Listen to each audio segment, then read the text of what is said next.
I almost forgot to plug the mic in. uh, and the decibels are wrong. So let's edit this.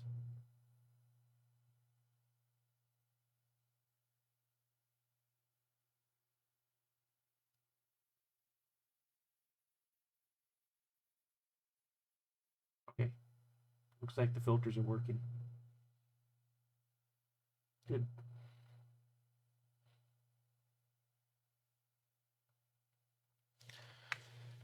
All right, I'm gonna wait a couple minutes. I'll see if people start rolling in. I don't know if anyone's gonna come in. I think it's Veterans Day today, right? People might be busy,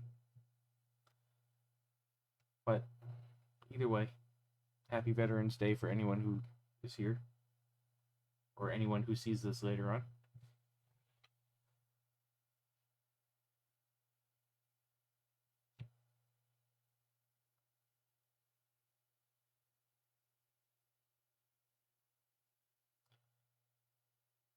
And so anyone in New England and New York, I guess the Aurora Borealis is going to be visible tonight, sometime around now-ish. I have no idea. I'm indoors, but if you can keep your eyes peeled outside too, might as well.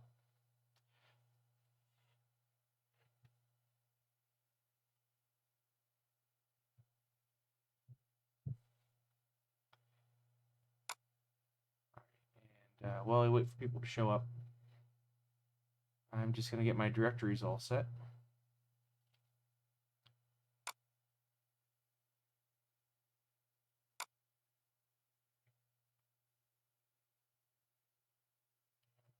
Days of Christmas.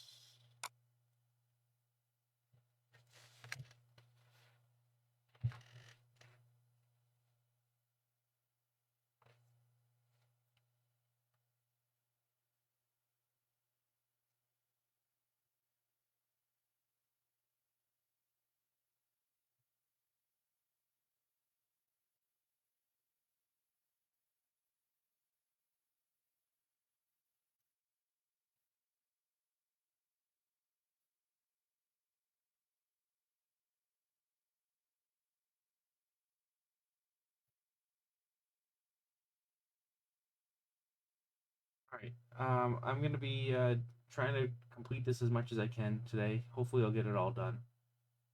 There's going to be a lot of part mating and assembly mating on here. There's going to be a lot of building of things. Last time, I pretty much cleaned up all the lines. Now, I've been thinking about some things, and I do think I want to add a target over in this area next to the upper right ramp, or upper left ramp, like right over in this area. So I'm going to see if I can get that fit. If I can, then that works out really well. There will be 12 targets on there, and I can do 2 targets of each color, which can represent things.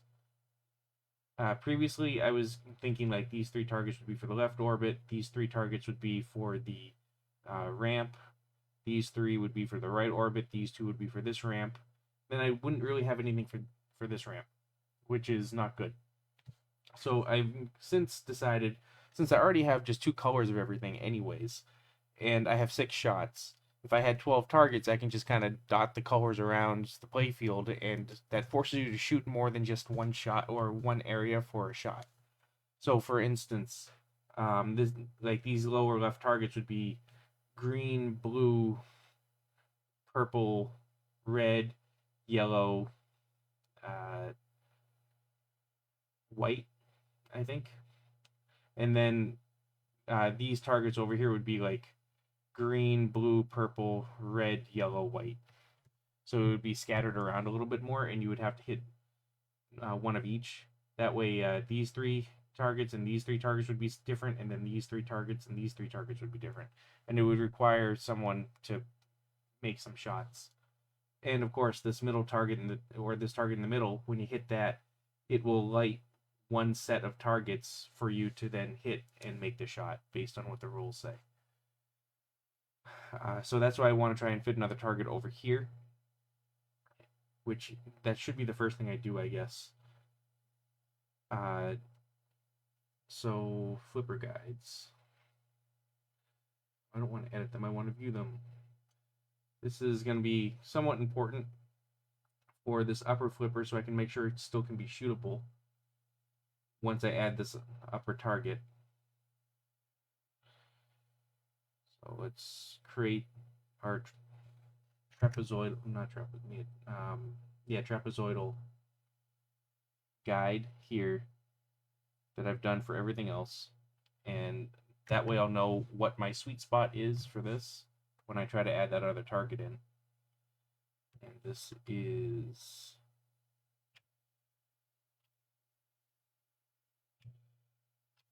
perpendicular. Yes, this program is going to complain a bit again because I'm streaming. Yeah, when I wasn't streaming, this didn't have any issues. It just has issues when I do screen sharing or screen feedback for streaming. Now this, we'll say, hi Jake, how are you doing tonight?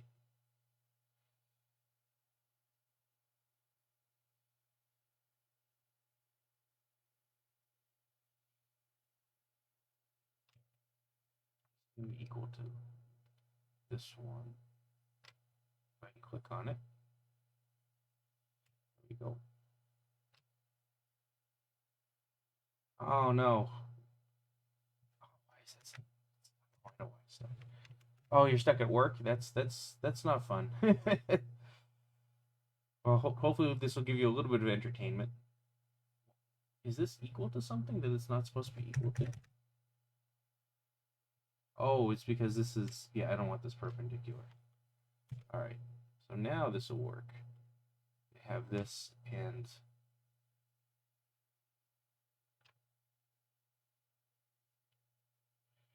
so many lines I can't select what I want. This and this. Okay. So now this is going to attach down here.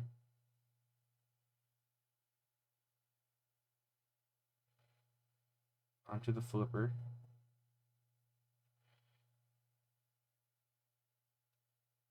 And this is gonna go to kind of the sweet spot here.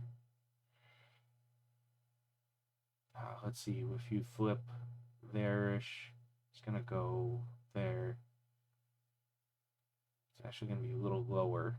Maybe, no, not that low.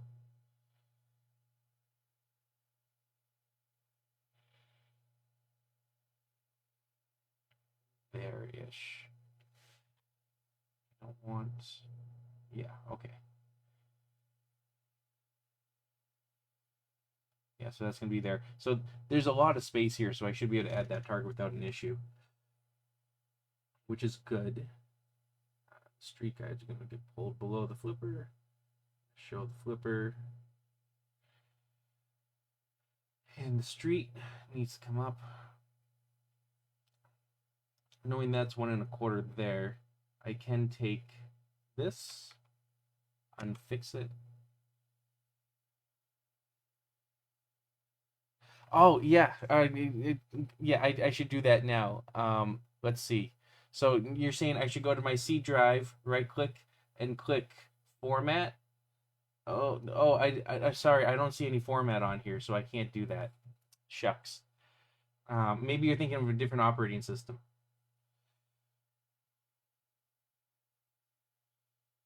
How you doing, Chris?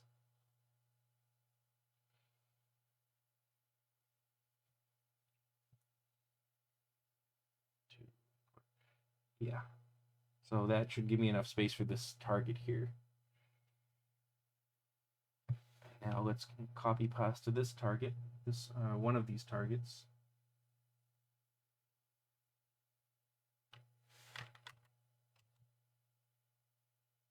Yeah, we'll copy this target, we'll paste, and we will move.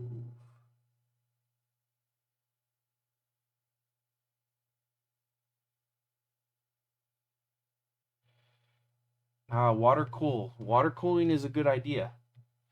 Unfortunately, I don't really have the equipment to do that. You can't see it, but I don't have any glass up here of any type, any cup or glass. So I can't do that.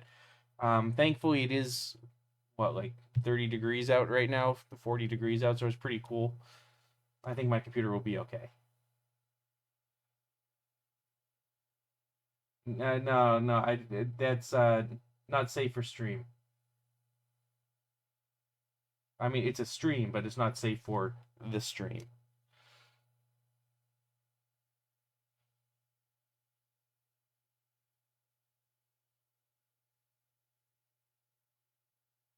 You're not gonna let me select that easily.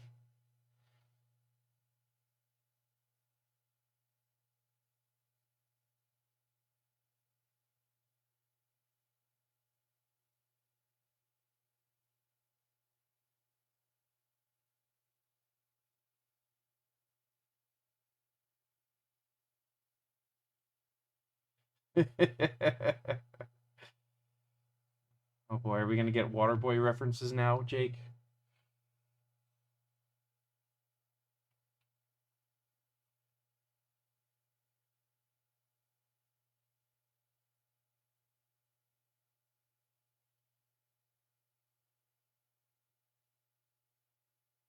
Hey, look at that. That fits quite nicely right there. Not too bad. There's plenty of shot space for this. Yeah, I'm pretty happy with that. Sweet.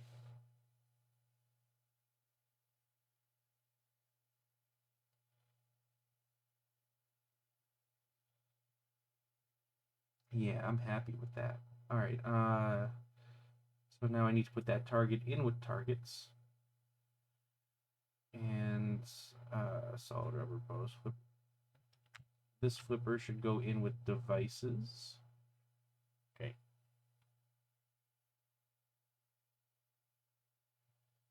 Actually, funny you say that. Right downstairs in my garage, I do have a blank Zizzle Pirates of the Caribbean. So I could.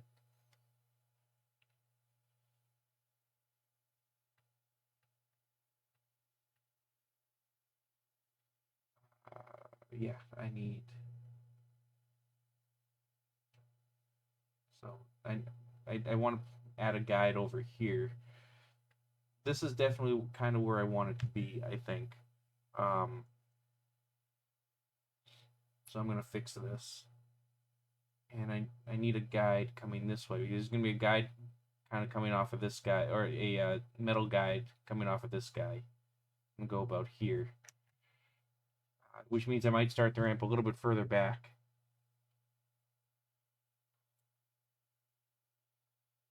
This, well, oh no, that might be okay. I'll find out once I put some posts in there. But what I probably do need to do is rotate this a little bit because the hole is going to be a little wonky.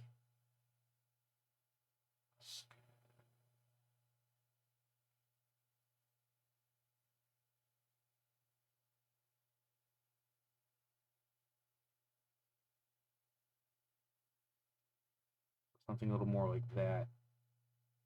That should be a little bit better. That still fits in that area, and there's enough space for a hole now. Also, over here, there's going to be rubber, so I might as well put that last little guide there just so I know.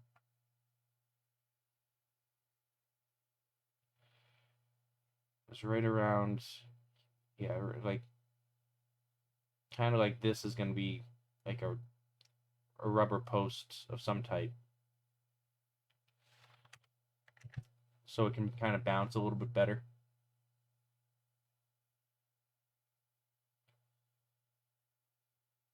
Okay, so that should be it. I think those are the last two little changes I wanted to make. Yeah. All right. Let's hide this. All right, so the first thing I'm going to do is put in some more posts and some more, and cut some of the holes in that I need for some of these targets. That'll dictate where these guidelines need to be. Then I also actually should put the upper little cutout plate block of wood here, because I do want to add a cutout underneath here so I can get to the switches and things. And now, officially, I should, where's my full view? I can now get rid of this stuff here because I've already cleaned everything up, and it's changed. Oh, this is flipped anyways. Yeah, so I'll just get rid of this. This is no longer useful.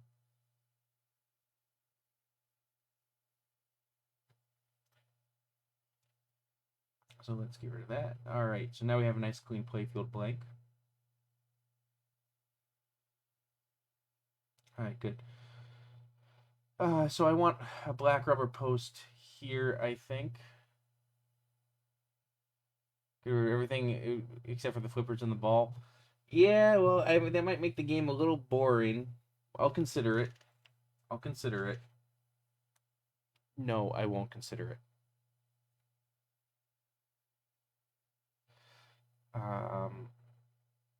What was I doing? Right.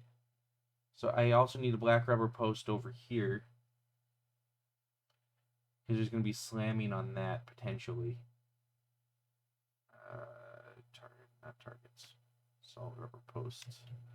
Let's copy that. Let's paste that. Let's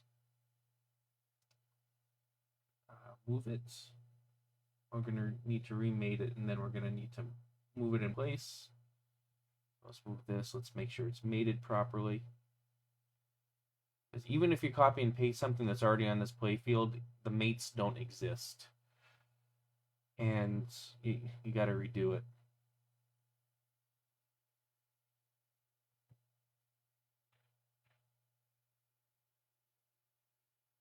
Okay. Now I want this post to be behind this target here. So that way, if when you shoot and it kind of, if the ball slams against here, it has something to slam against.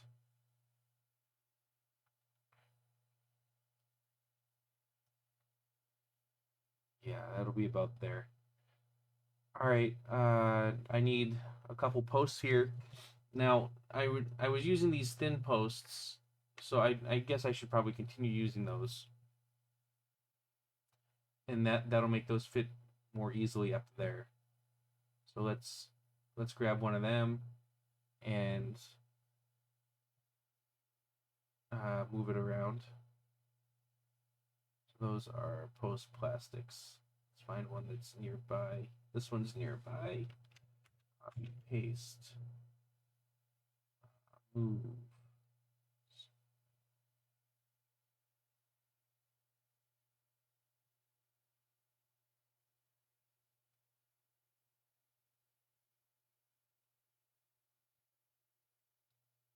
Go here.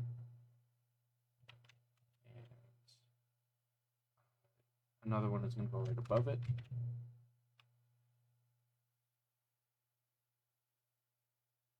Here. Yeah, there. So that's going to be that bounce. I've been thinking that I might not need a full-size flipper here either. I could potentially use a small 2-inch flipper instead of the 3-inch.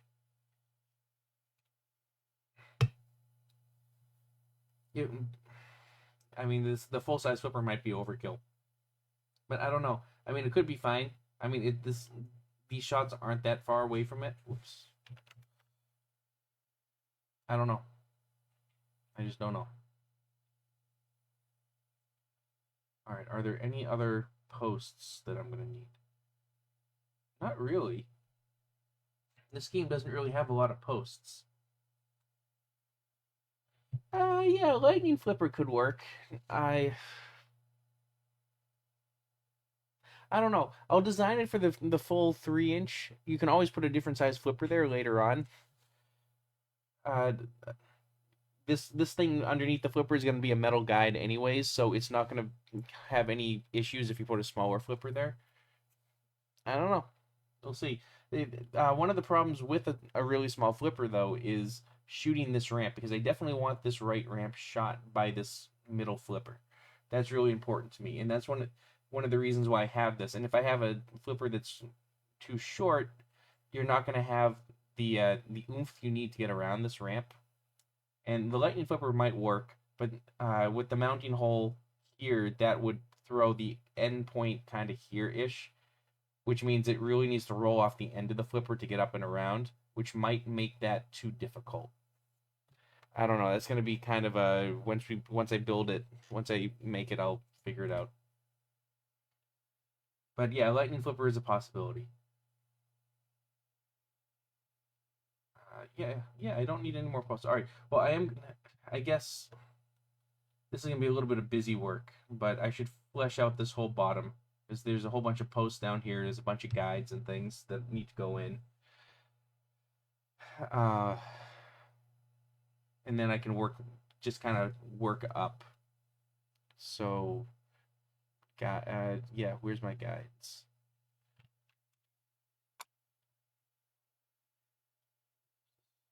Yep, one, there's two.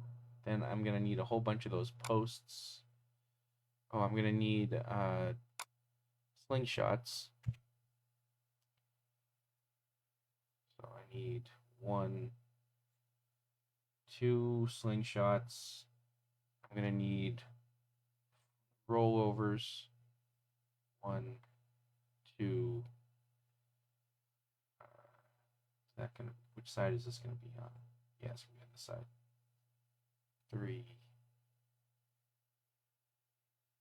Is this? Yeah. 3, 4. Because I have these on 2 different sides. Yeah, I have seen that too. I don't want anything that's kind of too oddball on this. I'll like I said, I'll just use regular 3-inch flippers for the time being, and if it's really a problem, I don't think it will be. I am gonna have the weakest yellow flipper coil on this upper flipper, so it shouldn't be that bad, and it should allow for you to get up and around. So just so you all know, these 2 lower flippers are gonna be red coils. I don't think I need a red coil on this left one, but for consistency, I'm gonna have red coils on both of them. This upper right flipper, I'm gonna have a green coil, and this upper left flipper, I'm gonna have a yellow coil. Red is standard that most games typically would use in the 90s or early 90s, mid 90s, before they went to the super strong flippers, which I don't believe I need on this. Green is what I use for a lot of my games. It's what Magic Forest has. It's what Frozen has. It's what a couple other games that I'm using have, and it's actually quite strong too. It can get over like 2-inch height ramps without any issues. But that's like the second to weakest one, and then the yellow one is the weakest one, often used for either diverters or like really short shots. I like, for instance, the in Wizard of Oz, the Evil Queen castle and the tornado flippers, those 2 spots, I think they use yellows, or those are spots that yellows could be used for. So this yellow, green, and red on the bottom. Okay, what else am I grabbing? I need those. I need 4 posts.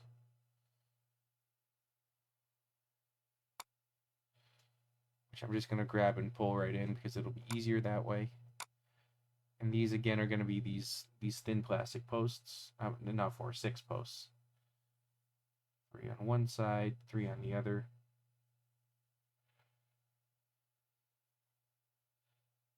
I need 1, 2, 3, 4 stud posts. Which one? Yeah, these. I need 1, 2. Then in here, I need 4 of them here. 2, 3, 4, and then on the other side, 2 for the posts.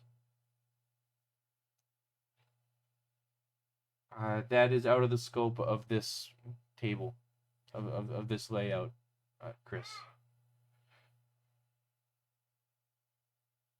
And hold on, everybody.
All right, I'm back. My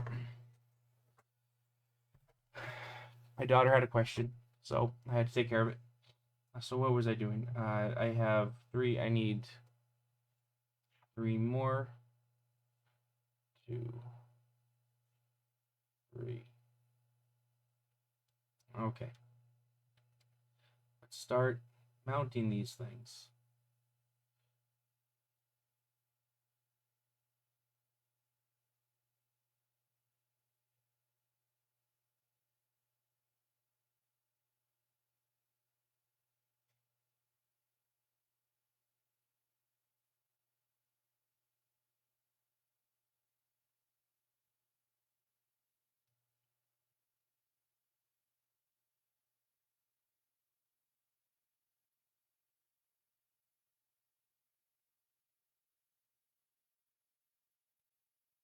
Slingshots and switches, of course, get mounted to the bottom of the playfield. And uh, everything else gets mounted to the top.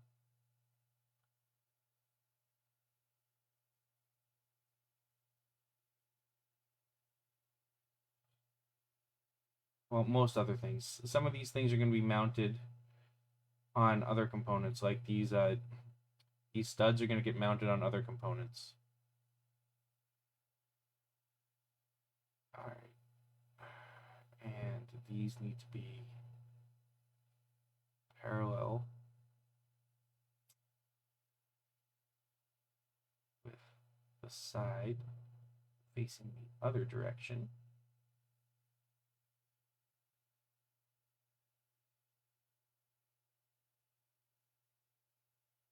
Okay.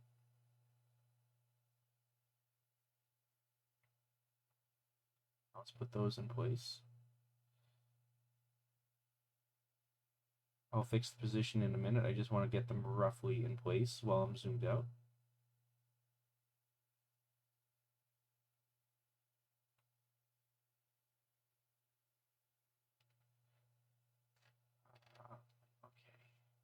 Okay. And schematic view helps so I can see where things are and where things line up and what goes into what.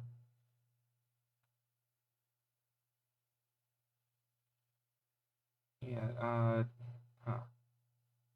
I don't think this went that far into the... All right, I'm going to end up moving this insert probably up a little bit. I think that this was based off of a different style of switch when I originally created it. That's fine. There's nothing wrong with that. It's easy enough to move.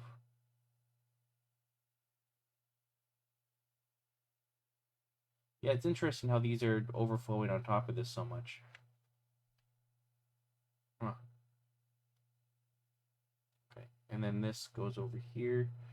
I am going to mate parallel with this edge, this inner edge, so everything kind of lines up properly.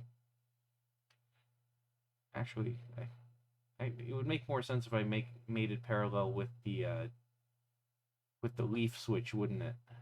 Yeah, let's do that.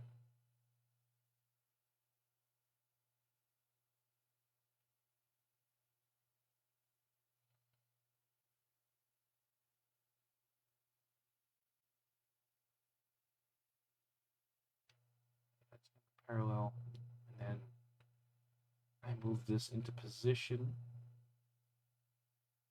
here.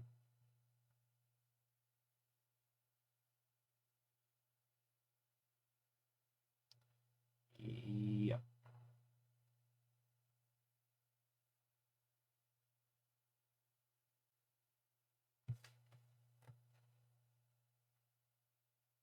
Yeah, because then that can't go too far forward. But I also don't want us too far back, otherwise those leaf switches won't click very well. So that should be good. All right, now all these things need to get mated over here.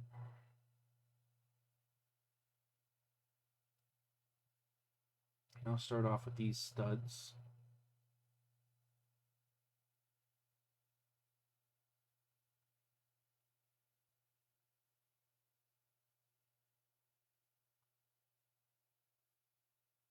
So the studs typically, no, I don't want to do that one yet. Typically go on the outside edges of the slingshots, and a regular screw usually goes in the middle.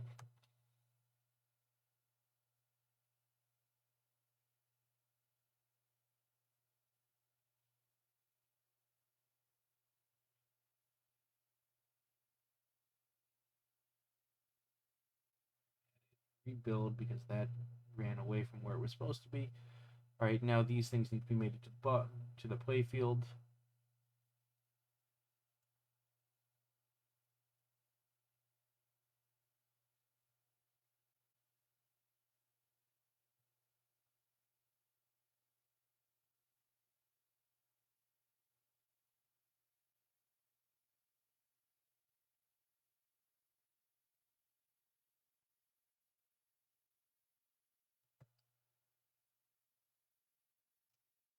And I might as well make this to the playfield as well. This is already facing the correct direction. Now I can add all 4 studs into this, and then I can position these things. Now I already have these holes already all set, so it's not going to be too difficult to me. Just made some of these into the current dimples and things that I have there.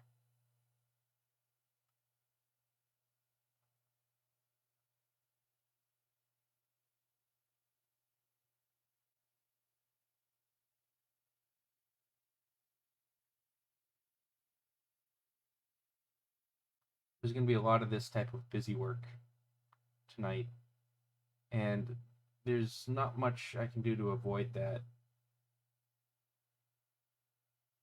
The fun, joyful part of the design is more or less done. Now it's the realization of it, and that takes a little bit of time.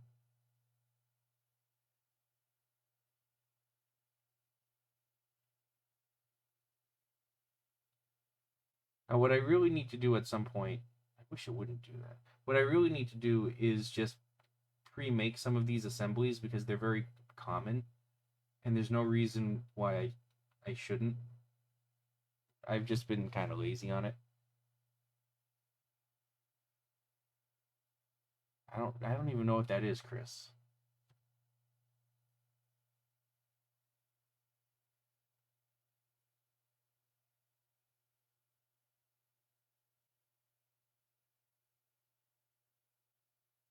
Rebuild, come on. Thank you, there we go.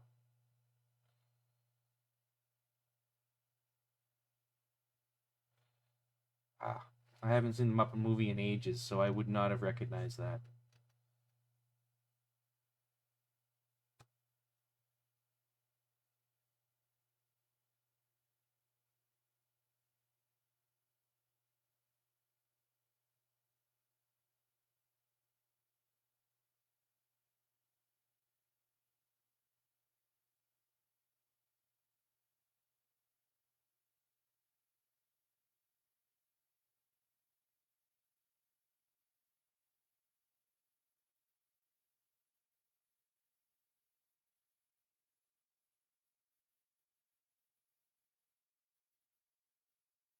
I can't do that, so I need to make it. So my holes aren't perfectly lined up, but they're good enough for my purposes, which is why that didn't want to mate perfectly. If I just kind of put this in position close enough. I mean, when I go to screw everything in after I make the cut, it works. It's just, it's not perfect enough for SolidWorks to allow me to mate. And I don't really care. But I mean, if you look, it's like almost it's pretty much perfect mating. Like as I'm moving this around, so this is the hole in the play field. This lines up like almost perfectly. Like within like fractions of millimeters. So it's good enough.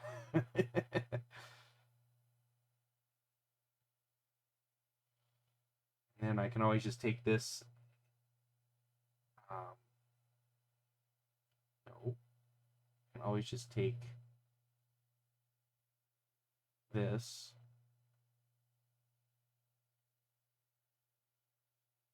Yeah, and freeze it or fix it, and then it's not going to go anywhere anyways. Yeah, I am too.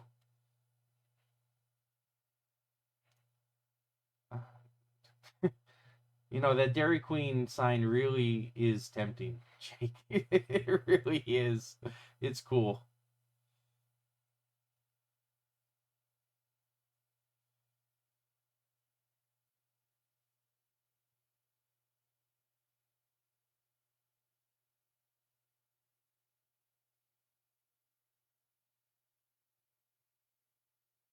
Oh, it's it? I'm not surprised. I mean, that thing was gorgeous.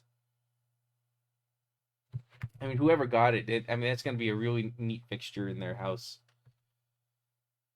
Man, I really don't want to move this up higher. Why don't these fit very well?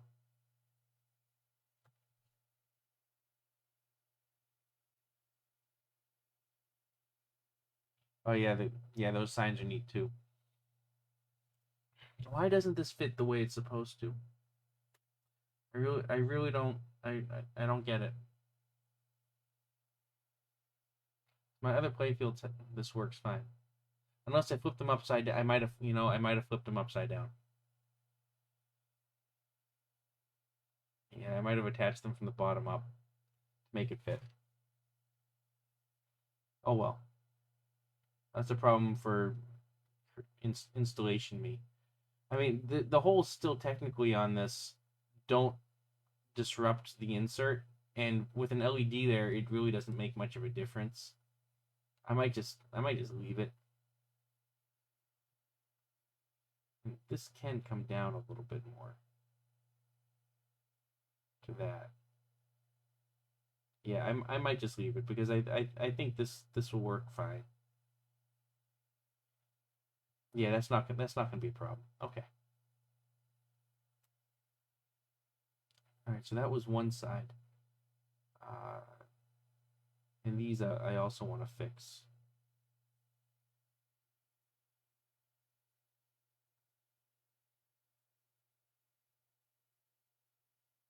Okay. Now we'll position the rollovers on the other side. Okay, the plastic posts need to go into plastic post. Really? What did you just do? Playfield, stop it. Plastic posts go into plastic posts. Thank you.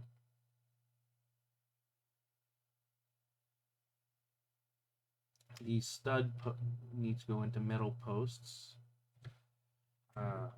Posts.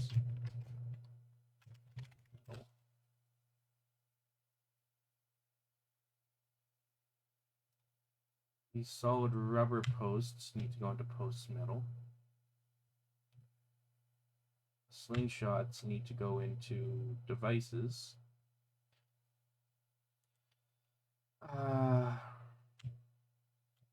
Rollovers, I suppose, can go into, well,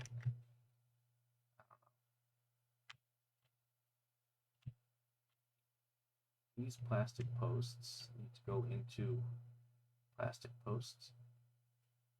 Go into plastic posts. Come on. All right. So that's this side. Now over here, let's get these all lined up. That goes like there. This goes like there.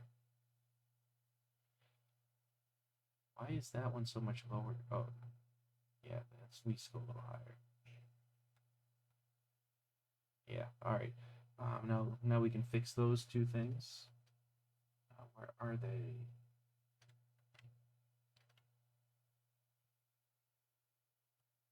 All right, now the fun part of mating and aligning all of these pieces. I'm going to start off with this guy because he needs to, when he mates, he needs to be flipped. Like that. Okay. And this thing gets mated with a leaf switch again.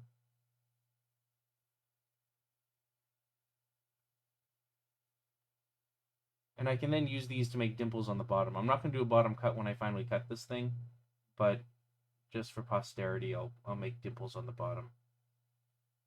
Oh, shoot. All right.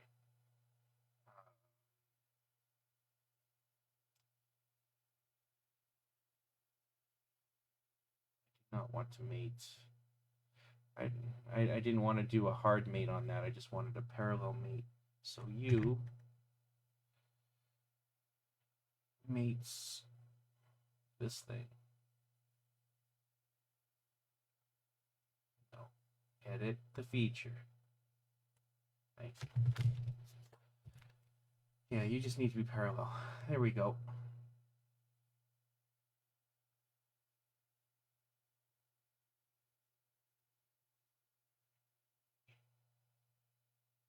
This again goes about there-ish. I like to see the metal slightly peeking out the bottom there. That way, no, it's more or less in the right spot. Yeah, you can see the metal slightly peeking out on this left one. So this right one also needs to slightly peek out. And then I want to align this head as best I can. That's good.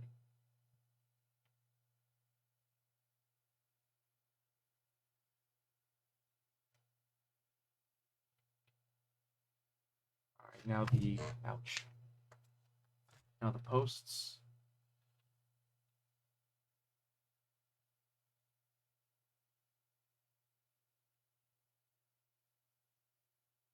So I'll do these 4 posts here first because I'm here. I like to mate the top, otherwise it's difficult to mate the bottom. I'm really glad I made these screws or these studs upside down like this. It makes it really convenient when mating things.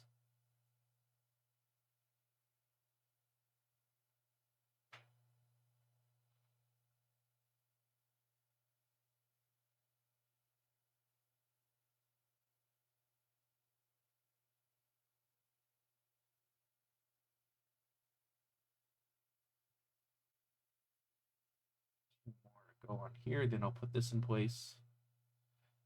I mean, I might redo the other side, just so the flipper is in the right, or so it's mounted to the flipper. I haven't decided yet. I don't know.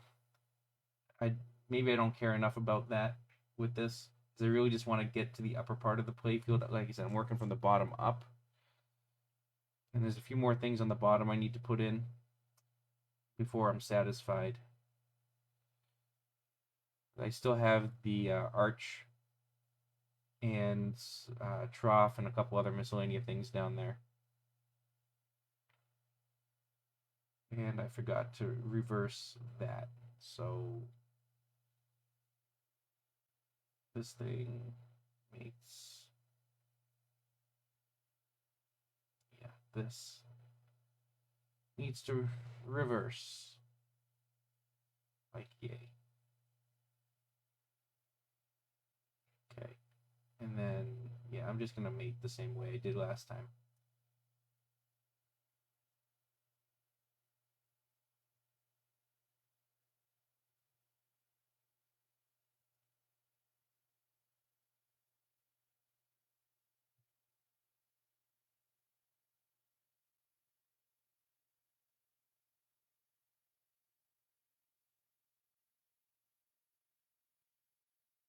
Yeah, it's close enough.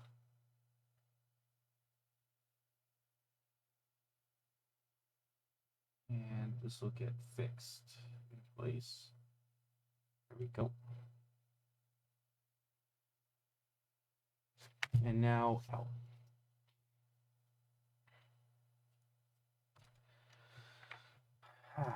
Now these 3 posts. Now there's a reason I didn't put a stud in this final corner post on the slingshots, and that's because it's not going to be a stud, it's going to be a screw, and that's a different part that I have. And I just want to get the studs in first so I didn't confuse like what's what when I go to mount things. And then I'll once these are done, I'll pull the screw in, and I'll put the screw on there so it's complete. Since I have ramps coming there, I'm gonna have like a a screw post rather than just a regular flat screw. Usually I would just put a button top type screw over there, but again, with ramps, I don't want to do that, or at least not yet. Maybe I'll avoid doing that until I know truly where the ramp is going to be and how I'm going to mount it. I might do that. That might make the most sense. Because one side might need it, the other side might not need it. I don't know yet. I won't know until I realize those ramps. Or real okay, well, when I make the ramps, I don't actually make the ramps themselves. I make the bucks. So when I realize the bucks, then I'll know for sure if I need a screw there or I need a post, like a mounting post of some type there.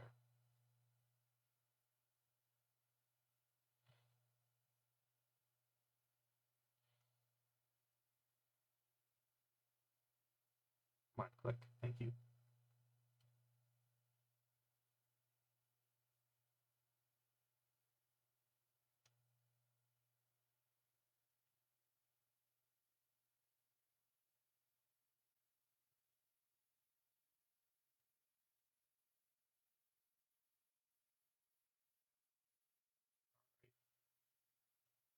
That's that.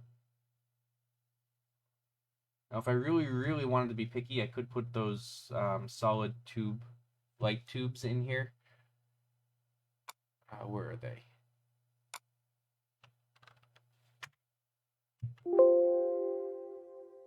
I don't remember what I called them or where I even put them in this. Posts. Oh, light domes?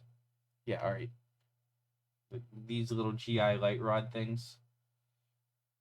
So these suckers, just so you have an idea, go in all the little GI holes that I have. So that goes in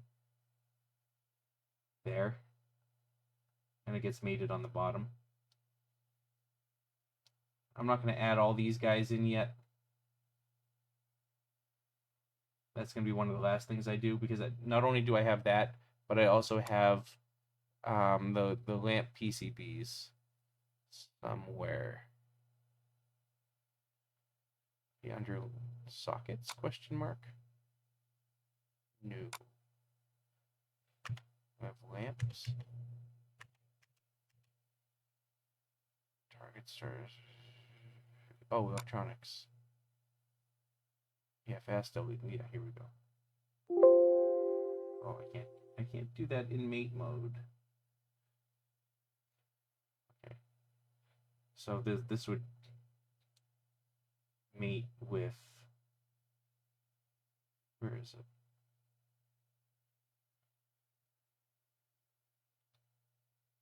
How is that thing? Oh.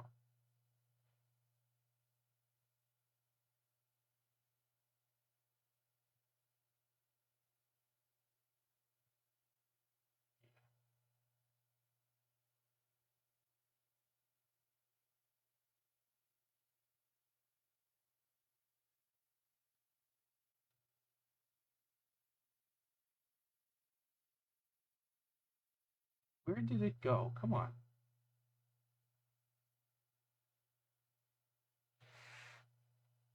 Why am I unable to find this thing?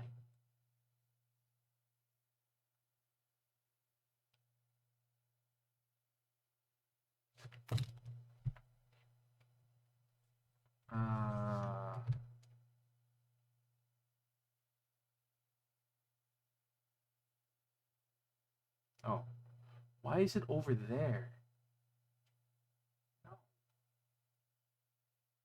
Take the circle, mate it, and I want you to be concentric.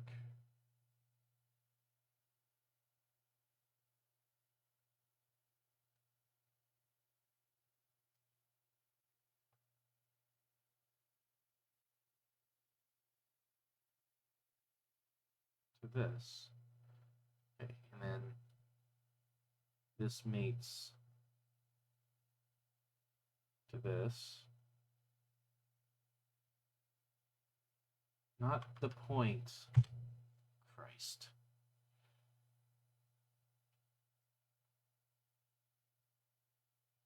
Not Get out of there. Come on. This plane mates. This plane mates with this bottom of the playfield. Yay. Alright, so I mean I can do that with this everywhere. I'm not going to do that right now. God, my hand is really bothering me. I get pins and needles a lot in my hand. So yeah, I mean I could do this everywhere. I'm not going to do that right now. That's a little much. That's more for final. And then, you know, those GI rods go everywhere. I am going to add the playfield hooks and everything down here. However, because that makes sense, brackets, I need the left side and the right side. So left side, right side.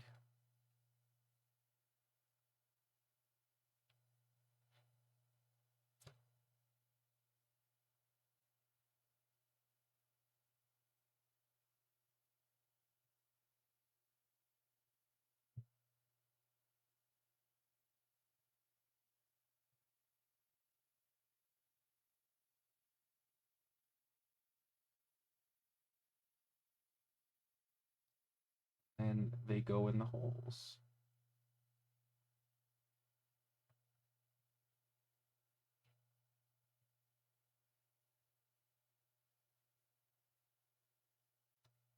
And I don't need to fix these because these holes all line up properly. I'm not Mickey Mousing these like I did with the other one.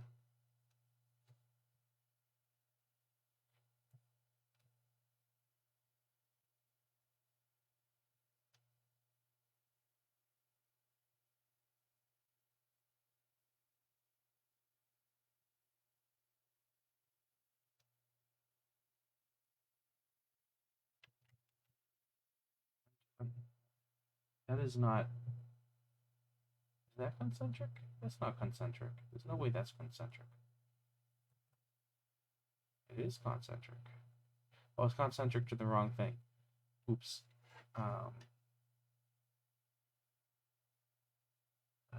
Mates.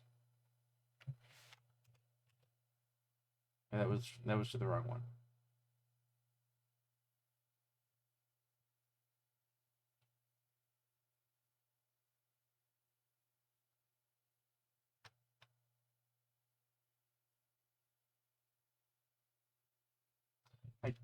No, I did it. I did that. This one. There. Okay. And these two. Okay, that's that. I need my ball guide, my out hole guide.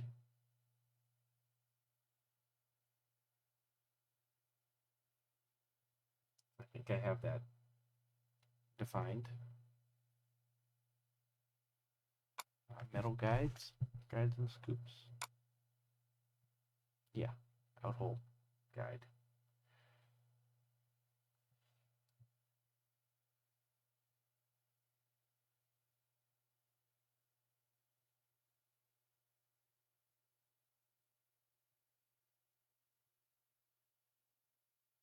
And I know these holes aren't perfect, I don't think. Yeah, because I ended up making some changes since I made those holes originally. So I think I need to mount to this hole down here, and then I can kind of adjust it once I put the arch in.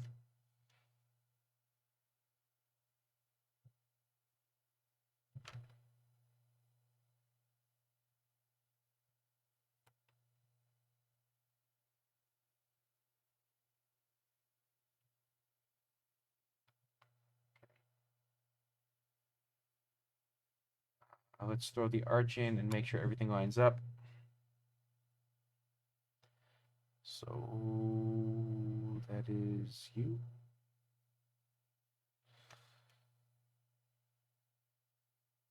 Let's see, this mates. How do I have this mate? Right. This goes onto the playfield proper.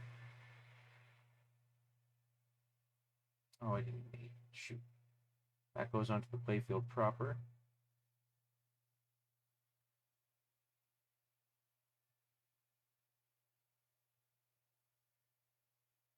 Then this needs to get pulled up. Goes on the bracket. Geez, my hand is really bothering me today. This is a problem. This is... Ow.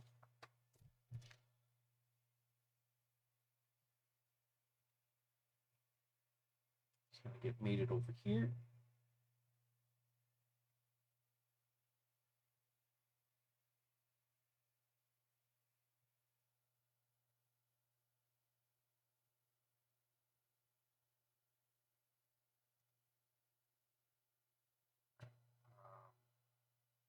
Then we're going to line the holes up.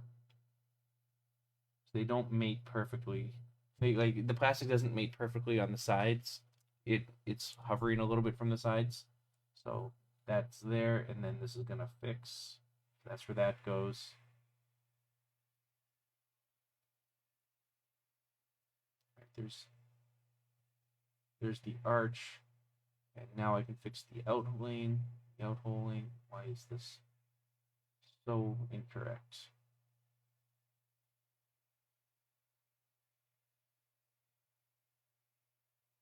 Why is this so incorrect?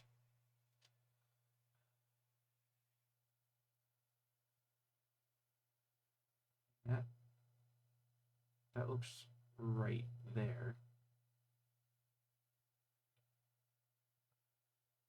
Oh, it's because of how the curve goes up. Yeah, that's fine. Because of how the curve goes up. Because this is plastic, it's gonna mold a little bit. You're the nerd. What are you doing here? How are you doing? How are you doing, Aaron? Ah. Sorry, my hand is bothering so much I can't speak.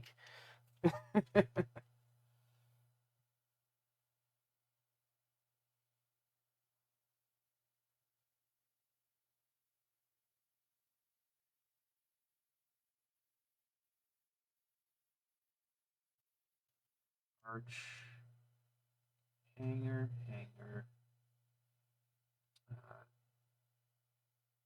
These all go into devices.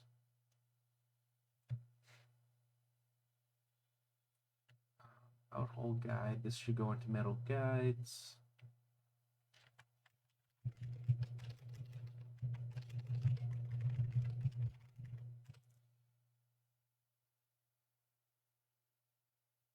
LED module should go into LED modules.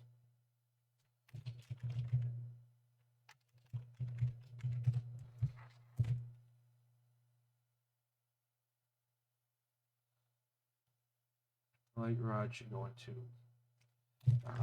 light domes.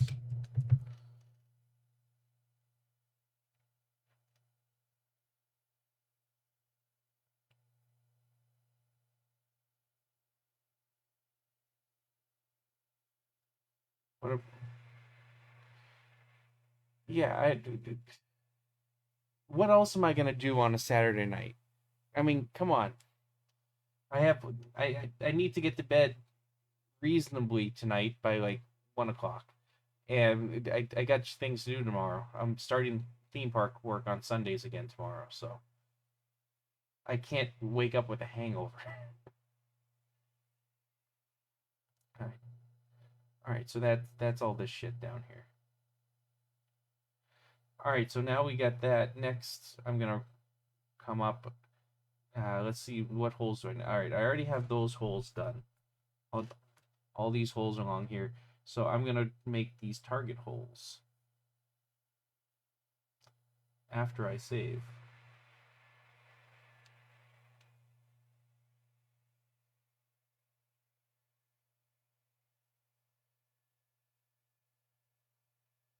This is device hole.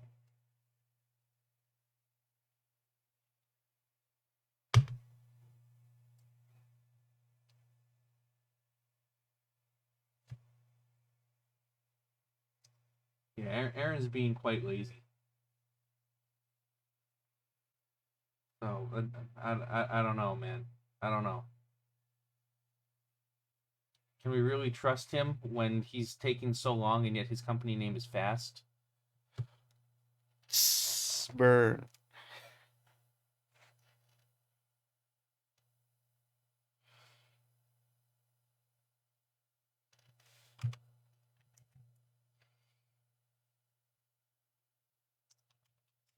Perpendicular.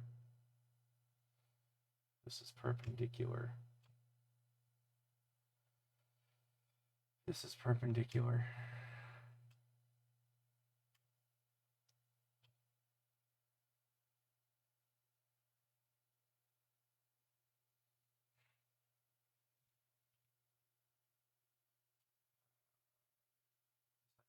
Closer. Second pull closer. Closer. Well, I can't pull this too close because there's only one thing here. Because there's a couple targets here, I can pull these closer than this single target. This is gonna be actually I already invented these things down here, so this height can be the same as these heights.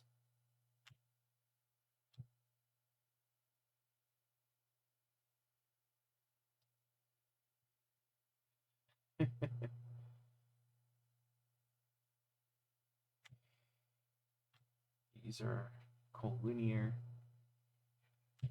These need to be collinear. This and this is equal. Right, this can come, that's gonna go there. That's gonna, that can get there.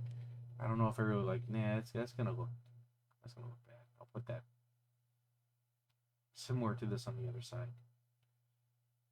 What, why are you pulling down like that? No, don't do that. This width needs to be 1 and 1/16. Probably makes sense.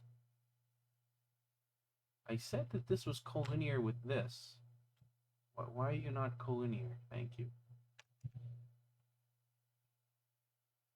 This needs to come down to here.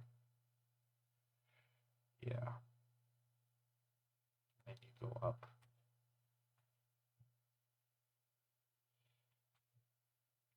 Yeah, I'll like I said, I'll be back and I'll be on probably until 1 a.m. ish. I want to get as much of this done as I can. Realistically, I want to cut this playfield next Saturday, so we'll see. There's those.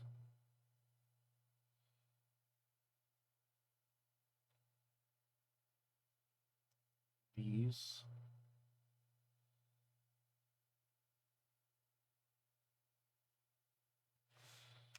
This. And I'll fix that orientation shortly.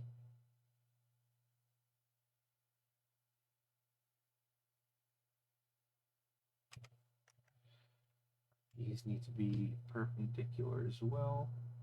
Let's see how many of these are perpendicular. Come on, click on it.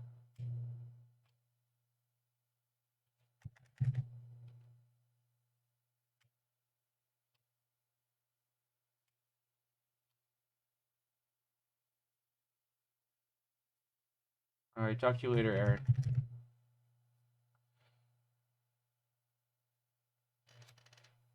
Those are perpendicular and these are perpendicular. All right. This and this is not perpendicular. This needs to be. There we go. All right, put this. If I fix you here and then rotate this a little bit to there. If I fix you here, then I can rotate this a little bit to there. Now,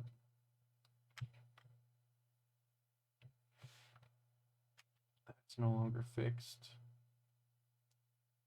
That's no longer fixed. This and this are equal.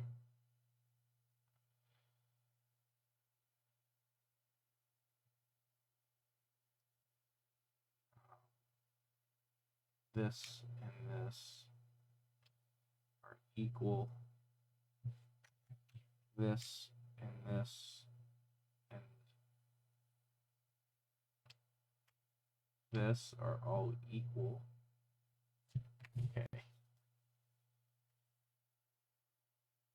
Oh, you're gonna go watch the Marvels? Haha, just kidding. Boom, boom.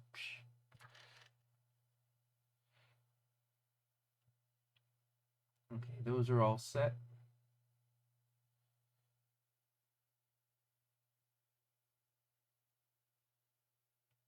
That's gonna go roughly there. That's gonna go, yeah, that can go roughly there.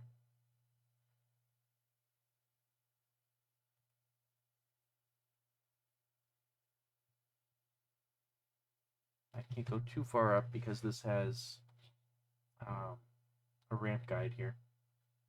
Okay, I think that's good for those.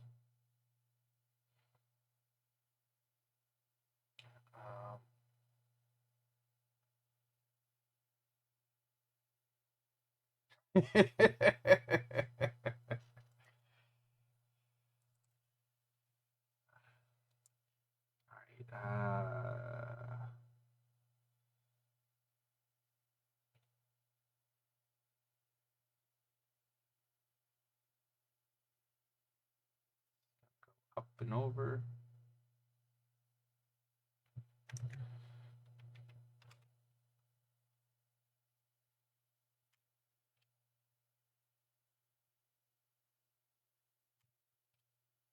Those are all like that.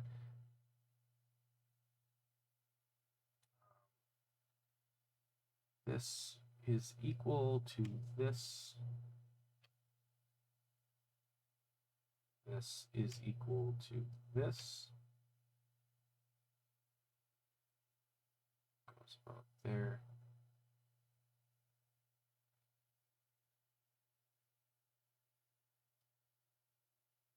A couple more holes left to go. Yeah. I have this target and the drop target. So these are going to be slightly different from that other one, than those other ones, because I need them to be half-inch in size. I don't remember what size those other ones are, but they might not have been half-inch.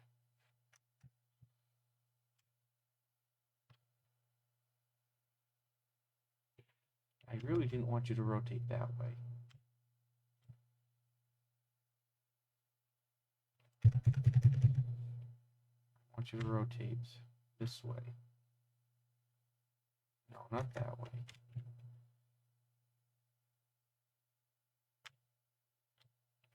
Come on.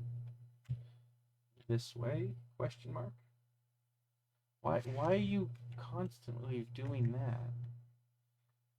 What is your... Oh, it's because you're already parallel. Well, if I fix you, then that'll force everything else to rotate, I think.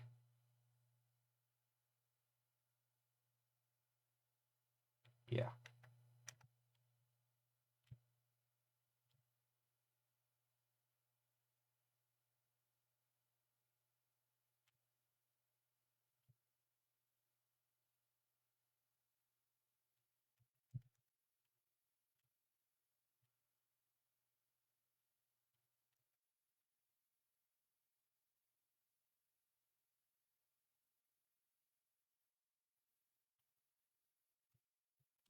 Right, so the drop target needs to be 1 1/8 inch wide, I think.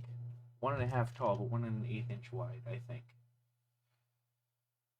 This needs to be 1.5, or half-inch, I'm sorry.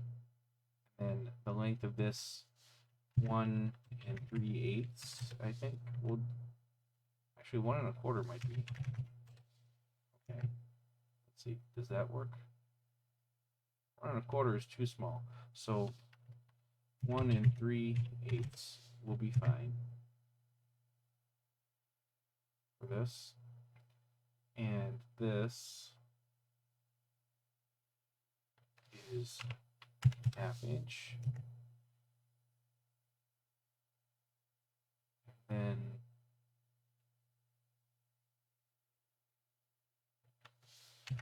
1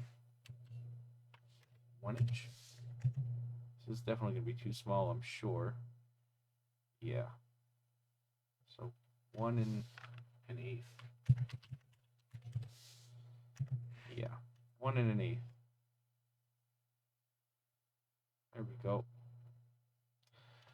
All right, so those are all the target holes. I don't think I'm missing any other target hole. So if I exit this sketch, I now see those holes. Now I'll add the fillets in there. I'll just continue along with what I already have, because there's no reason not to.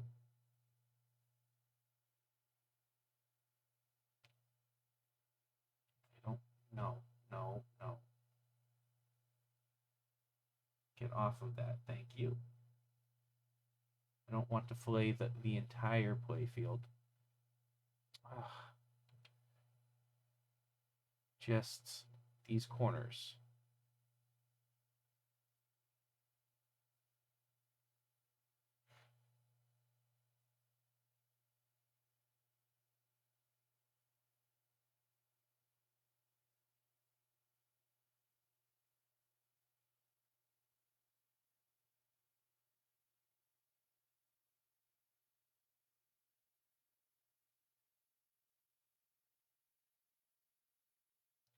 I need to add in the holes for these other posts. So I got a couple of these rubber bumper posts, and I have a couple of these plastic posts. Then once those are all done, then all my major components, interestingly enough, will be complete. Well, all my major street level components, minus the guides. Oh, and some switch holes, actually. I will need some switch holes.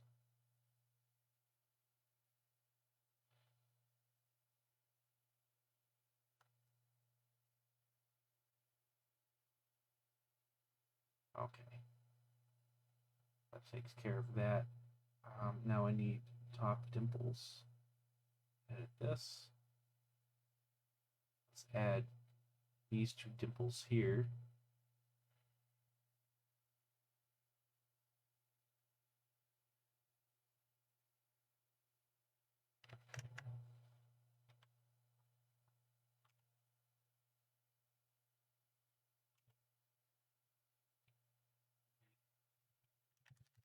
These dimples are equal, and they're going to be equal to the standard dimple that I use everywhere else, which I have some way down here.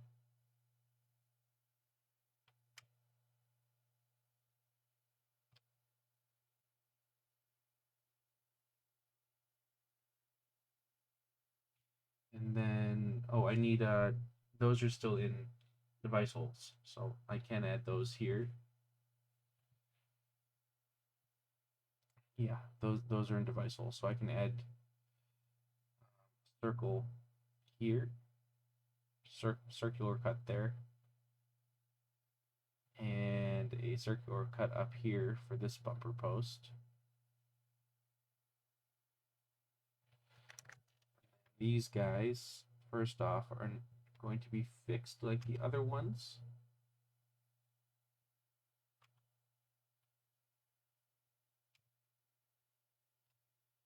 And equal to this other circle. Okay. Now I need to mate everything to those because they're just cut, they're not mated.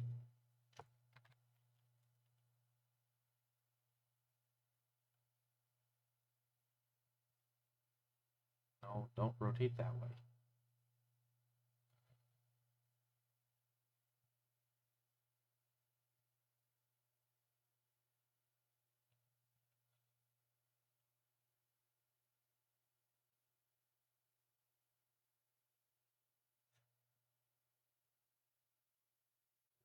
Posts, and then the other 2 that need to go to dimples over here.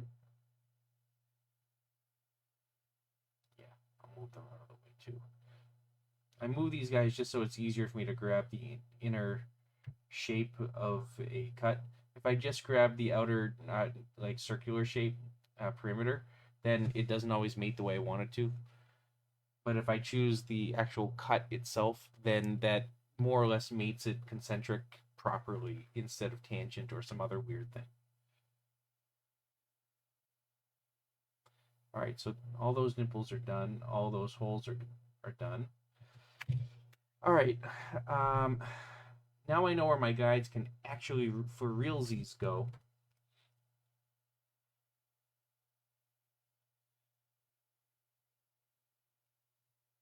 So I can start making guides. Right. This upper play. Oh, I should put the feet on. Yeah, and then I need to make this upper playfield block of wood. So I'll put the feet on and then that upper block of wood. Then I'll do everything because that upper block of wood dictates how these guides need to be. Because these need to be either two-part guides or more complex folded guides. I haven't decided what I really want to do.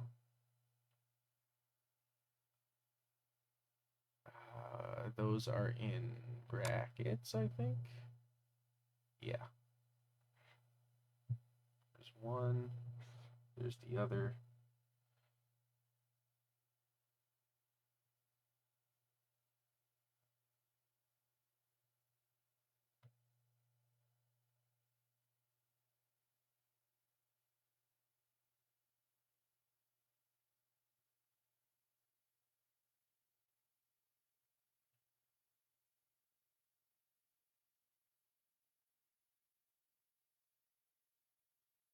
Really would like to grab the parts I actually want to grab, please. You and you.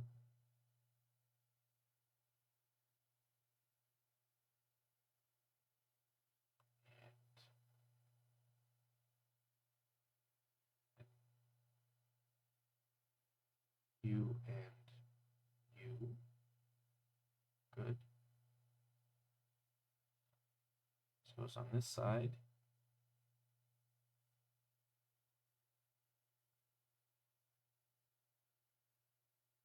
So I want this and this.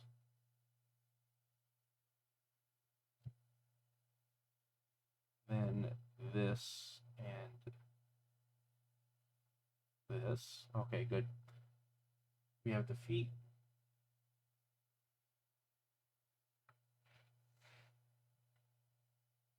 All right, next I'll make this little mini playfield block. All right, so in parts, I want, I can make that. I can just name it mini playfield. All right, what else do I have in here that I can move out of the way? All right, these feet can go into devices, rollovers. I might as well just put the rollovers into rollover folder.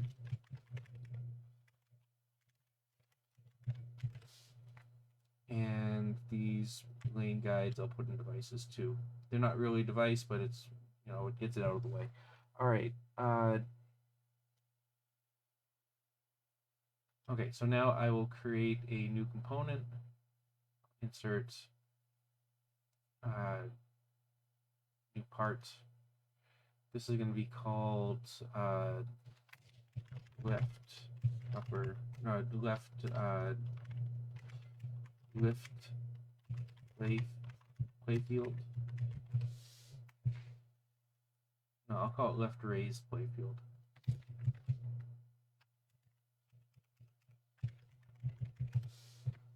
This is going to be saved in a directory externally.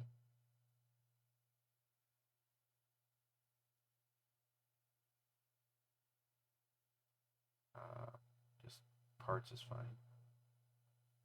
Okay. Now that I have this, where's this centered? Where's my origin? All right. Well, first off, the yeah, this or so let's move the origin around. Origin component.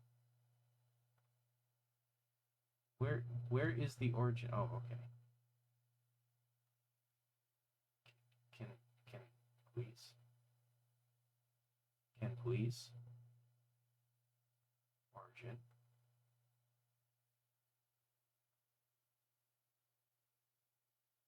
You don't want me to move the origin. Oh, it's fixed. Ugh. Float it.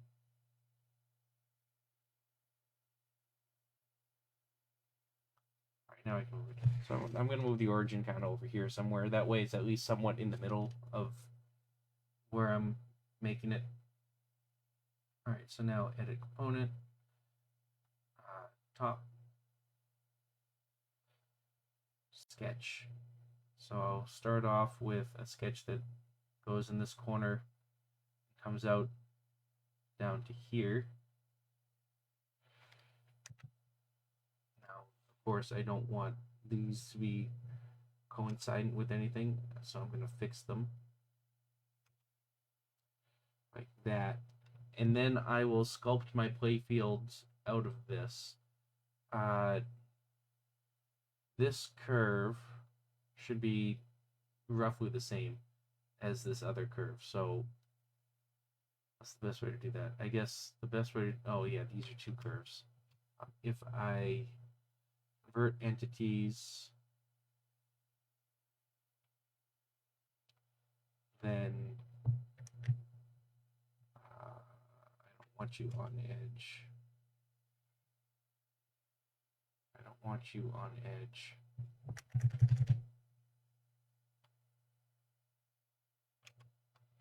I do want to take you guys, move you as you stand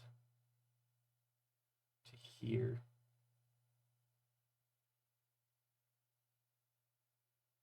To here.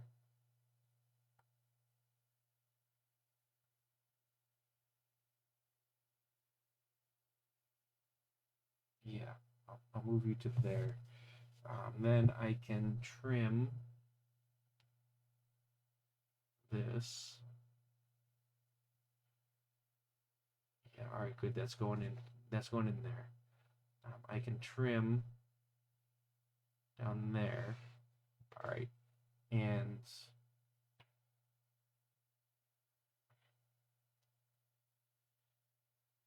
that's really far away.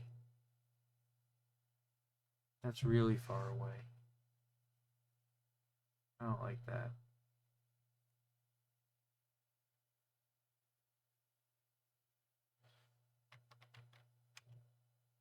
I don't like how far away that is.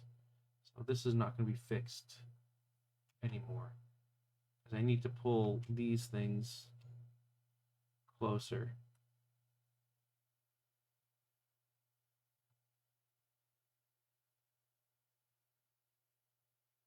Like that. I like that better. Okay. You need to attach to you. Now you can fix. Okay. These two pieces can now fix so they don't move. And then this pull out to here. Yeah, I can pull out to there. So how far over is this? This is, oh, it's in millimeters. 5 inches. Nope. 4 inches. Nope.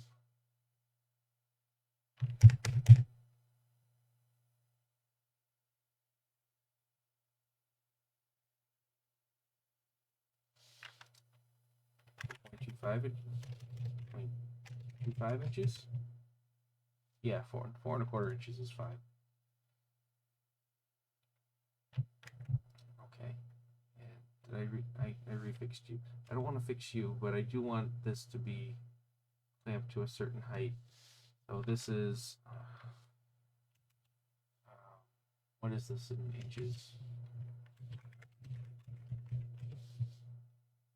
Okay, so this is like exactly 6 inches almost.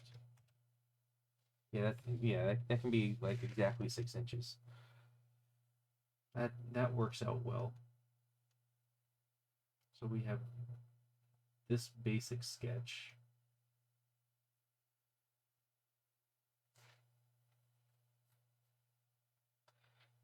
And I want this to go up higher. So now I'm going to extrude this first to make it into a solid. And it's going to be 0.25 inches. Because I still want this to be playfield material, so I can put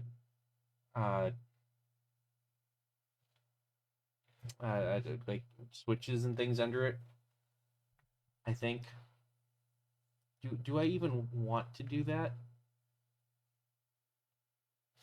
Because I can put a regular old rollover switch right here, and like there's nothing wrong with that. So yeah, I do want this to be half an inch. Yeah. But I also need this raised up.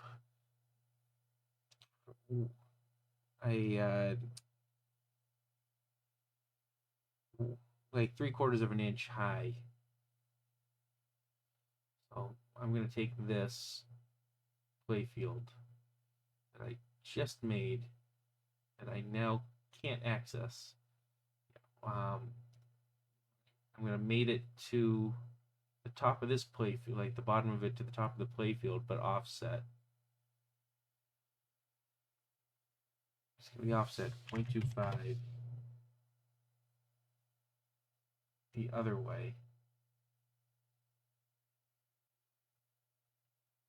So that's 0.25 high. So this way the ball, when going around the orbit this way, can't go up and on it, but it's also not so high that it's going to disrupt the ramps later on.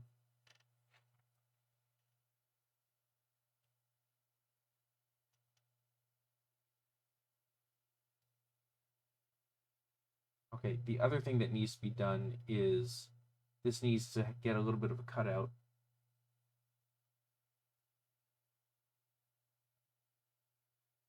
Sketch. So when I made my original design, I had this go up a little bit, then over. That allows me to have a better ramp here. Because really the only thing that matters is this curve. Pull that up. Pull that over. This can go over a little bit. Now let's see. This I want 0.5 inches. 2 inches. That's 2 millimeters. 2 inches. Yeah, 2 inches. This will be 2.75 inches. 3 inches. Yeah, 3 inches is fine. That's not going to bother anything. And then this is going to be 2 inches. Okay, and then I'll just build in a fillet right here. Be 0.25 inch fillet. And this is going to be an extrude cut.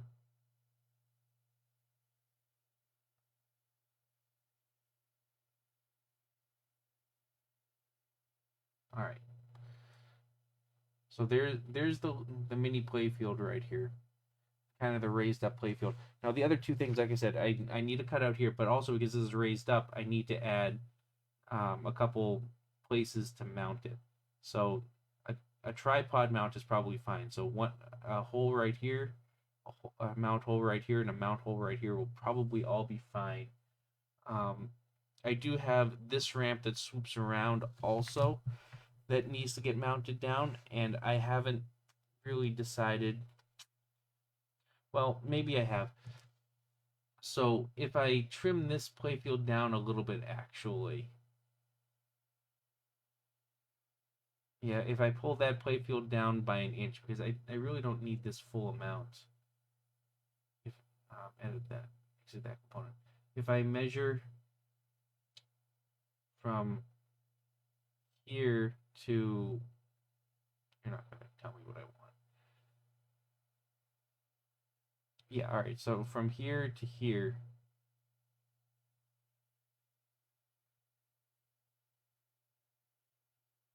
so that's 3/4 of an inch. So if I trim down 3/4 of an inch, that's plenty of space to put mounts, posts for the ramp above here.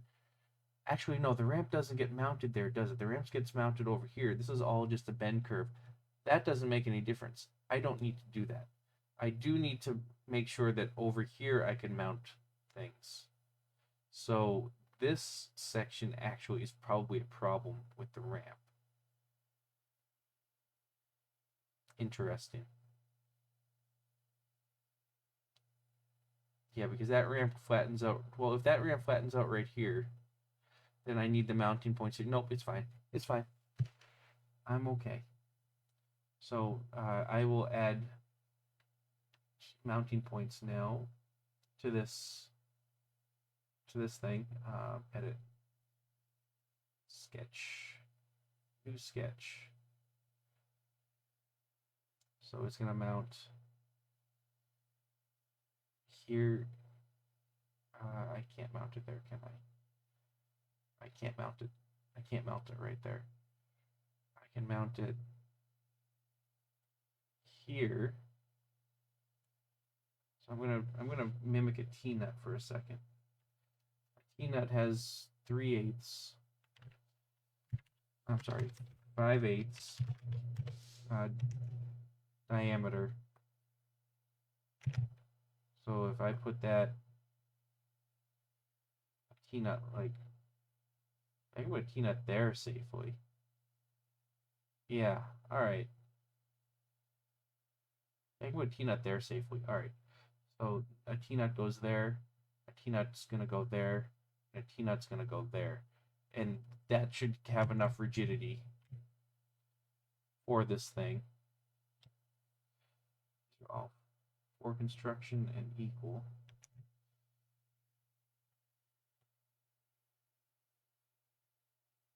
Yeah, that'll have enough rigidity in kind of a tripod-y type shape for this playfield to stand on its own. This needs to actually come up here, because down here is where I'm going to mount this thing. Good. So now let's make these holes.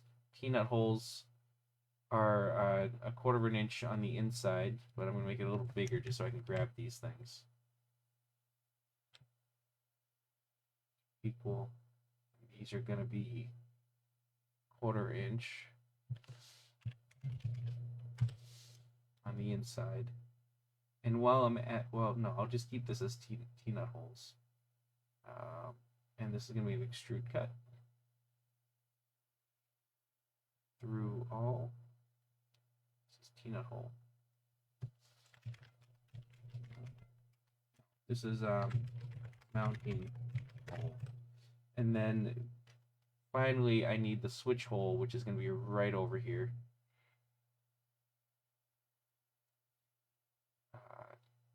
So actually, I can use this thing. So this needs to be 1.5 inches long, 5-inch. This needs to be 1/8 of an inch wide. Inch wide. Do I do any? What size do I do for these things? No, actually, you know what I'm going to do? I'm going to say this arc. No, what hang on. Evaluate this. Here to here is. Don't go off screen. 3/16 inch. Okay.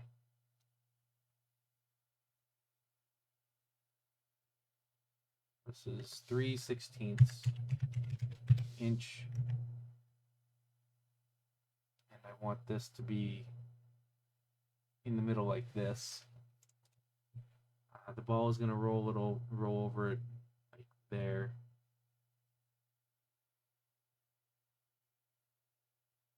Yeah. That. Ow.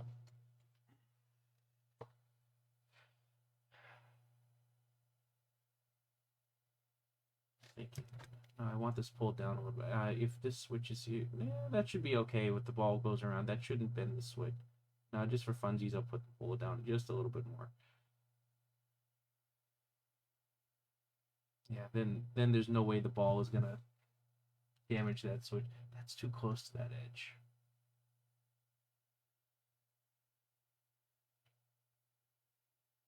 Yeah, it's gonna go there. Okay. This is the switch hole. Oops.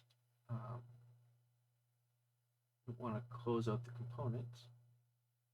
Let's extrude cut this.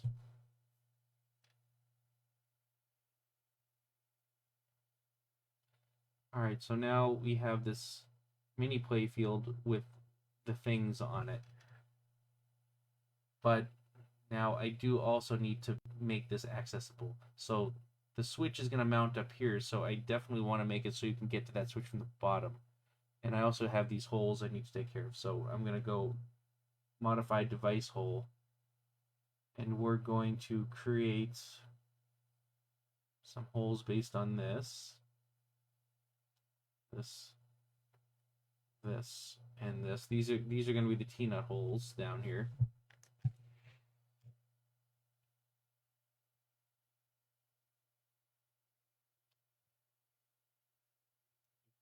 And 1/4 inch. And actually, those upper ones don't need to be a 1/4 inch. They can be 0.2. I'll deal with that in a minute.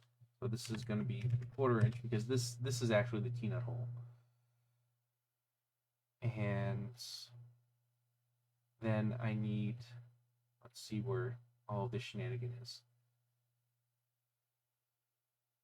So I'm going to need a hole like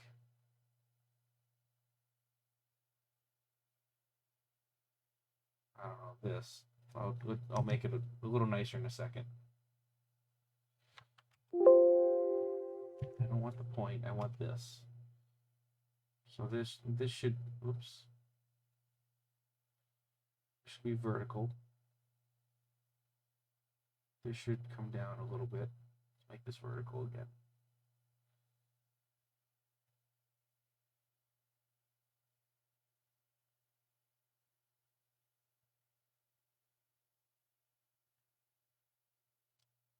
This should be, yeah, this needs to stop obviously here. So this is a hard fix here. Yeah, I definitely want this to be vertical. Or I'm sorry, horizontal.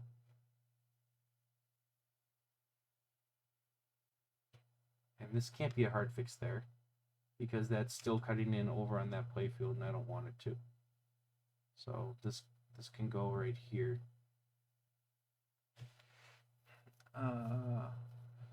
Let's see. So let's make this parallel. No, I didn't want you to modify. I wanted the other side to modify, so let's not play that game. Let's make sure that this side stays the same by fixing it, and then this can be parallel to this. There we go. That's more what I wanted to see. Okay, and then all these edges can be filleted. Actually, I'll use the same fillet as the other one.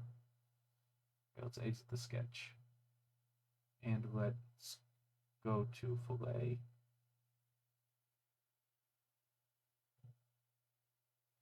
And fillet all of these things.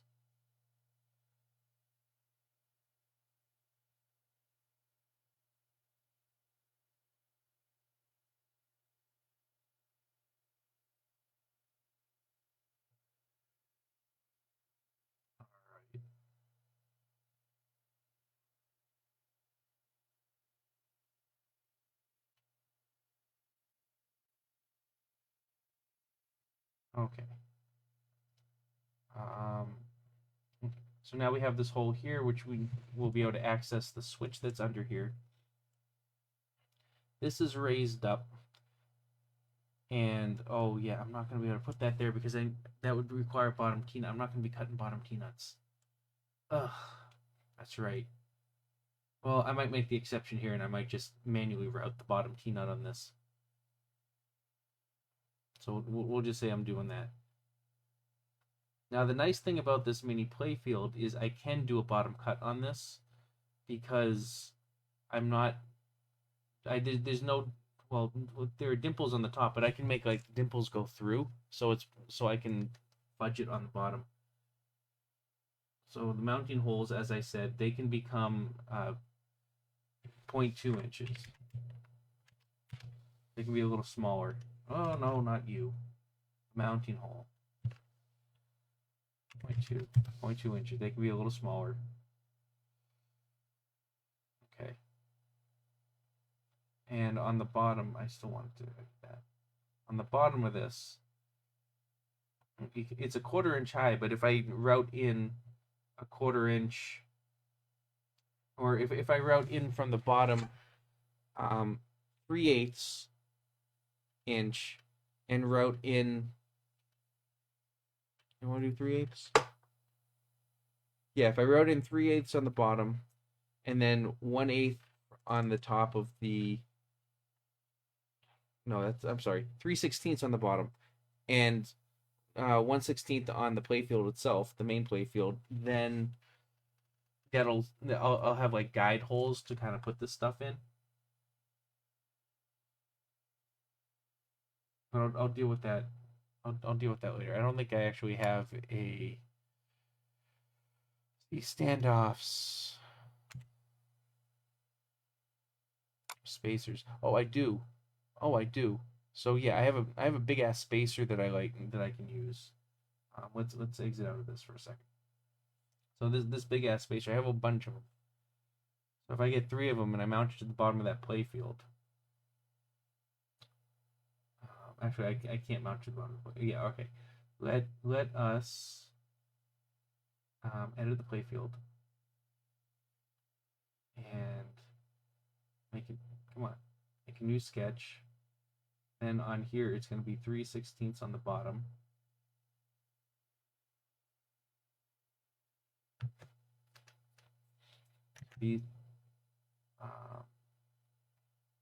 What is the diameter of this guy?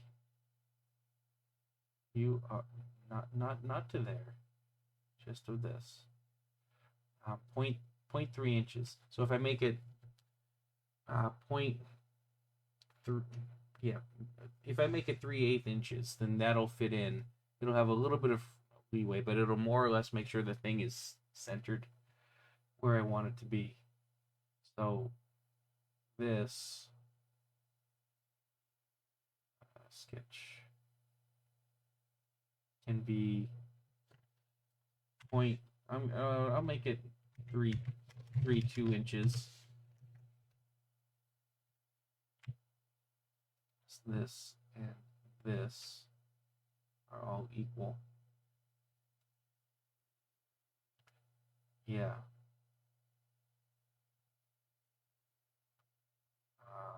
Features, extrude cut, and this is going to be 3/16. Yep.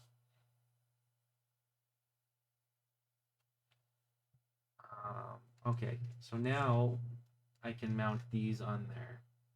Let's isolate this, and then we'll show.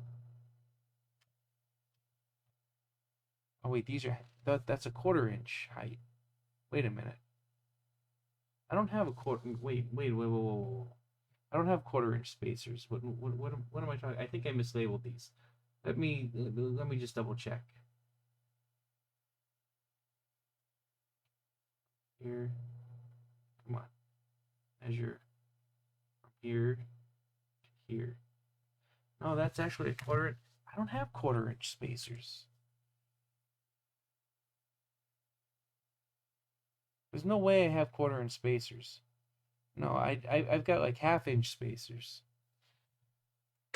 Where's my ruler?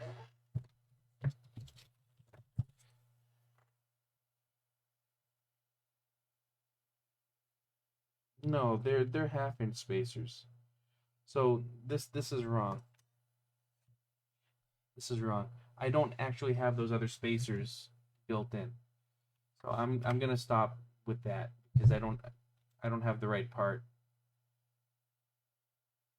Yeah, I don't have the right part, so I'm gonna stop with that. But point is, I'm gonna raise the spacers up a little bit, the bottom, and I can cut the bottom. All right. So there's that. So now that I know how this is gonna go, I can potentially make this guide. And yeah, I might just make it one big guide. That might, as difficult as it is, that might be easier. Oh no, I do need a top cut on this, don't I? I can't do a bottom cut. Oh, right, because I need an in cut on the top where the ramp is gonna go. That's right. Oh, all right. So much for that idea. So this is gonna be 1.25 inches.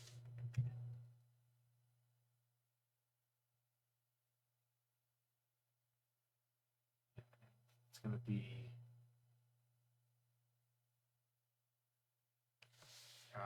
0.25 inches from the side. No, it's going to be 3/16 inches from the side. Yeah, and then the height of this shouldn't be that high. It should be 1 inch. 1 inch. Let's see. If I have no 1 inch is a lot. It can be 3/4 of an inch. Okay, yeah, it can be 3/4 of an inch. Because then that gives me a good 1/2 inch to put a screw in. Yeah, that's all right. And then I'll curve this with 1/8 inch. Okay, and this is going to be screwed cut 1/16 inch deep, and this is going to be where the ramp sits. Well, for where this little metal ramp sits. Okay, now that I have that, let's save. Okay, now that I have all this, I'm gonna make a guide.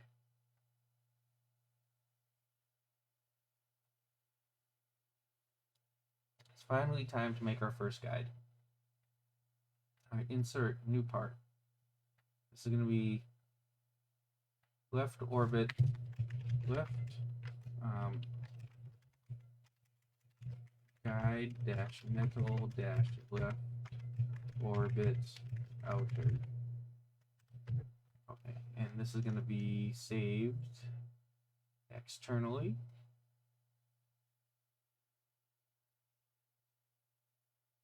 To parts. Oh, come on, parts. And new folder is going to be metal guides. Okay. Okay. And now this is going to float, and I'm going to move it to where I need.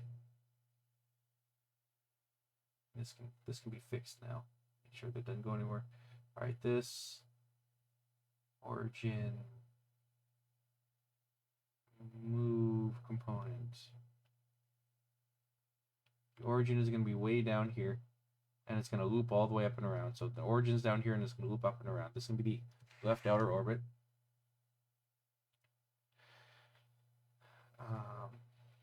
I'm also going to mate the top with the top here. Okay, and now I will fix this. Okay. So now comes a little bit of fun part. Edit the component, top, make a new sketch. And this sketch is going to take this line, and it's going to convert entities.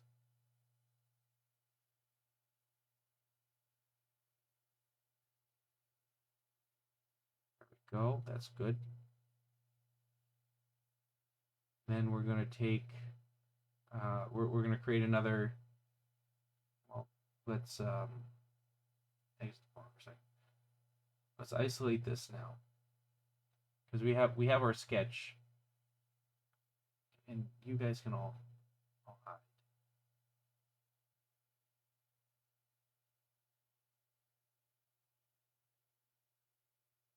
Okay, we have our sketch, so I'm going to be doing a sweep body around for the basic shape. So first I need to create a plane, and it's going to be oriented to this.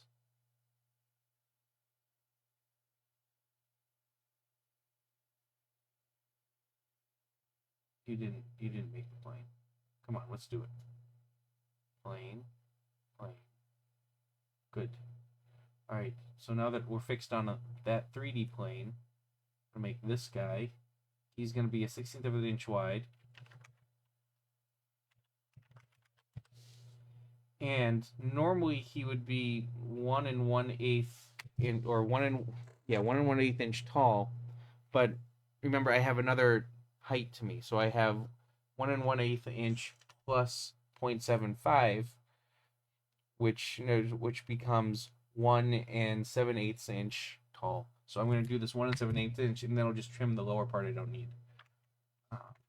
So you are 1 7/8 inch height. Okay. Exit the sketch. Now I'll do a sweep. Features, sweep boss base. Okay. So there's our first basic guide. Now let's exit isolate. And where does this need to trim? So right over here, on the bottom. So how about I exit this? Let's isolate this again. Let's show the raise play field. That way I know where that is. And now I'll edit this component. And on the bottom, let's just go to the bottom. I can now trim this lower section out, 0.75 inches high, and then that'll give me the height that I need. And then I'll do the opposite on the other side, but it'll be a little different. You'll see. So I need sketch.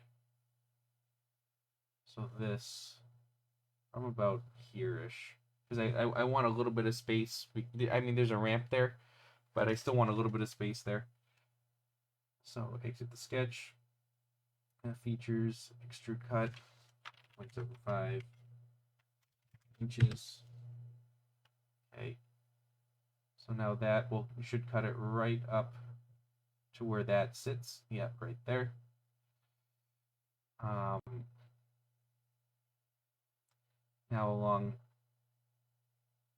along this stretch where the ramp's going to go, I'm going to end up trimming it down.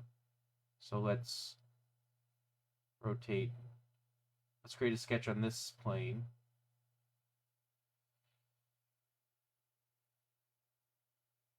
And so from here to like here or something. I don't know. I can fiddle with it later on.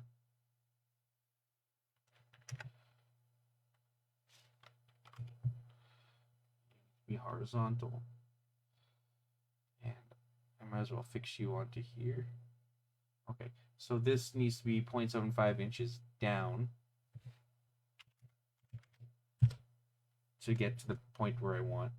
And this length here, I think I want like, let's see, 2 inches is like this. And do I have something that's 0.75 inches? Hang on one second, I might have something that's 0.75 inches. Around here somewhere.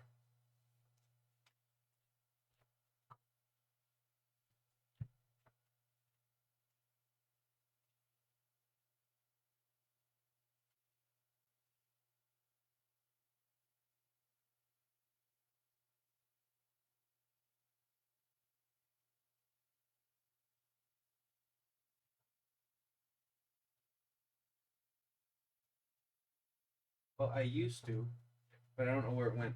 This is probably close enough. Right. There's a little door stop or a window stop that I made. Looks like a cat. Window sits on top. But this, I think, is about 7.75 inches. And it's close enough. So now I'm going to see what I need for this. That this is not flexible enough.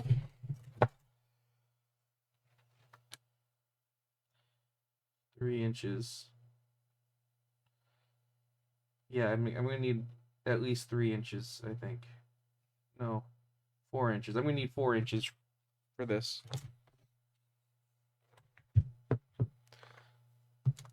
So 4 inches. That goes way out there. Yeah. All right. So that's gonna be 4 inches. That's basically the ramp.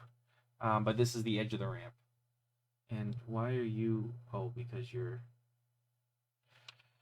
Let's make this. What is this to inches?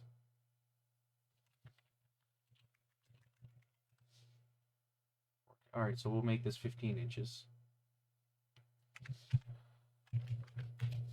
That's about right. Yeah, and that'll be the ramp, or the ramp section. Sketch and now features extrude cut. It's not gonna clash into nope. Through all. Yay!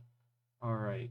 So now we have this part of the ramp, or this part of the guide.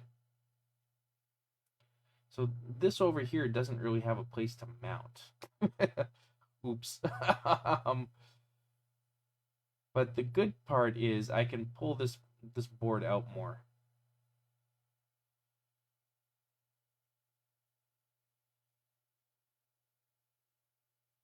Yeah, I goofed on that, but I can pull that out more.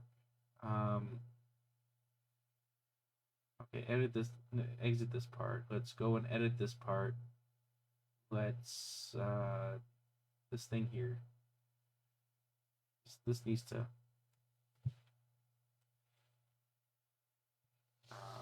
6 inches, 5 inches, 4 inches.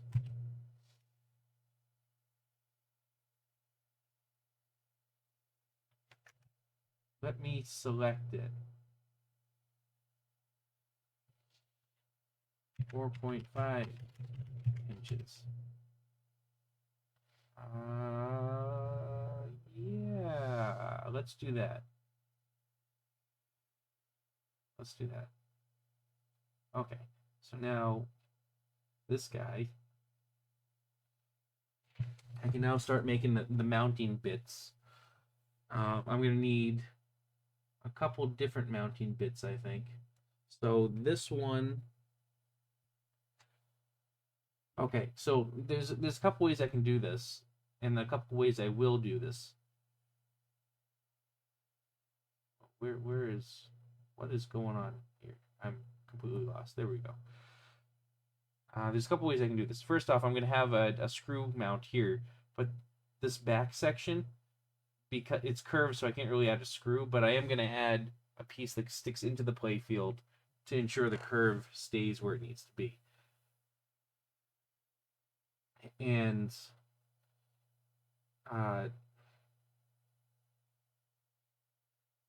then I'm gonna add. I'm gonna make the side rail go higher right here. That way I can mount, or I can put a screw mount here. I think I'll do that too. All right, so let's start off with this. Okay, so now I don't need to really see this. I can hide you.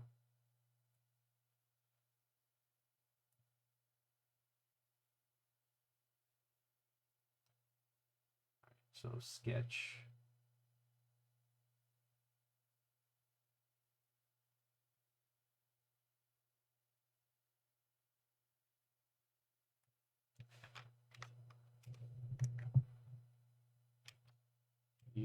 you are perpendicular. You and you are perpendicular. Come on. You and you are perpendicular, and then this is going to be 1/2 inch long. 5 inches. And you make sure you are fixed right there. Okay. Sketch, extrude the other way. It's going to be 1/16 of an inch.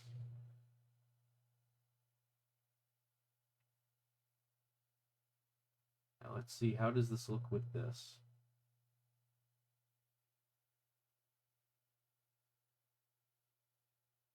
Oh, that's not perfect.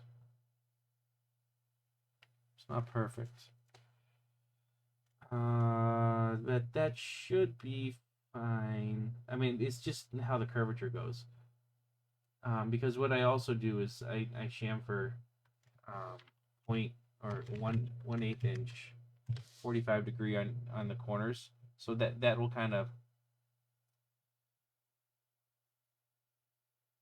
that'll solve that problem a little bit. I mean, it's still gonna overhang a little bit. There's nothing I can really do about that. Where's the street guides? So that's really not going to get into the way. You can see right here, it's not going to get into the way with where the street guides are, especially with the chamfer there. So I'm okay with this.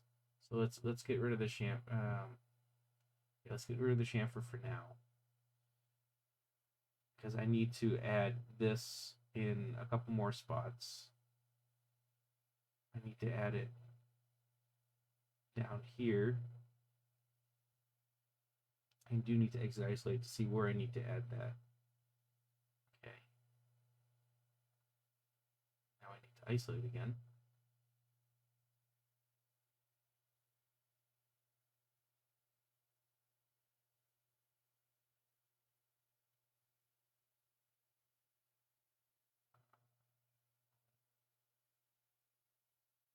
Sketch.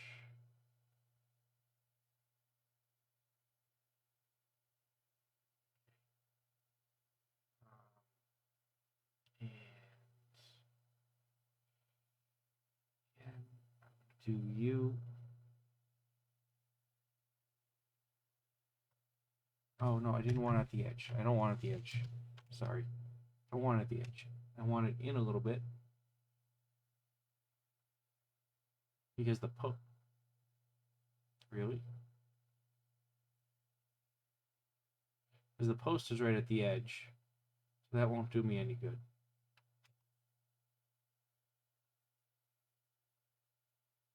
Another one right over here.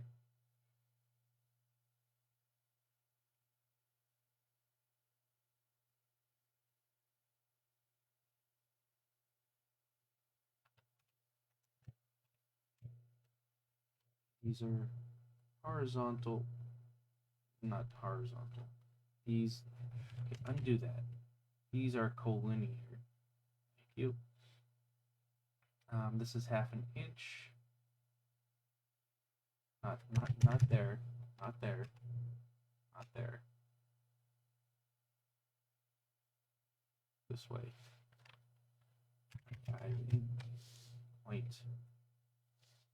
5 inches. This is going to be 1 inch. This is going to be 0.5 inches. And then here to here is going to be 0.25 inches. Okay. Extrude. The other way. 1/16 inch. Okay. Now let's see if that gets in the way of that post.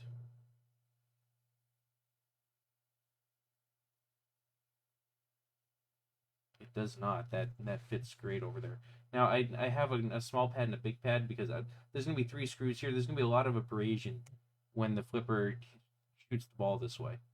So I want to make sure that there's a good spot for that.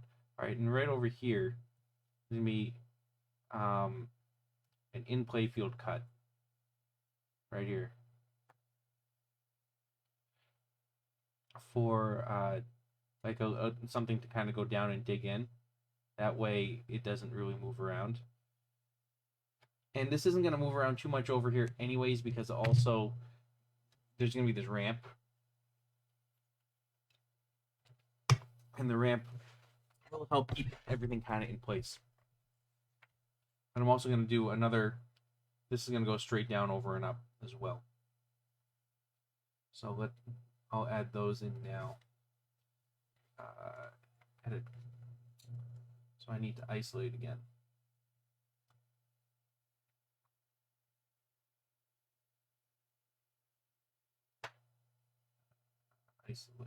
Isolate. There we go. Isolate. Now down here,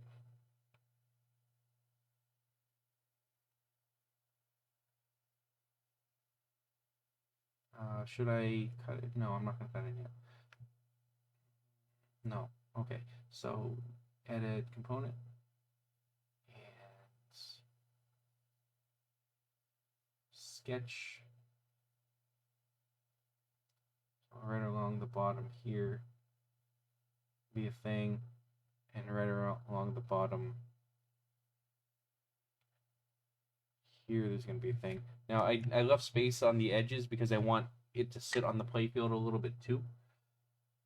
And you'll see that once I finish with this. So this is going to be 0.25 inches from the edge. This is going to be 0.5 inches. This is going to be 0.25 inches from the straightaway. And this is going to be equal to this, which is going to be 1/2 inch. Okay. Just extrude, and this is going to extrude down 3/8 inch. So it doesn't go all the way through the playfield, but it goes through most of it. Okay. Now I can do a bottom cut here.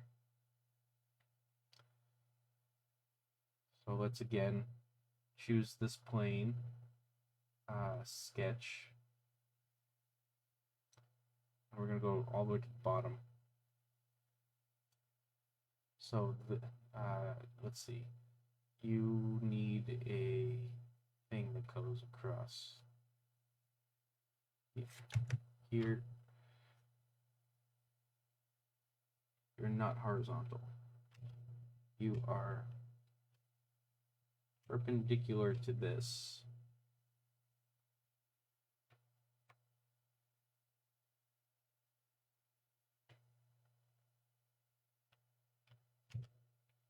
Okay. Oh, and I need that. Okay. And you are also perpendicular .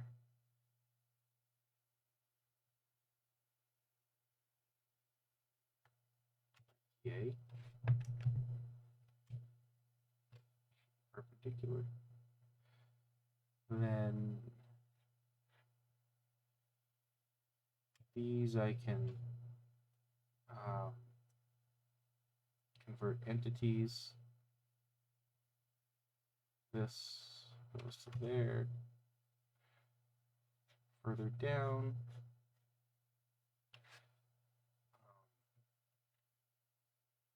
This goes to there. Right, and then in this section, which is pretty simple, this goes to there. However, this is going to be 1/4 inch from this, because I made a 1/4 inch on the other side. This is going to be 1/4 inch on this side. And then all the way down here, it's It's going to be 1/4 of an inch here to here. Okay, and then it's going to be,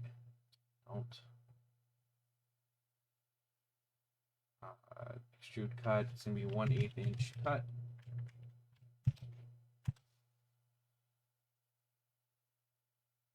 Now when I look at it, so these things sit right on the playfield. This is going to go in the playfield. This is raised up a little bit higher than the playfield.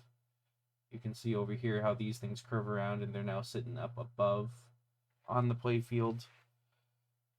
And I'm going to do a similar thing over here because in this curve in the back, I definitely want something sticking down here to keep it from moving around. But things are going to be raised up again, this in a similar manner to this. So let's first make that stick down piece.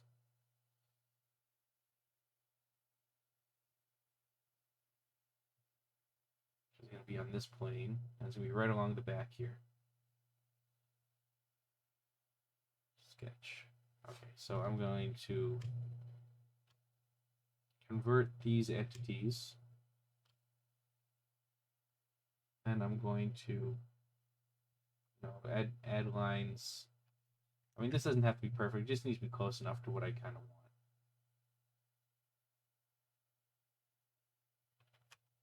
want. Okay. Yeah, I mean, whatever. Like, what's the distance between these? 1 inch. Sure, 1 inch. That's good.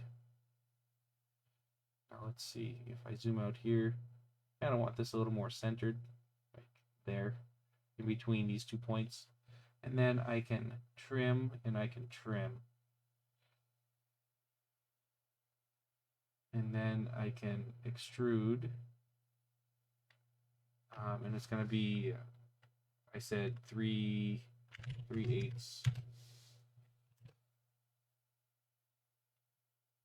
So now you can see on here, oh, that was extrude cut. Undo that.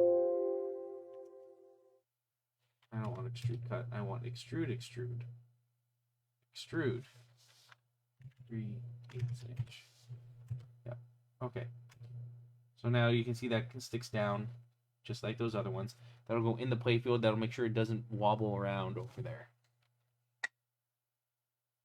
And then let's do this uppercut.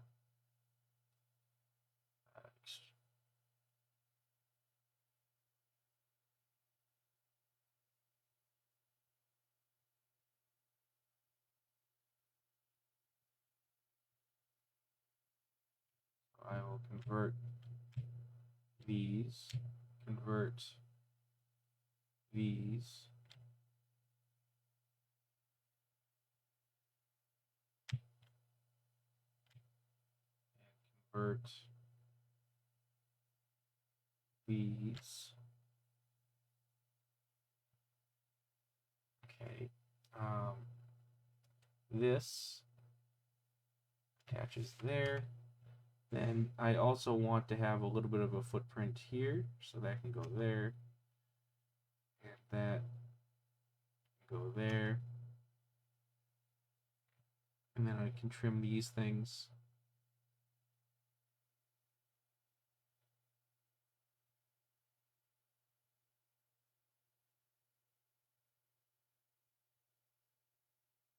Features. Okay, extrude cut is going to be 1/8 inch.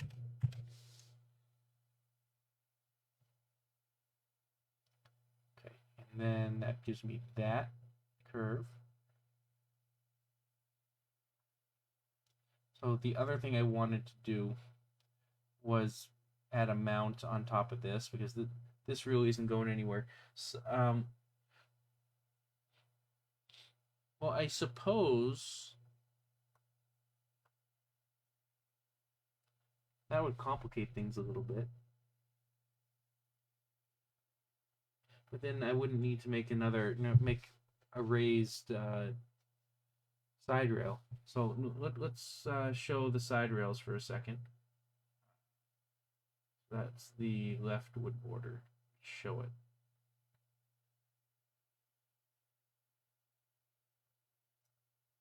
How far up? That's not that bad. I might as well just do that. So I'm going to make a cut up here and fold it over. So if I sketch here, so this sketch will come up, over, down, cross, up, over, down, cross. All right, so this is gonna, I want this to be 0.25, no, 0.55 inches is fine. This needs to be 1/8. This side also needs to be 1/8. And then this needs to be from here to here, 1/8.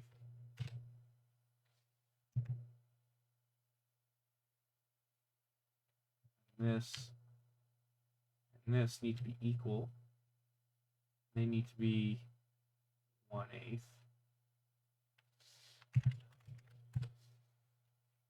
Okay.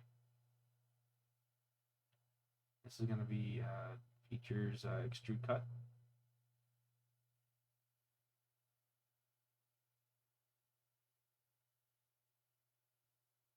So now that should sit right on the top.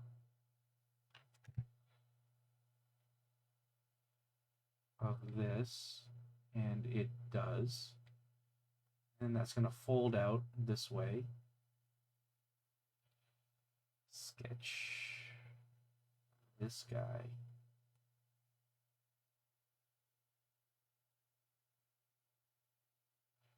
I really don't want it to clamp to the middle in case I need to resize something.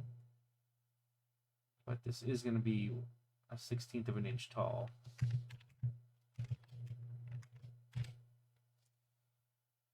And it's going to extrude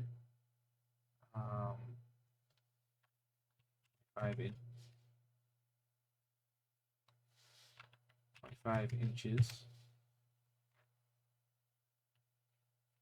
Okay, and yeah, that sits right on top there. Quite happy hunky-dory.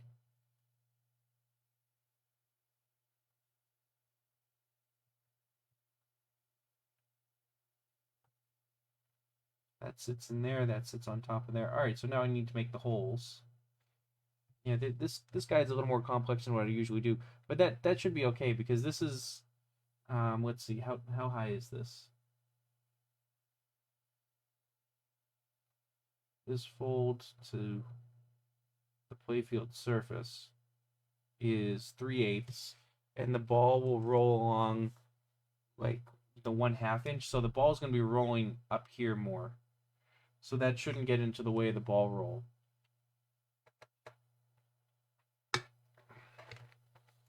Yeah, that shouldn't get into the way of the ball roll. Okay, so now I need to make all these mounting holes. What's the highest point? Is it this one? Yeah. So I'm going to use this. I'm going to use this plane as the highest point plane for my mounting holes, so I only have to make like one sketch for this, because I'm lazy. These mounting holes go in the center. Come on, just make my lines. Thank you.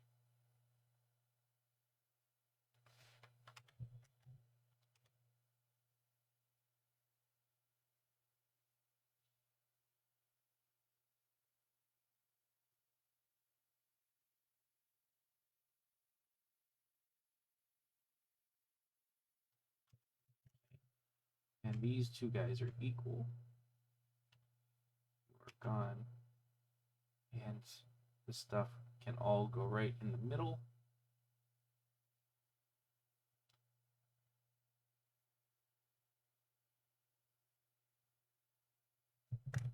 So now all these circles need to be equal, and they need to be 0.2 inches.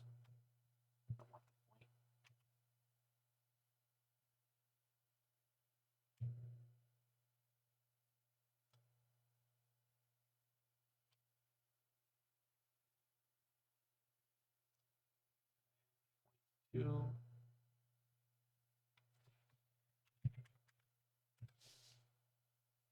All right.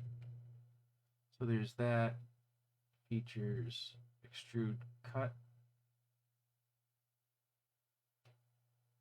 through all.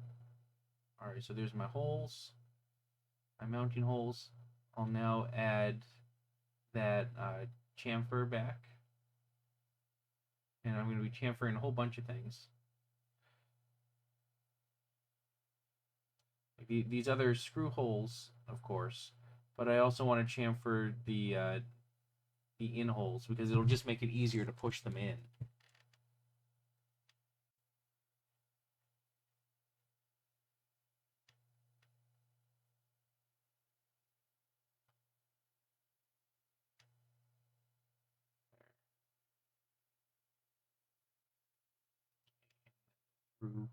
Through bits all along here.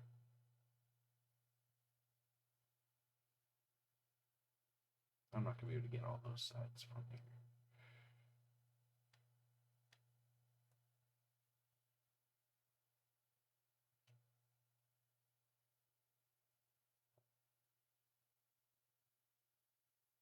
And then this last one over here.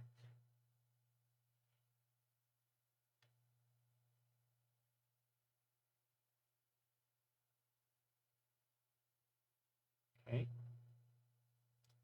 And the last thing is a couple fillets. Not those things.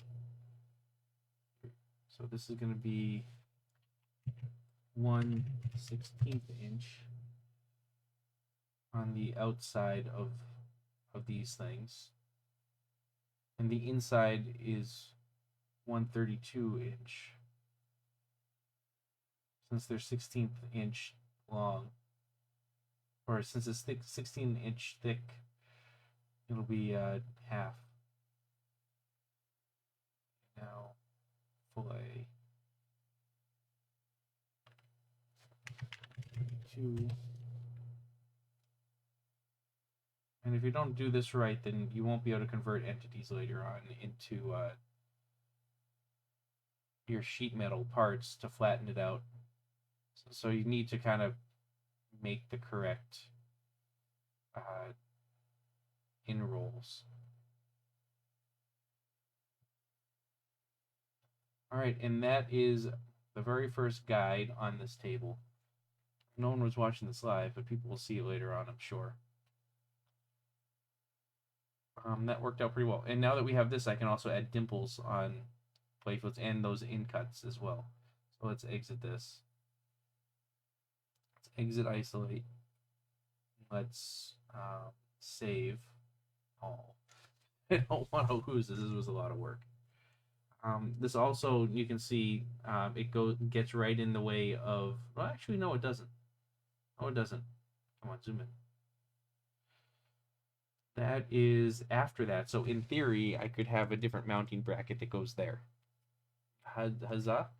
Anyways, that doesn't matter. So through holes on here, or device holes.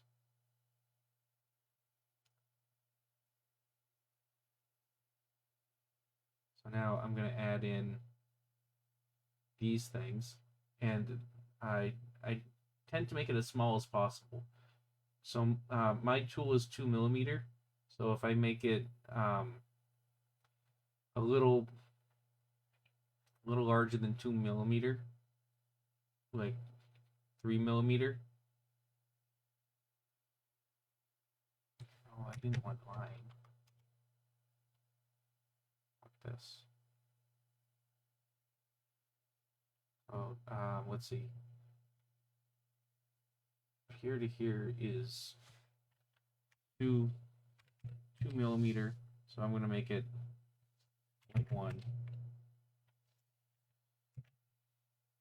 inch. I'm just gonna kiss right across here.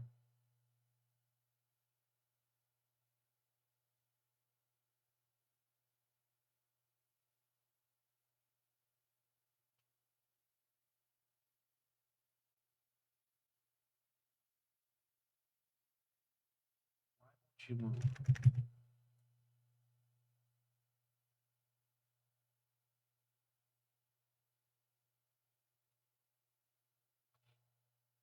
Okay, I think I made that 1/2 inch, so I'm gonna make this a little bigger than 1/2 inch. I'm gonna make this 5/8 of an inch. Now I can move this freely around. And it's gonna be like there-ish. Okay. And it's a little underneath the this side rail because I don't want a lot of flex in this. I want it to be as exact as I reasonably can make it. So 3/8 inch. Sorry.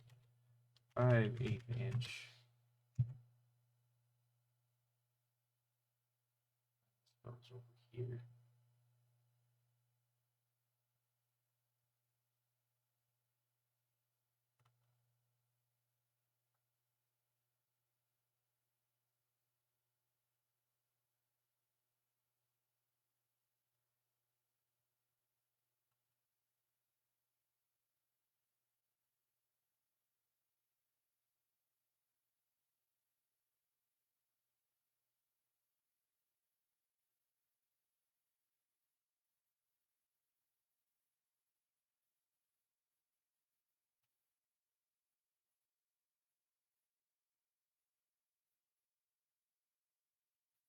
It doesn't need to be 5/8 inch. It really doesn't.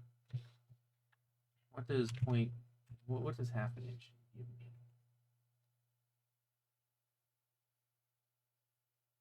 Well, 1/2 inch is perfectly fine.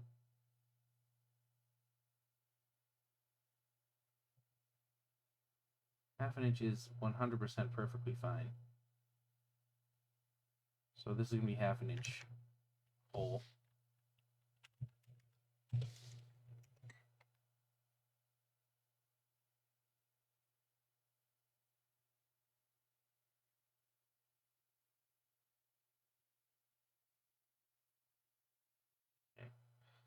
That's those hole. Okay. Those guide holes.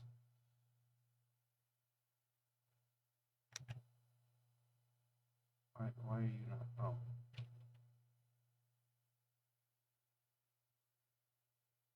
This is point 1.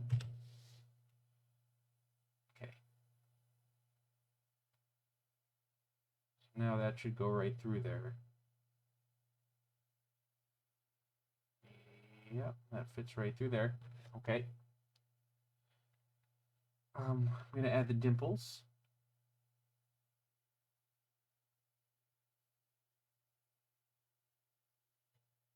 There's 3 of them down here. And these ones I am gonna keep locked to this. Because if I need to make adjustments for whatever reason, I want the dimples to just automatically update themselves.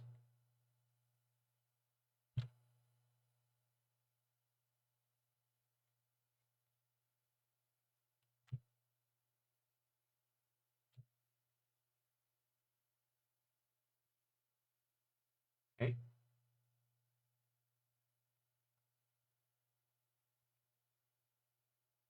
So that's the main play field.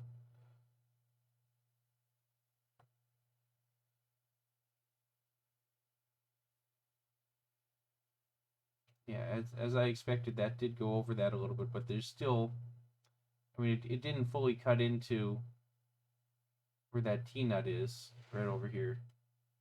So that wouldn't be a problem if I used that other mounting style.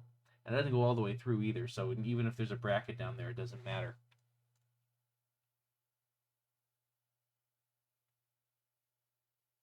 Okay, so now I need to make these final couple bits up here. So I need the in cut for this, and I need the dimple for this. That dimple is really on the edge. I don't have much of a choice, though. I don't have much of a choice. Okay, so sketch.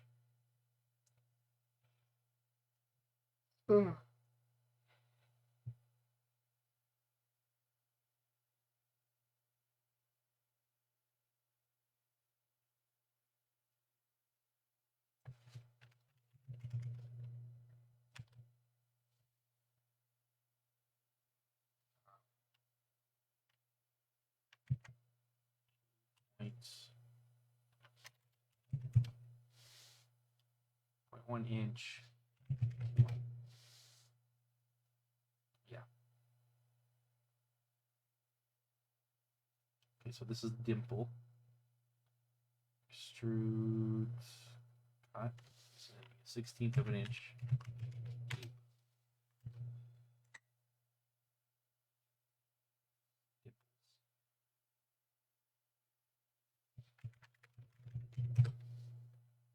Okay, and then this thing is going to be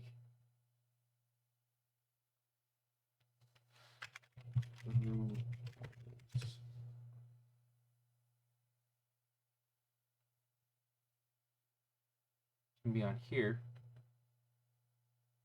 with some of this other stuff. So I want to be able to I want to convert entities with this, which might be difficult. SolidWorks might throw a fit a little bit, because I don't want to select the raised playfield. Oh, if I set it to lines, then yeah, all right. Convert entities. No. I'll take this bottom one. Offset entity. I'll take this bottom one. I want to convert the entity. And I'll take this newly converted entity, offset entity by, what did I say it was? 0.1 inches. Yeah. Nope, that's not what I want to do. I want to take this top one.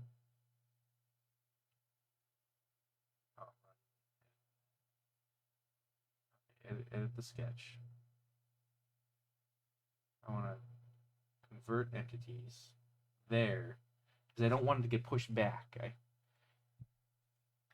And now I offset entities the other way by 0.1. Yeah. Okay. And now I need to figure out where the hell that is. So line here, here, something like that. Trim. And these are now going to be for construction only. No, just don't trim that one.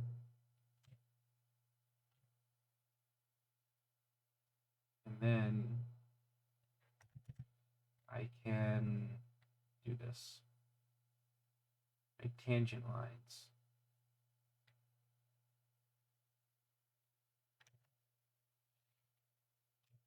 I want both sides to be tangent, please.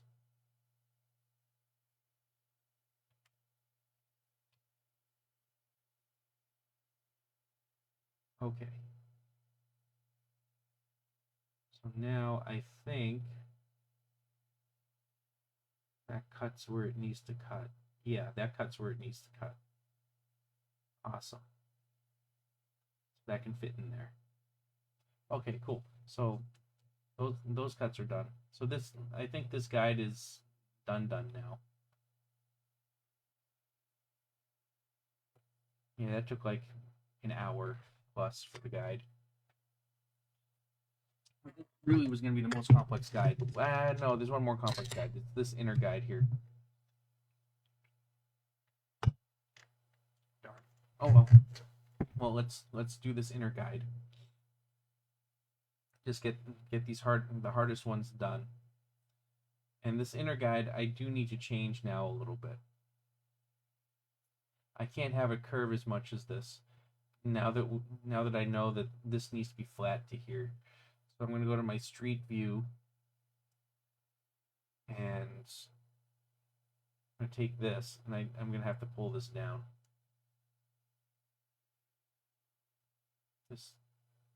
This just needs to come to there, I think, right?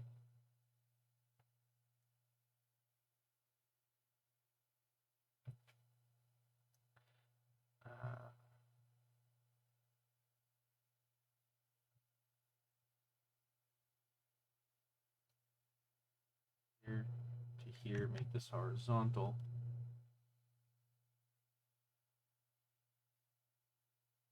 Take this, fix it, get rid of this.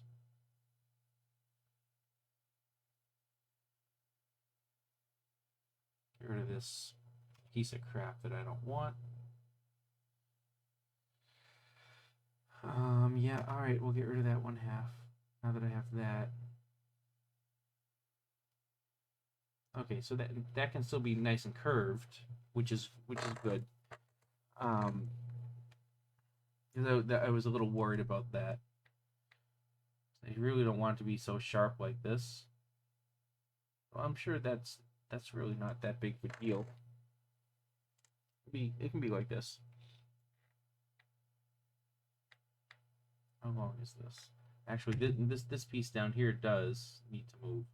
So if I fix this and then unfix this, I can make adjustments to the length of it because it can't be in the same spot as the target, obviously. 3.75. Yeah, so 3 1/4 is probably good. Or 3. No, let's make it 3 7/8. That's probably better.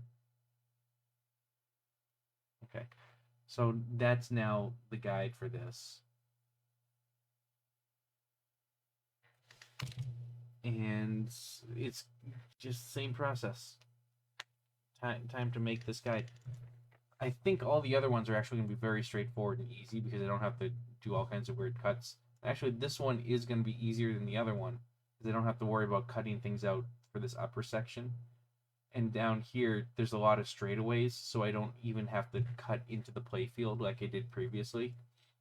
So, yeah, and this is flat, so I can make a cut. I can make a foot right here, a foot right here, and a foot right here pretty easily.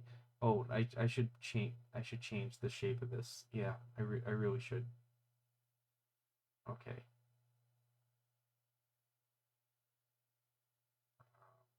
Let's not do it then. Let's pull you to here. You're that. Yeah, alright. So now from there, sketch. I'm going to make this diagonal. I'm going to make another diagonal piece here because I can.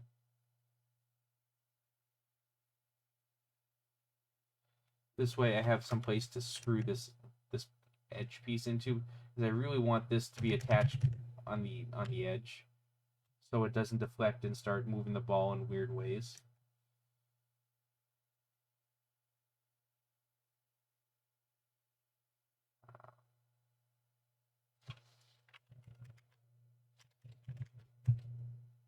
Yeah.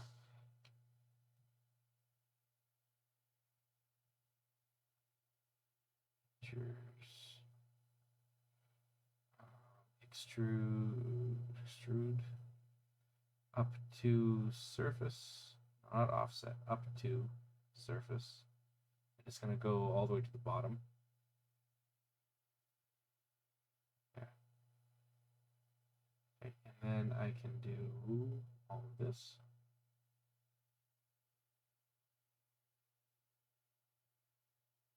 Why is device holes complaining? Why is device holes complaining?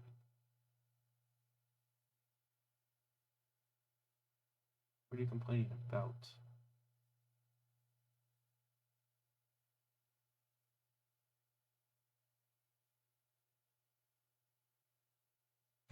There's nothing that doesn't affect anything.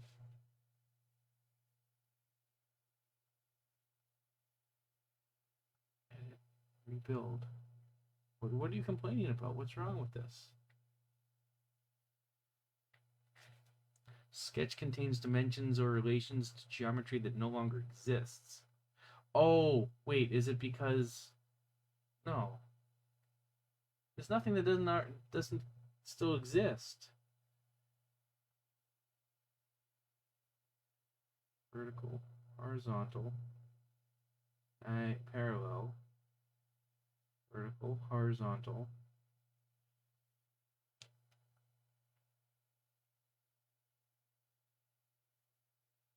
What relation doesn't exist anymore?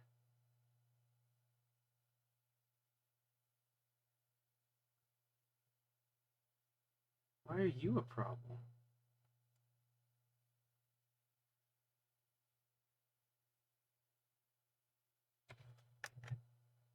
I don't know why you are a problem.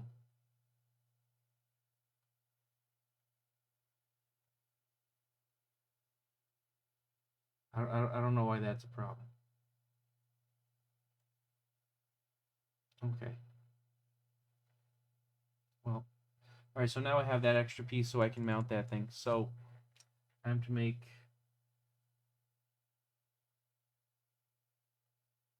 the next guide. So this was guide metal left orbit outer. File, okay, new component.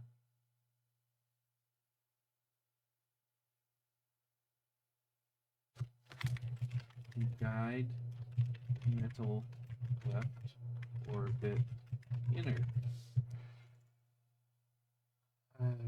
External part.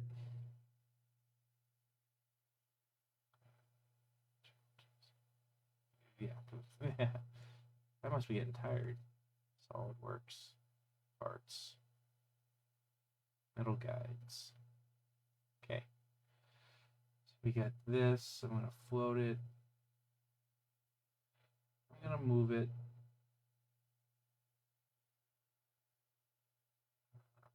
Component.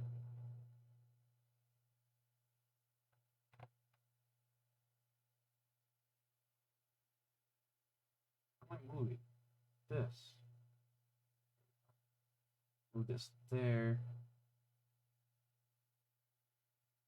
I'm going to mate it to the top of this. And I'm going to fix it again. Okay, so now that's all set, and it's time to make this thing. So let's edit the part. Let's choose top. Let's choose sketch. Let's choose, now let's start converting entities. This, and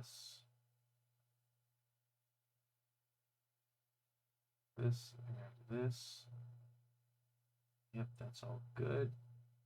Okay, now we can isolate, as everything's good there.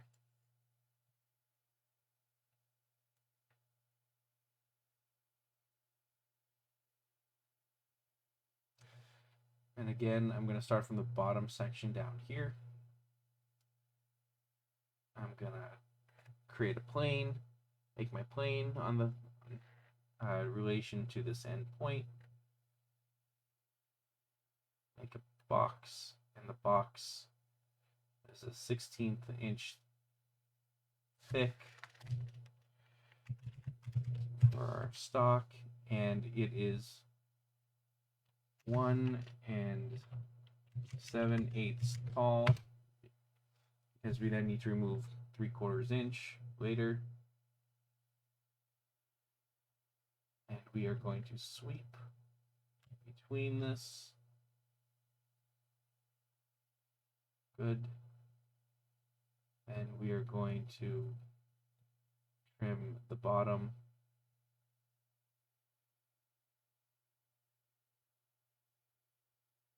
I want to show both of these components. That way I know roughly where I trim the bottom of this other one, and it can be roughly the same.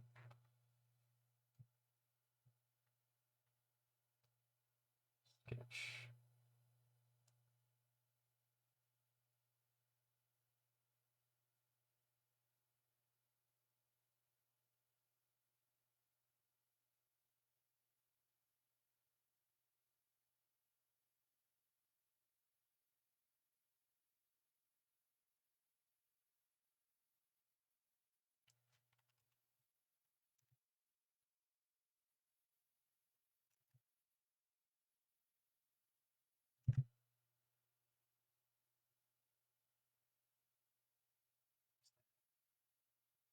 Okay, this is now going to trim, shoot cut 0.75 inches.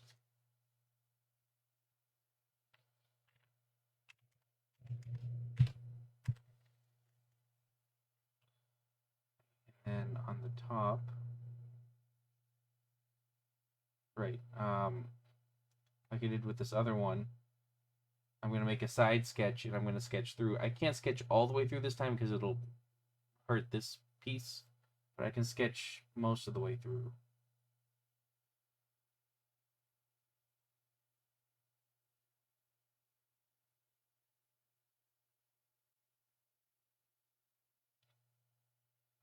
Sketch.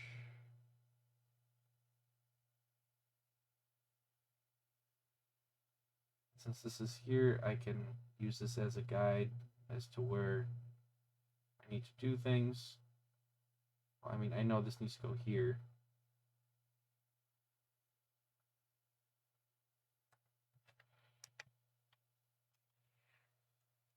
Construction. This, I said, was 4 inches, I think. Yeah. Did you construction me? No, for construction. Let's go. Okay, and now the rest of this is all the way to the end.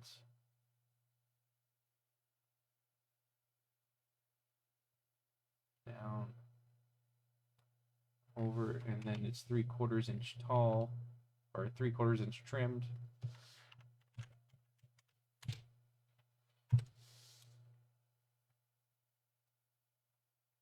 Cheers.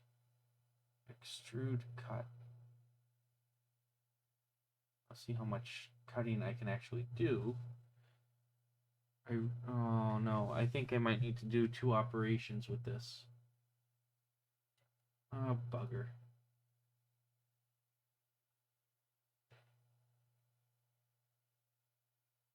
Oh, bugger.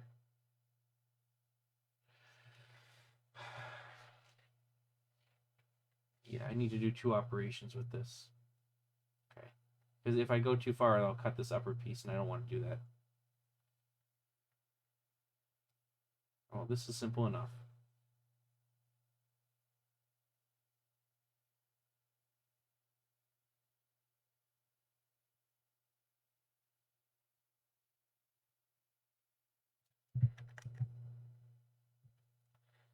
This needs to not be coincident to that. This needs to not be, coincident. Okay. Where's this other piece? Just junk. This is 3/4 of an inch. Okay. And then here's extrude cut, short. Okay. So that takes care of that.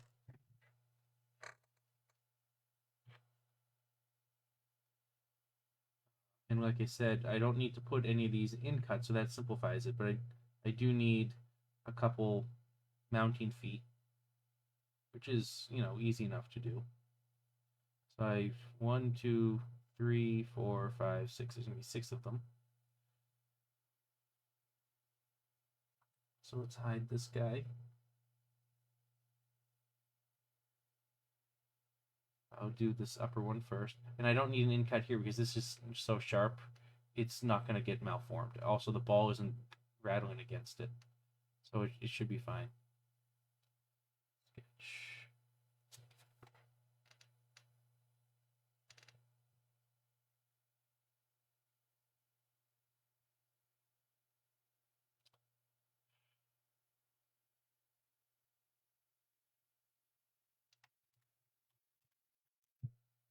Thanks for not clamping to things I wanted you to clamp to.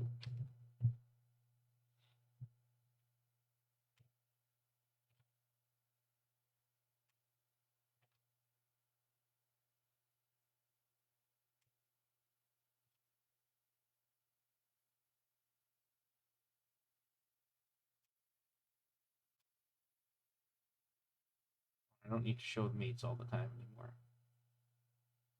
And then this one over here on this corner.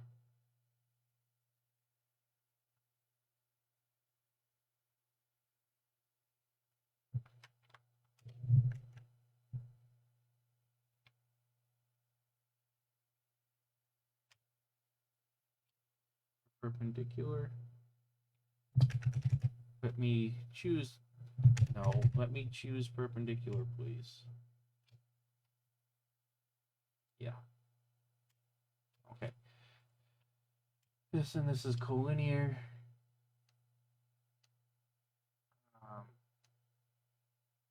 And equal, actually. And this is 1/2 inch. Or, yep, 1/2 inch.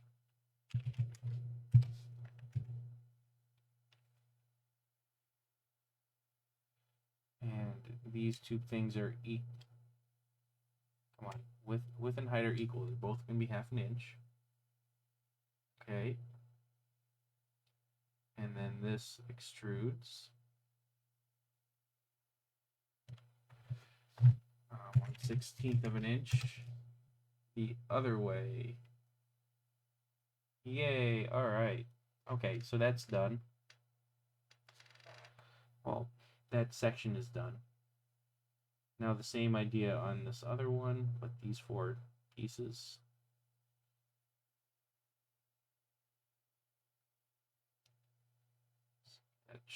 Sketch.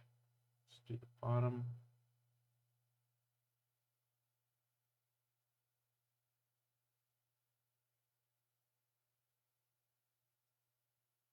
All right.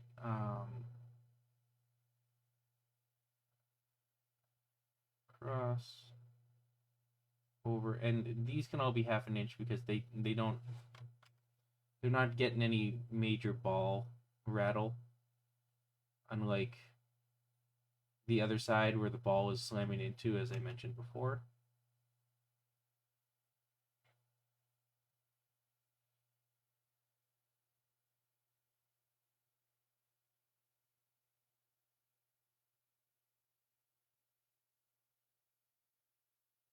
This needs to be offset from that a little bit because I do have a ramp post that I need to be wary of.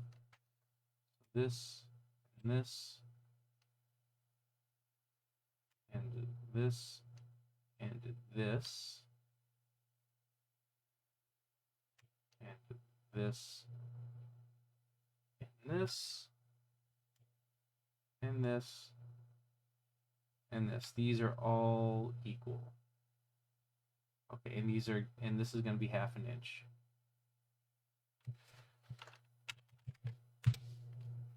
All right. Yep. And then this, I'll say, is from here to here, 0.75 inches. Yeah, we'll start with that. We'll see where that goes.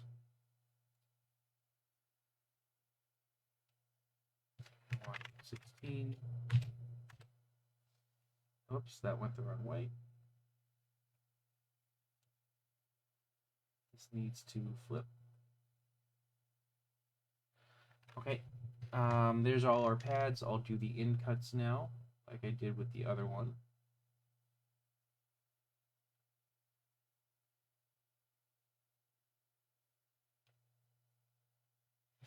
First, I'm going to convert some entities.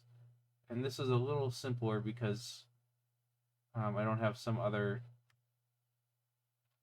Let's just select convert entities so I can more easily select things.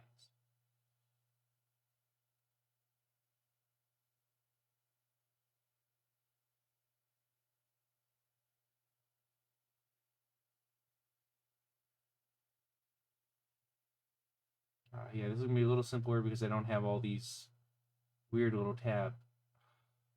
Come on.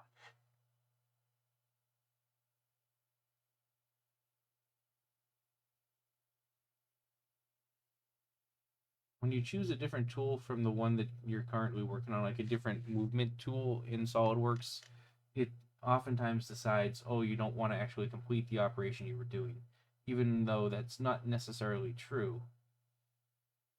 Quite frequently, you do want to complete the operation you're working on, but you just can't because, well, you have to move around.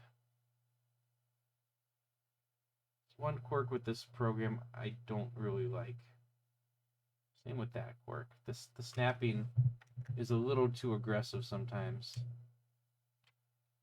Or I'm sorry, the not collinear. The vertical snapping, vertical and horizontal snapping is a little too aggressive at times.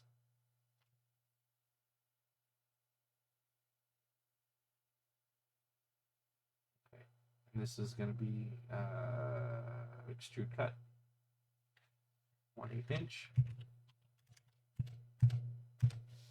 Okay. Why are you?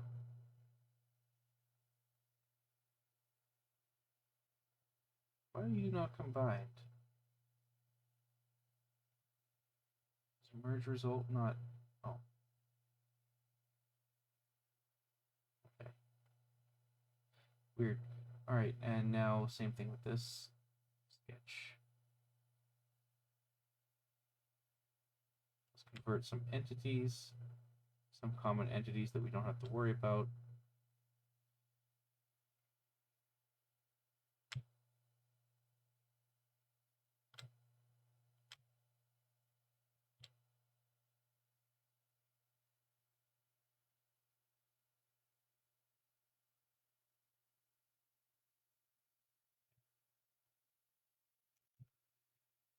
And a line, draw some lines.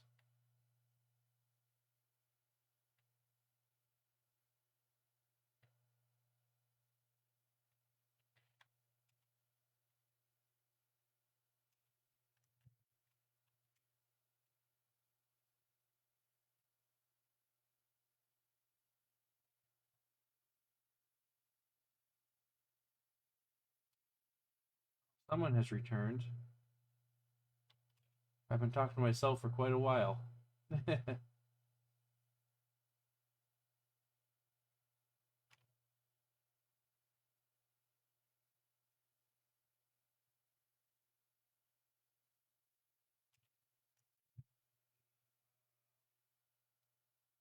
Root cut. And they left.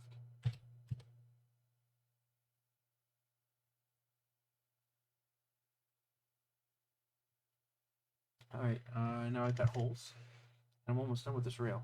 This one didn't take nearly as long. This only took about half an hour.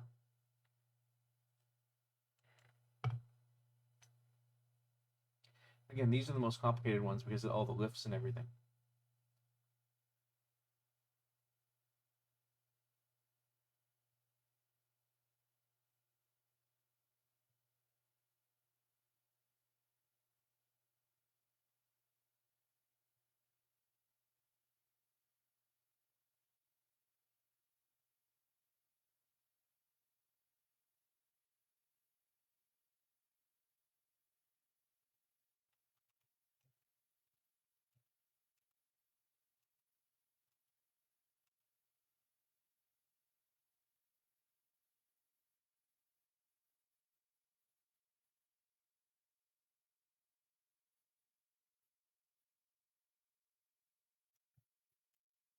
These circles are 0.2 inches.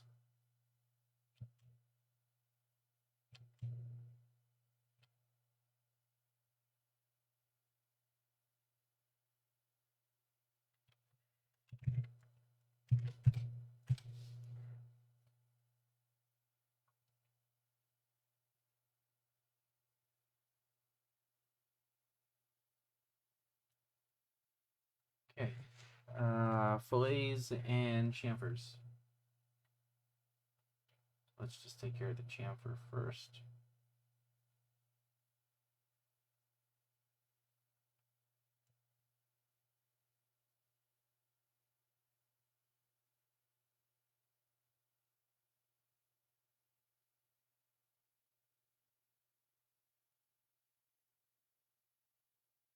I don't know if I can grab all these over here.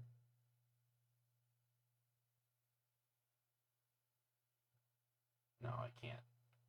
All right, I'm gonna have to rotate the view.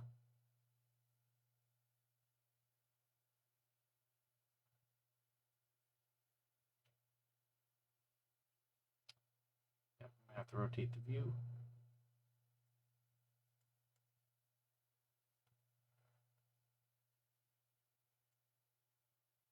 Now I should be able to get everything else.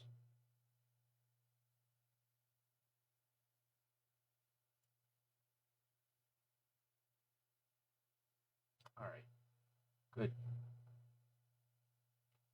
Chamfer and now the fillets. So 1/16 is the outer fillet.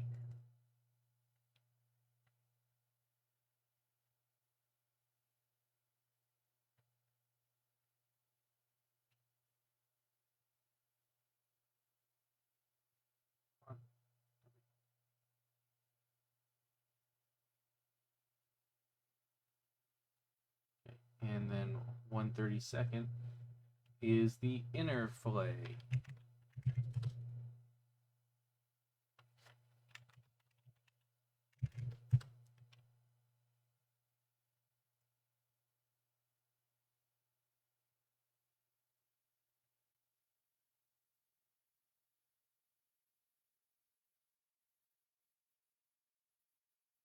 Okay, and this is done. All right, so this other rail is done. I got through 2 rails so far.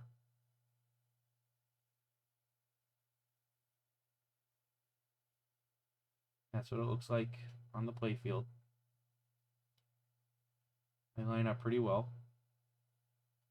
It's not going to cause a problem down here with this target. When the target gets hit and flexes back, it'll be fine. If the ball dribbles down, it's not going to hit the back of the target. So that's okay. All right, next, let's do this inner orbit. This inner orbit is going to be the next most complex one because it does have some in cuts over here. And it has some top mounts, bottom in cuts, and it's, I mean, just in general, it's an overall important guide. And I'm going to call it right orbit because technically it's kind of the right orbit. So right orbit outer is going to be the next one.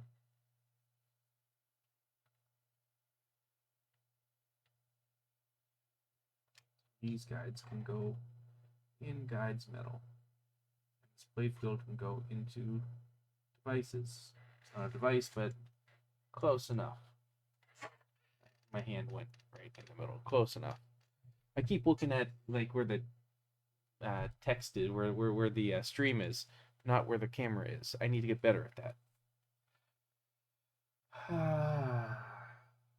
All right, so new insert component, new part.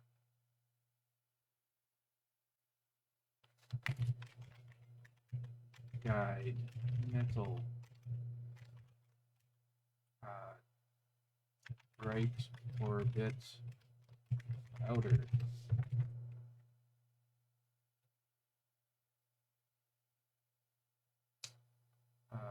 Save, where is it? Save external part.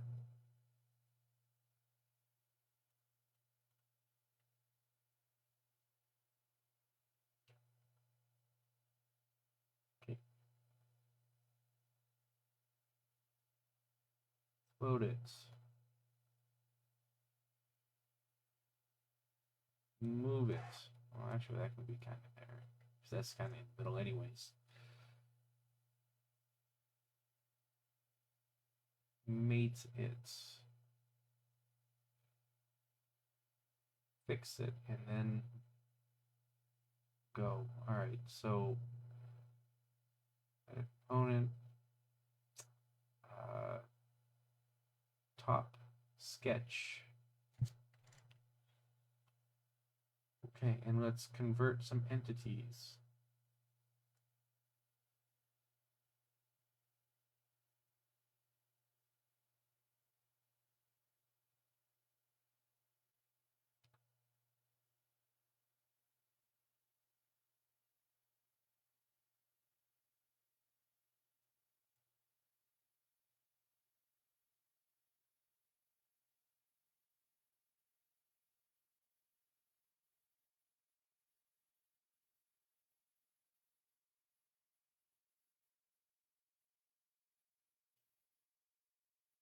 I think that's the whole loop. Yeah. All right. Now let's isolate. Okay, so I'm gonna start the loop on this right side and loop it around. I think that makes the most sense because I don't think there's gonna be a lot of adjustments over here, but there might be some adjustments over here eventually.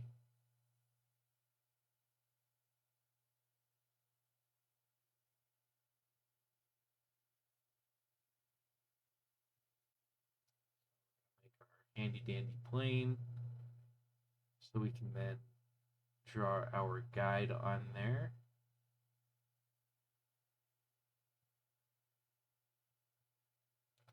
Now, unlike the other ones, this one only has to be 1 1/8 inch tall.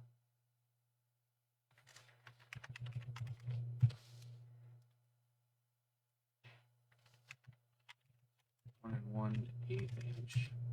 Okay.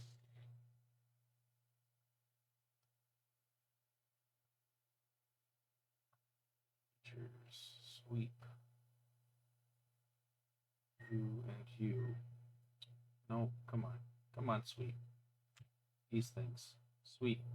Do it. There you go. All right.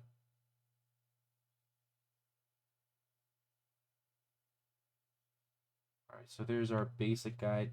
There's gonna be 1, 2, 3, 4. Oh yeah, there's gonna be a bunch of incuts down here, I think. Just for support. There's gonna be a mount here, a mount here. A double mount, a double mount. This is gonna have a top mount, an in mount, a top mount, I think. This also might need to continue down into the plunger lane. I don't know if I want to do that with this.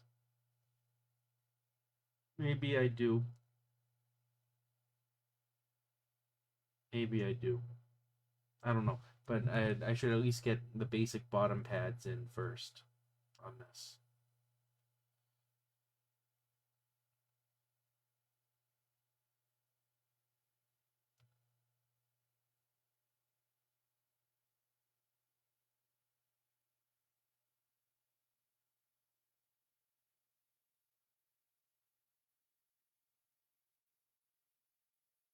What?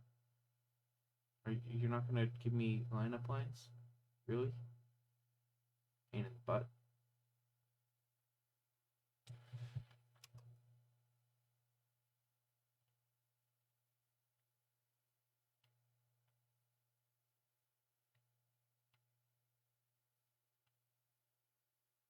Yeah, now you give the lineup lines. I don't know why you didn't give me it earlier. These are all perpendicular. That's perpendicular. This needs to be perpendicular.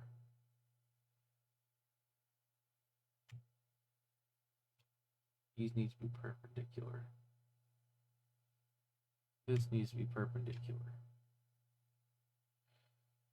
Okay.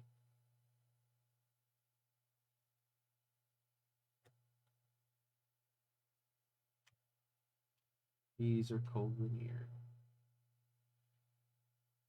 Now, like, let's see how long is. Right, these are both going to be half an inch then. That's good to know. The next straightaway is right here. This is probably going to be the whole straightaway.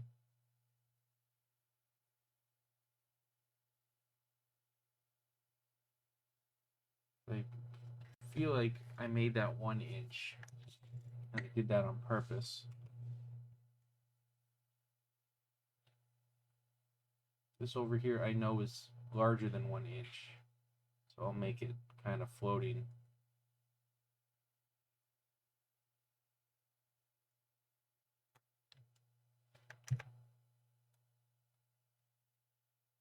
Yeah, I'll make it floating. But I do want the midpoint to be midpoint. So I will lock the midpoint in to midpoint.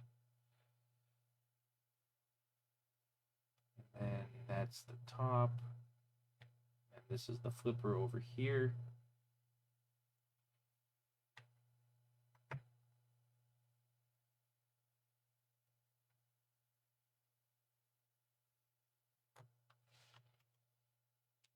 There, and I need one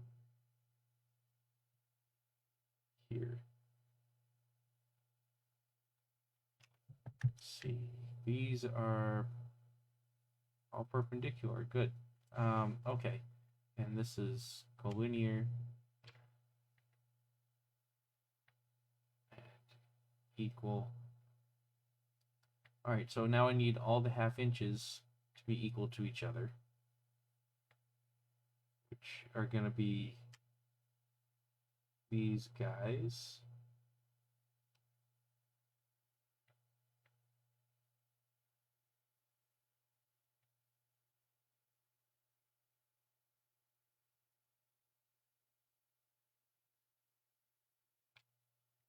These are all going to be half an inch.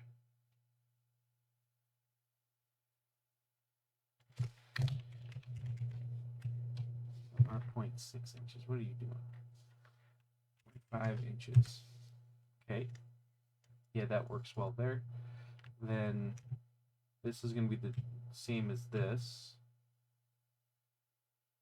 Okay. I'm not going to have... Yeah, I don't have any other spots here. So, here's extrude. 1/16 of an inch. The other way, yeah. Okay, so that's those footings. I have a footing on the top here that, yeah, I want to do it in the middle here, and I'll have a bottom piece and a bottom piece, I think. How do I want to do that? How do I want to do that? Well, definitely here, I need to have an in cut right here, right? This, I can't do an in cut because this goes right to the edge of the playfield. So this is gonna wobble a little bit, unfortunately. Unless I change it so there's a small flat piece that screws into the back of the playfield. I don't want to do that. So that's gonna wobble a little bit. But I guess I can do 2 overhangs, one here and one here. And then one in cut over here. And that's probably gonna be good enough. Alright, so I'll do the overhangs.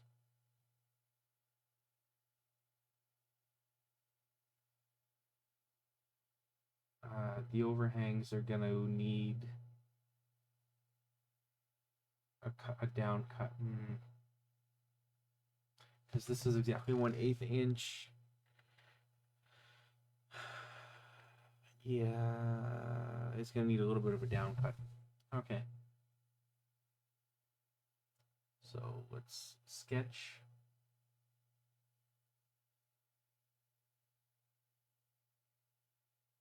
So an overhang here, overhang not there, overhang here. They're both going to be a single screw overhang.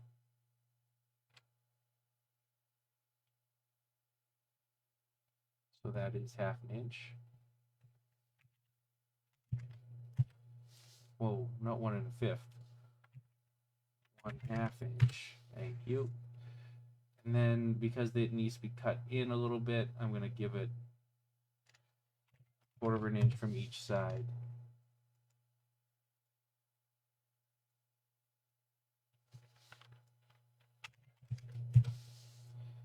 Yeah.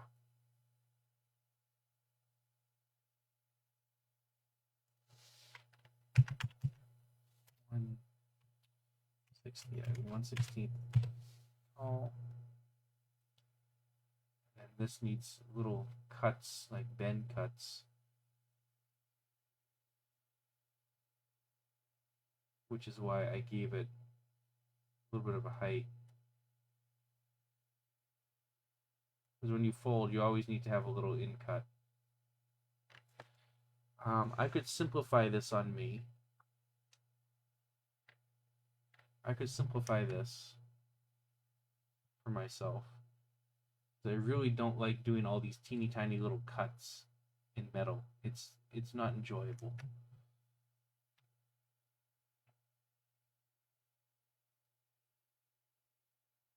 This is 1/8 inch deep, and this is an 1/8 inch wide and an 1/8 inch deep. 1/8 inch wide and an 1/8 inch deep. I could have just said collinear for all those. Whatever. Alright, features extrude cut through all. Okay. That just makes it a little easier for me because the ball's never going to hit this upper part. I don't want to have to keep doing up and down cuts all over the place.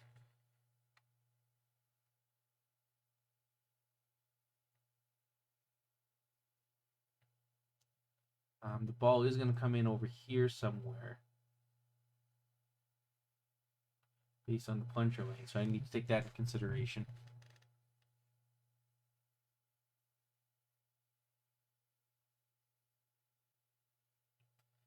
And okay, so I guess I can cut up from the no. I'm gonna add the in cut here. Like I said, I can't do an in cut here because this is in the back of the playfield already. But I definitely need an in cut here to make sure this stays roughly there. Let's go down here, sketch. Okay, I'm going to convert all these entities, and I'm going to do cut here, a cut here. I want this to be 1 inch, roughly. Right in the middle there.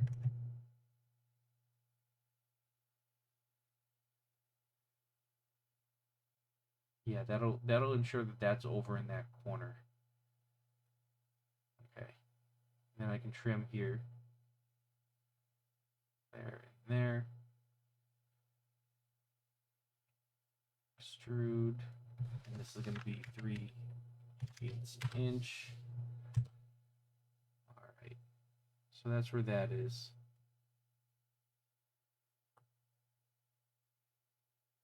Alright, now I can do my bottom cut. Okay. This wasn't as bad as I thought it was going to be.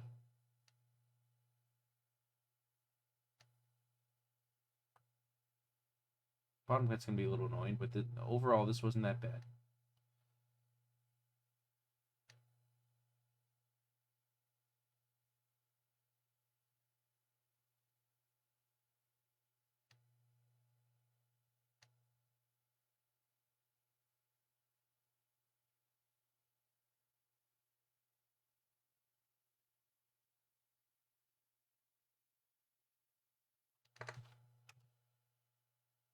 Now I need to convert a whole lot of entities.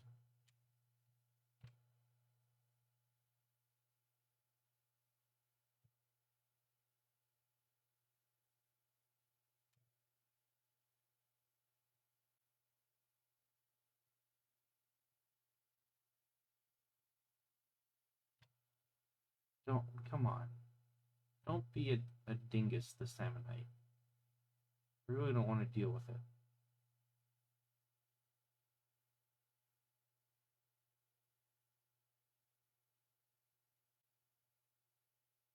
And here, I want something like there, there. I really don't want straight across. That's not accurate. I don't want horizontal.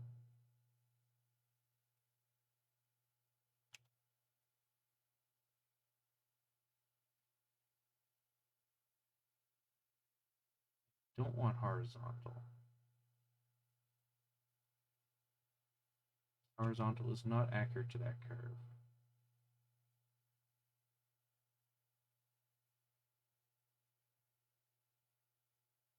I don't know what you're coinciding with.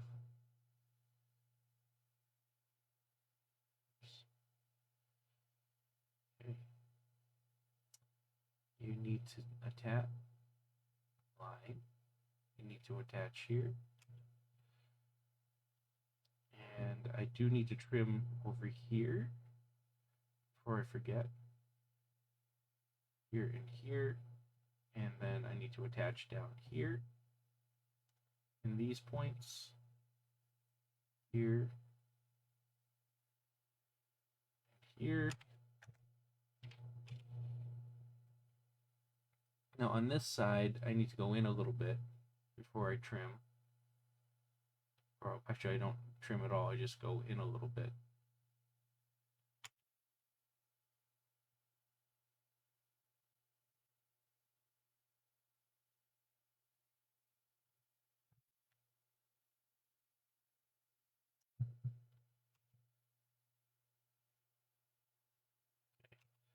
Now I can convert these entities.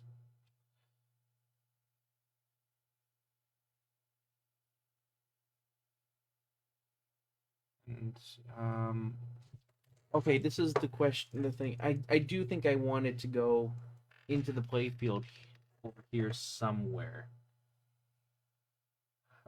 So yeah, because if I do that, that'll guarantee this stays pressed against the edge.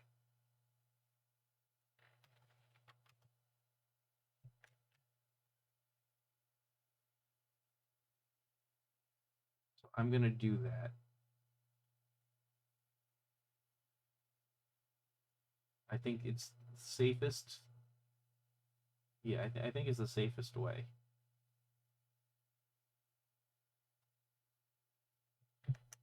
All right, and the distance here is going to be 3/4 of an inch. And I am going to put this kind of in the middle of the line. So I'm going to make a center point mark. Yeah, so that's going to be 3/4 of an inch. That's going to be 1/2 inch on the, or like 3/8 inch on the inside. Also make it 1 inch. That way it can be 1/2 inch on the inside there. Yeah.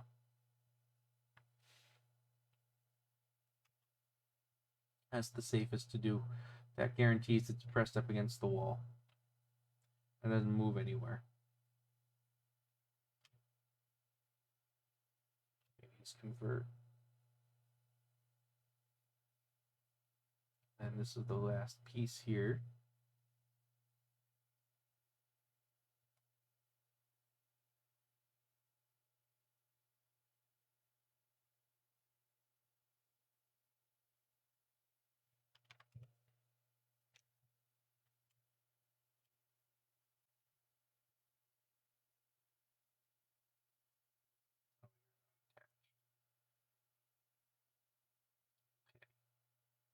All right, I think that's everything. Just extrude, cut.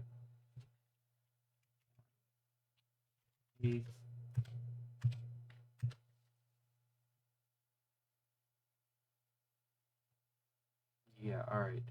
I'll add that other piece in now. I'm going to add it in because it's in the middle of that section. It's more or less easy to come on. It's easy to find where it needs to go.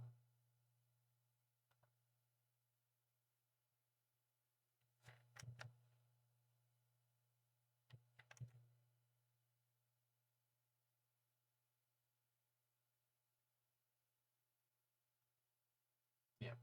And then 1/2 inch.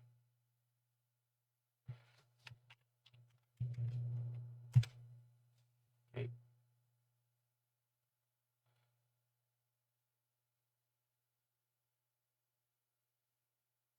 And that was completely inaccurate. Yay, why was that inaccurate? What's going on? Oh, I know why.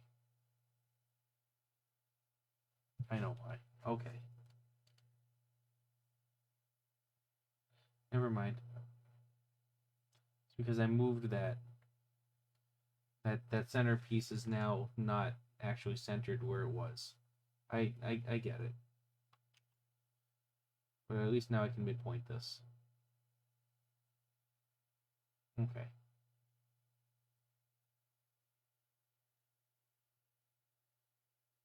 Okay, now holes and chamfers. Holes, chamfers, and fillets. And then those 2 little cuts on the playfield itself. And then this orbit will be done. And I'll probably have time for... Well, the other ones are kind of small. So this piece over here is pretty simple.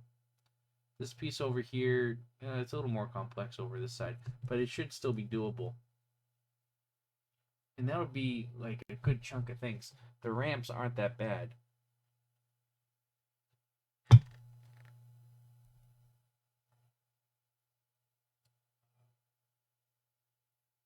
No, I didn't want... I'm sorry. I don't want to sketch there. This is higher. So I want to sketch here.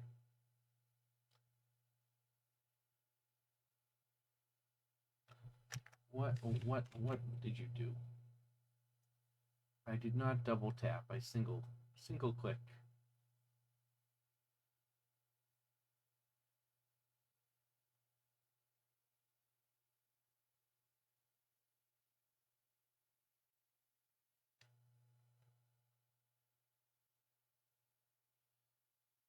And I do things this way without like stopping new lines. It's easier to just draw it all out and then delete later rather than stop draw.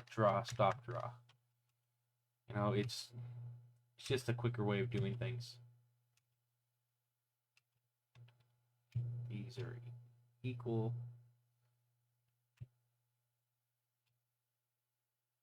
These are equal. Let's draw in all the circles. I'll delete that center line in a minute.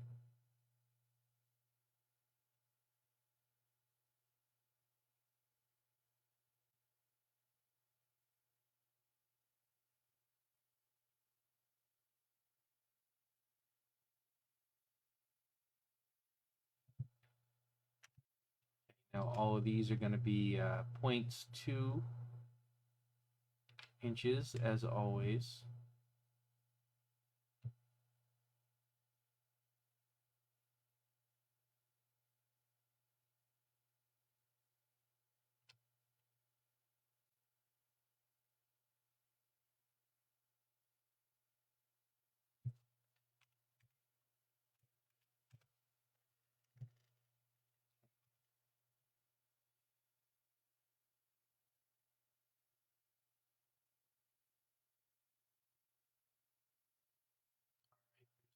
All right, chamfers. Yeah.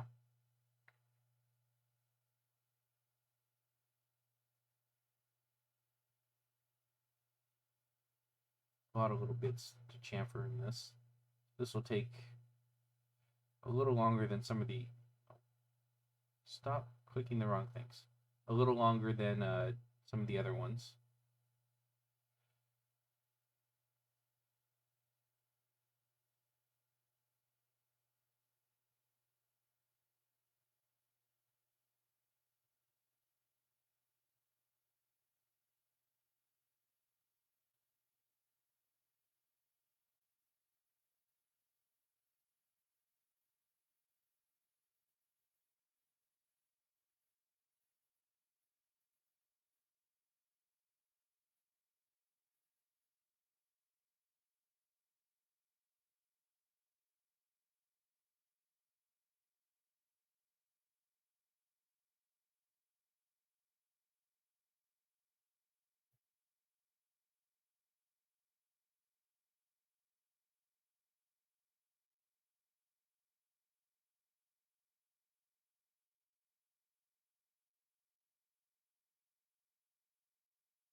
Okay, that's everything.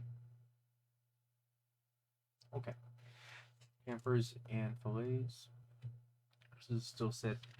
Well, I'll just do it 116 first, just to keep the same pattern so I don't forget what I'm doing. Zoom in so I don't forget what I'm doing.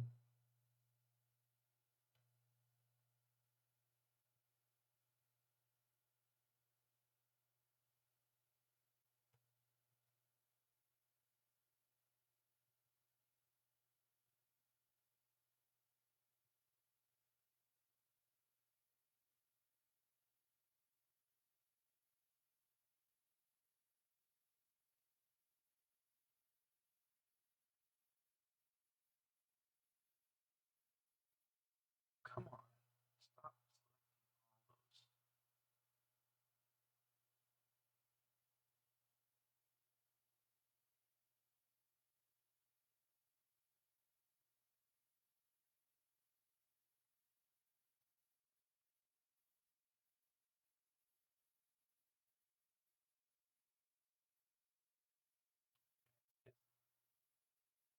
Not real.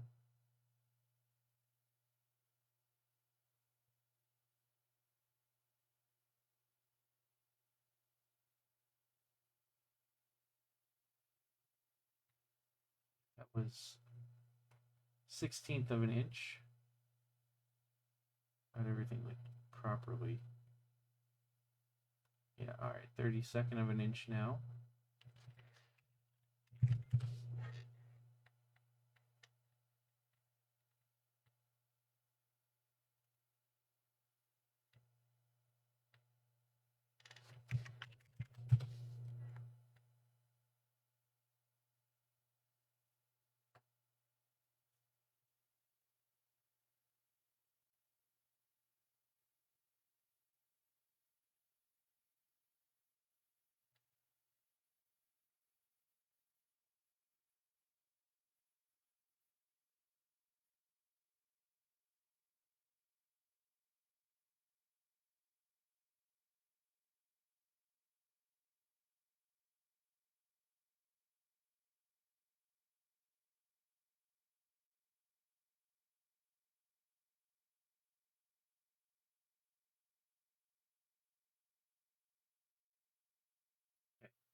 What else do I need to do with this? I think that was it, right?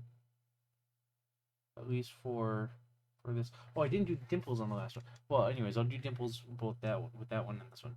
So yeah, I have these two playfield cuts I need to make. First, I'm gonna exit, isolate, and save all. Again, I don't want to lose this. Oh, I also need to cut the back. Right. This is very true. I need to cut the back because that goes to the backboard. So let's actually do that first.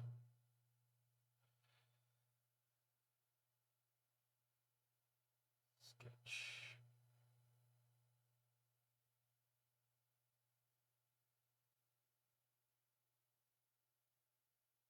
This needs to be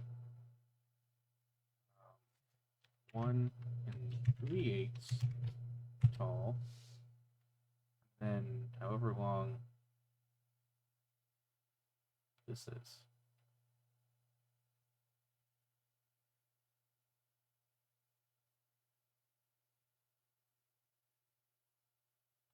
Oh, that's right in the. I hate when that bloody happens.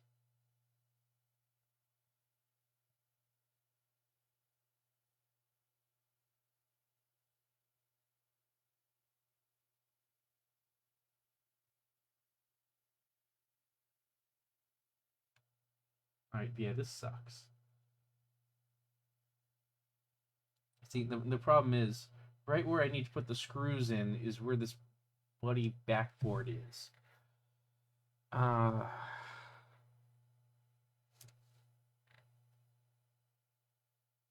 Makes it impossible to get the stupid drill in there and mount it properly.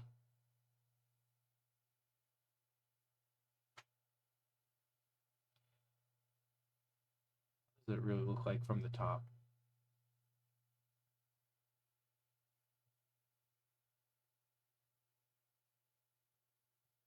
So I can get that hole fine. That hole, not so much. Jesus.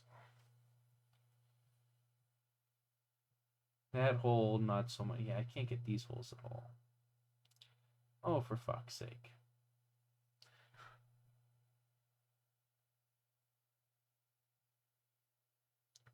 Well, I suppose I can just move the backboard back.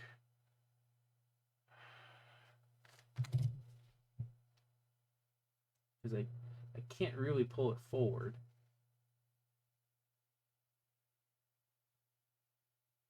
I don't really want to pull it back.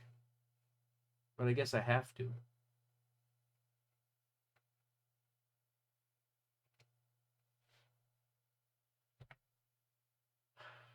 Alright, well, let's put the backboard back.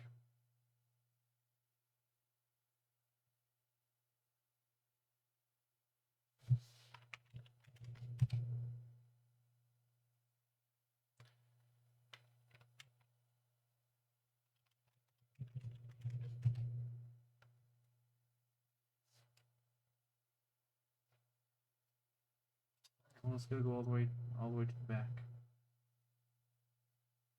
Yeah, that sucks. I didn't want that. I really didn't want that. But it is what it is. Okay.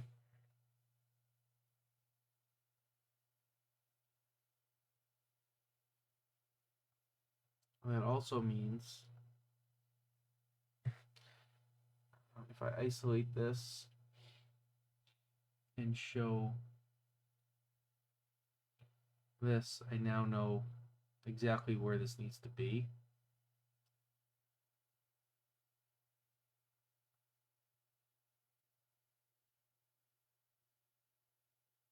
It's going to come in quite a bit. This one come in quite a bit.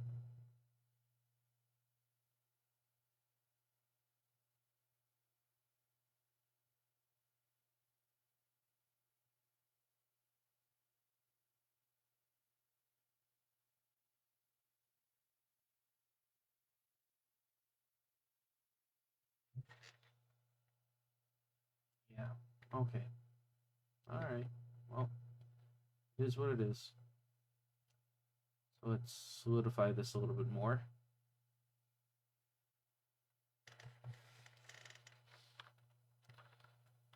5 3/8 inch. And then the length of this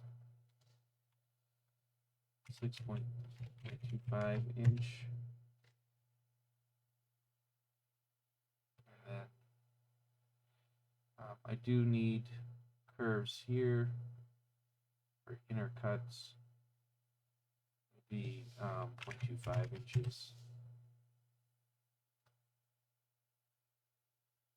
Okay. Well, that's how it needs to be.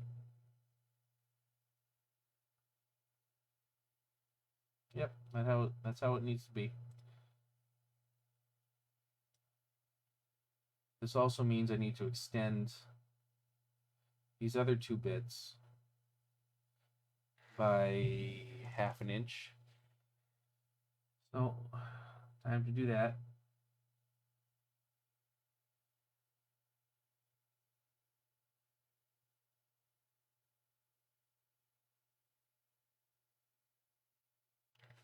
.38 inches.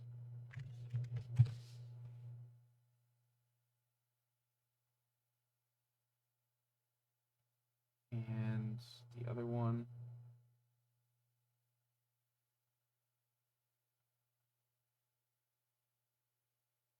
this side. This is now 34 inches. Okay. It is what it is.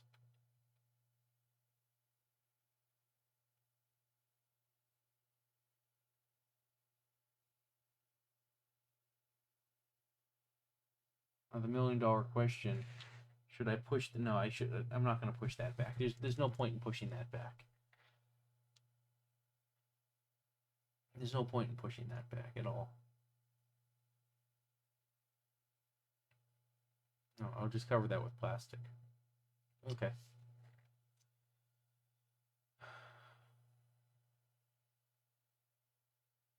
All right, so now I need to, I'll do dimples first.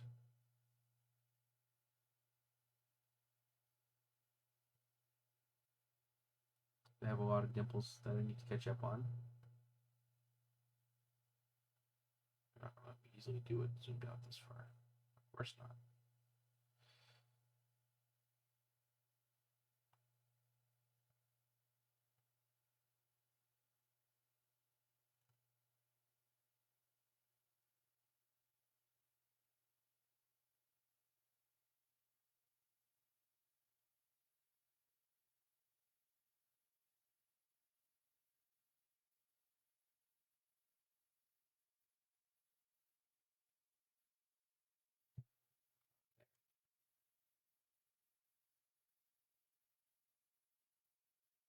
Okay.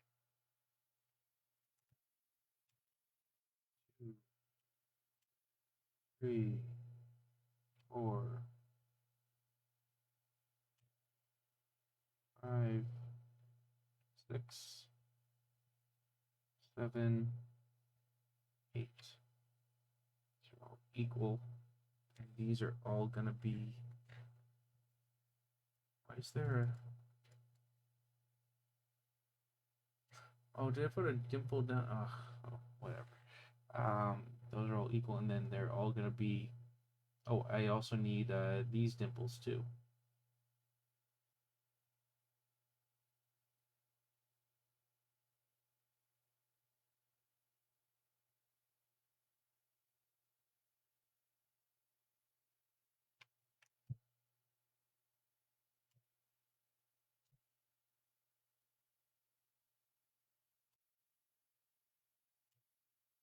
Computer is not getting happy with all these relations and everything else it's doing. Yay, old computers.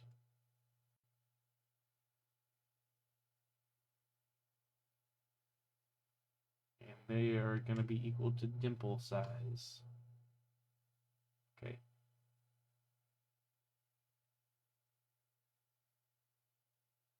There's dimples. Now I need to do playfield cuts. Over here is simple enough.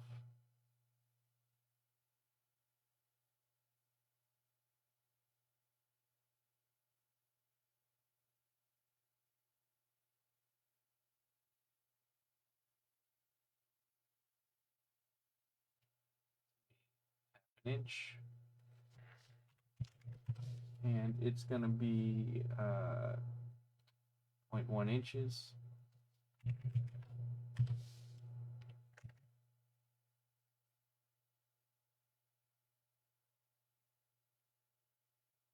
There.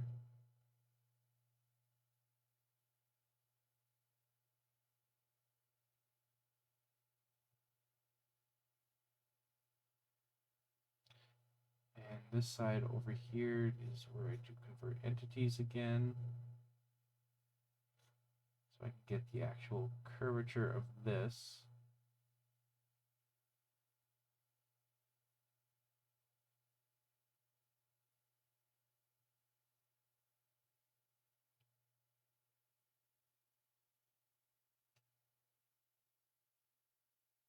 So I can grab the bottom. Oh. Right, because yeah. Convert entities. Yay, that worked. Okay.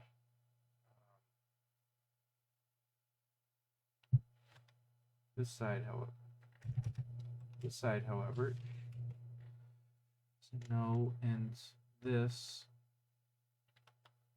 I need to make sure these are not on edge. This needs to go further up. This needs to go further up. Okay, and now these offset by 1/10.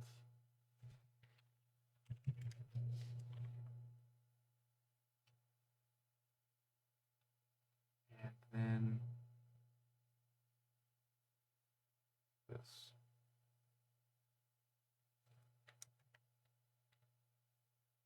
All right, and this over here is going to need to change because this is too close. It's going to need to go like this.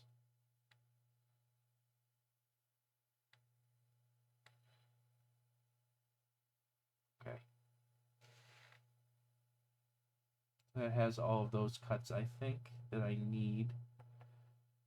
Make sure that this one's accurate.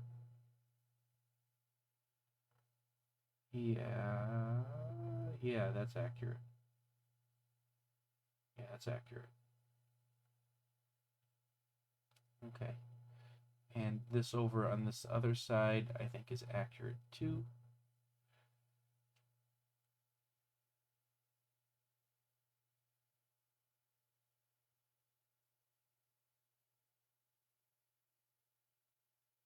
Yep, that's good. Okay.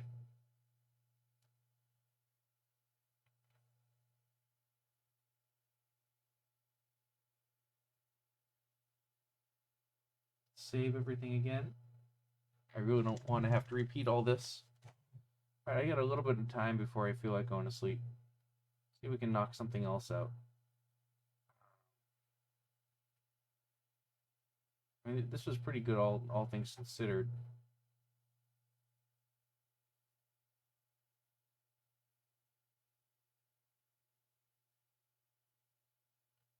So what I did have over here. Oh, I am gonna need. Oh, I do need 2 more posts here, so I do need to put that other image back on to figure out where those go. Shoot. Because I didn't draw that with the playfields layout there. I think it's kind of equidistant on both sides. It also needs to be switch holes here. Oh, these holes need to be moved. Wood border.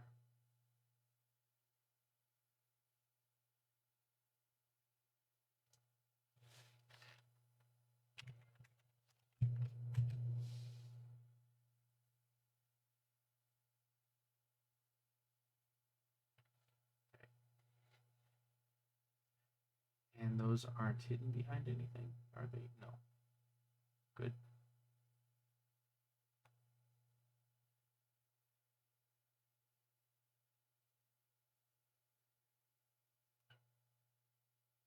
So that's a tiny thing that can easily be done. Because then that,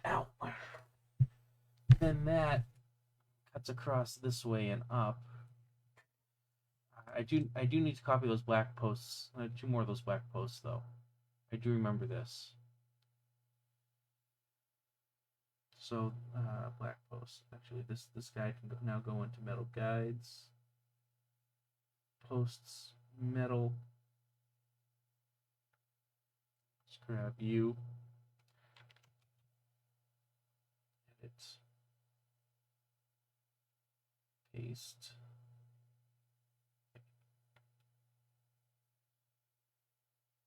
Need to move you up there. I'm then gonna paste another one of these things and place them up here.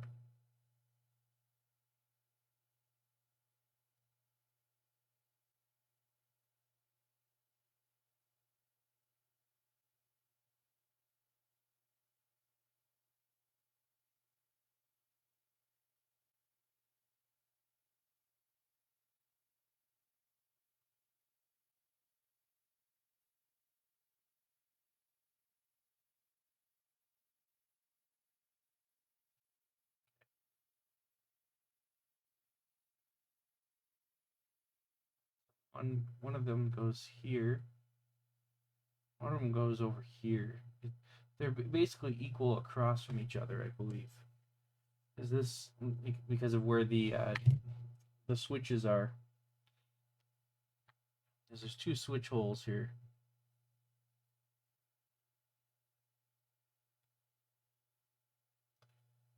And I want to figure out where these are actually supposed to be and where those switch holes are actually supposed to be. I don't want them in plastic. These are metal. Okay. So yeah, I need to put that thing back on.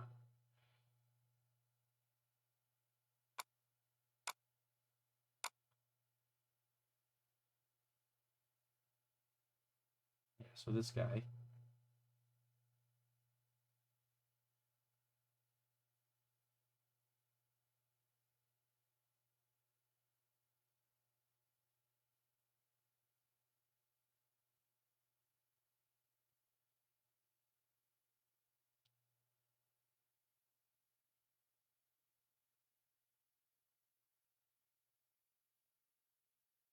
Okay, let's see. Yeah, so that post goes there for sure. This post actually goes way down here, which is interesting. That's interesting how I did that. That's why I wanted to double check. And with these through holes, why is this still in plastic? Come on, go in metal. And with these through holes,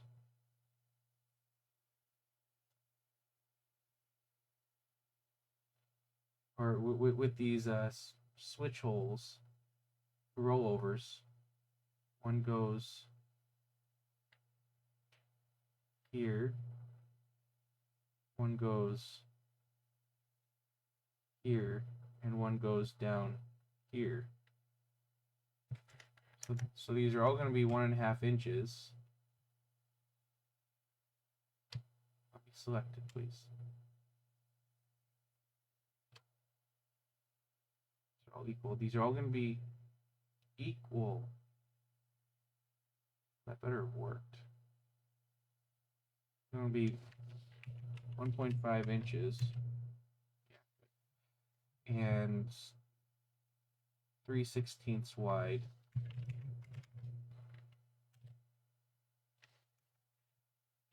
So all these circumferences are going to be equal.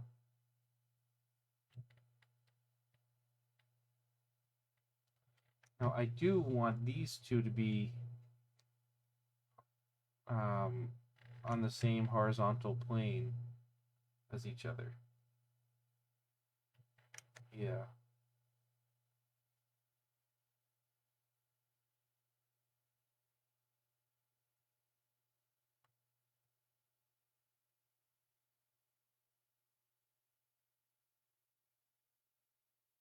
And I also want it to be kind of in the middle of this curve.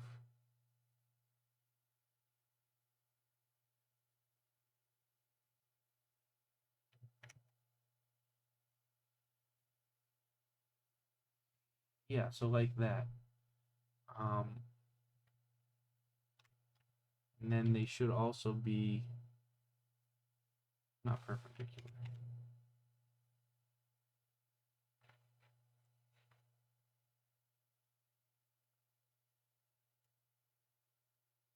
They need to be mirrored.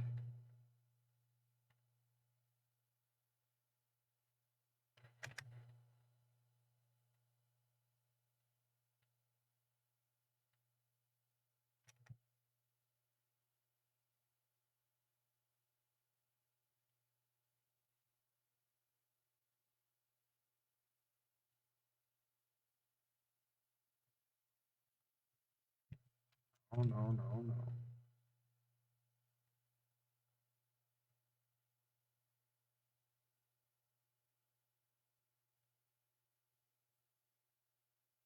Yeah, like that.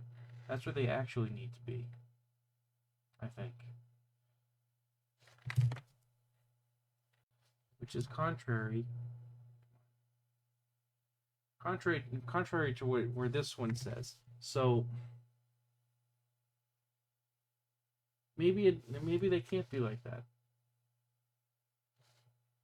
Maybe they can't be like that. Okay. There's a thought.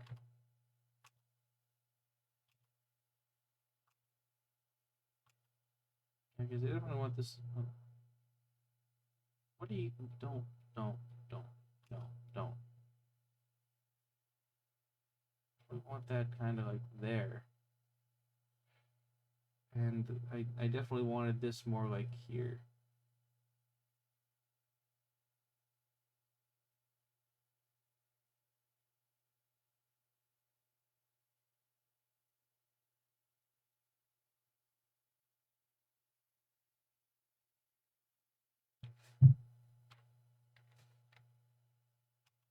I definitely wanted that more like that. This one down here is fine.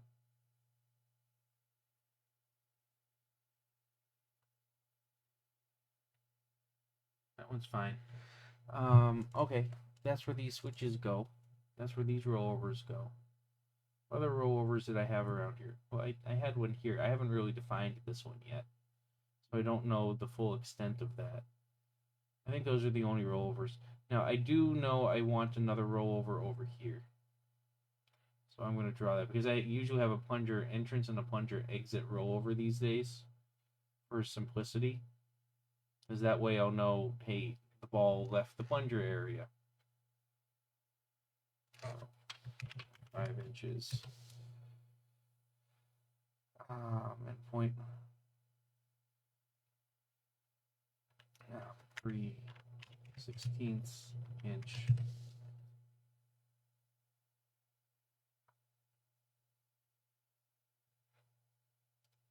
This needs to be lined up in the middle.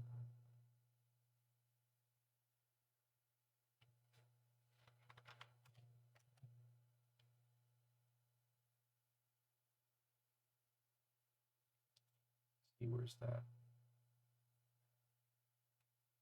This can probably go a little higher. This can probably go there. How high is that?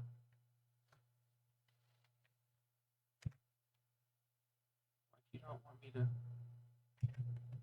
Oh, you attach to something. Don't attach. Don't attach. Come on. Don't attach. Thank you.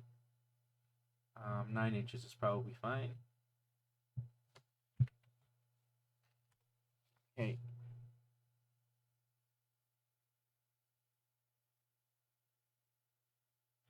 Let's get rid of. Actually, before I do that, let's save everything and then get rid of it in case it crashes like it was doing last week.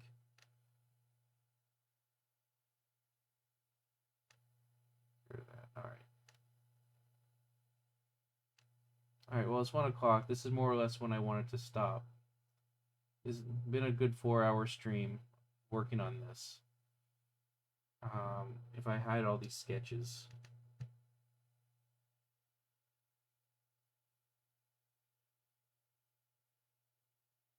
Well, actually, let me just put the holes in on this. This is low hanging fruit. Let me put the holes in on this. Oh, and some of these holes need to be adjusted. But yeah, let me put the holes in on this.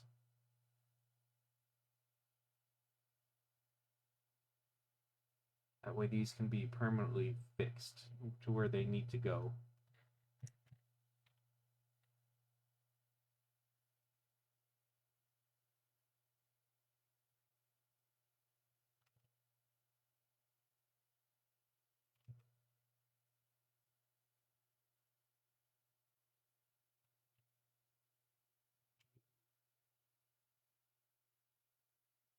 You are equal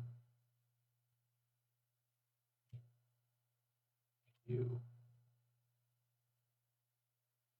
All right. And then I make that in.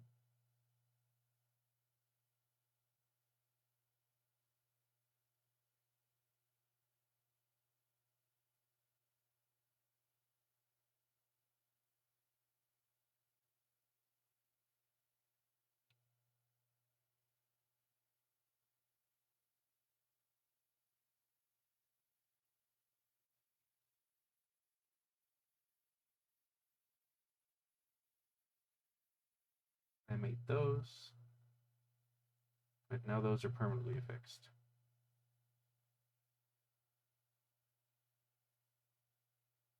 All right, well, this is coming along pretty good. It's really only a couple more guides and the ramp defines, which aren't that bad. These are the most complex guides, I think. Oh, I did miss something here. Oh, yes, I did. Oh my, yes I did. Okay, so let's take care of this.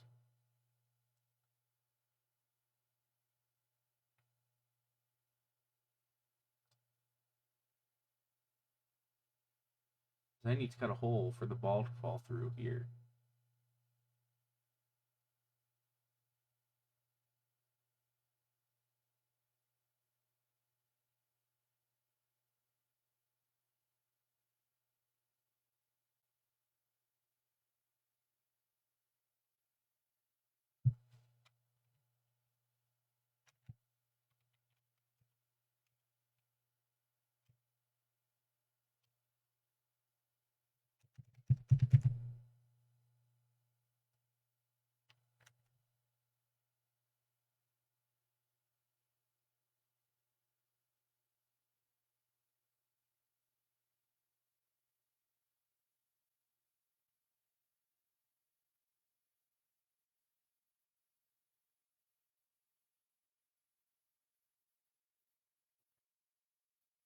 These.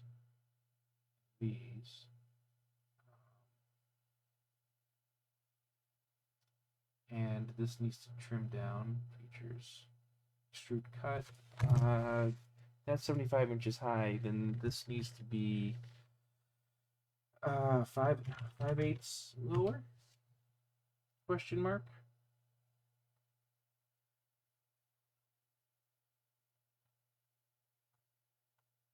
Yeah, it looks like it's 5/8 lower.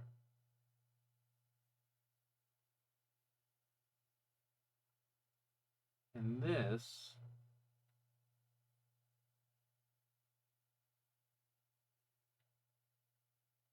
I don't know, how do I want to do this section? The ball could maybe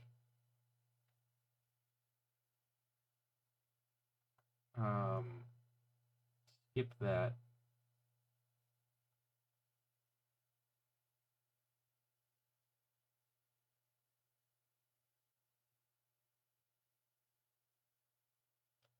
It's going really fast. It could get over that. I'm really glad I put this little in cut now because this is really flexible. So that really keeps that grounded in nicely. I really should raise this section up 1/2 inch. Oof.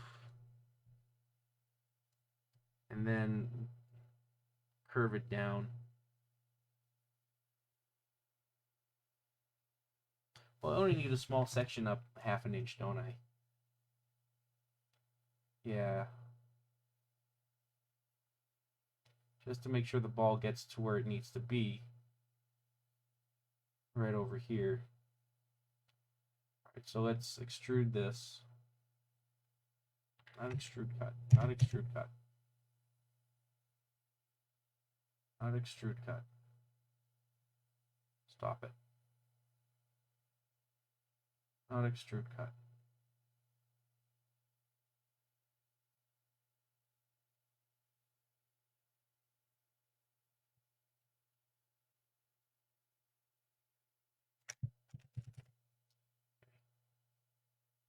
You, and you.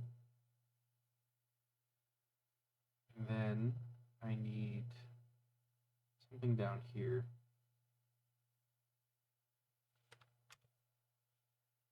Trim that.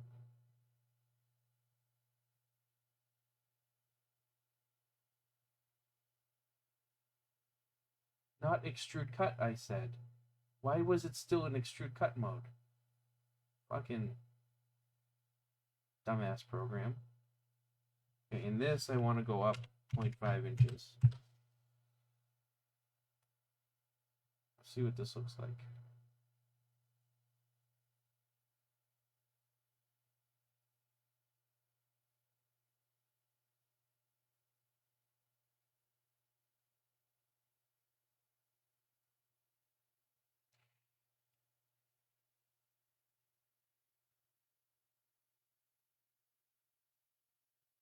Yeah. Because then there's no way the ball's going to get out of there. right, let's see if I can mill this edge down a little bit.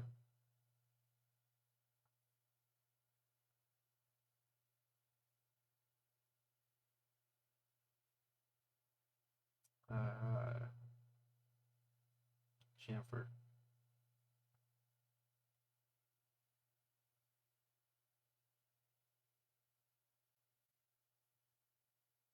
There we go. Okay.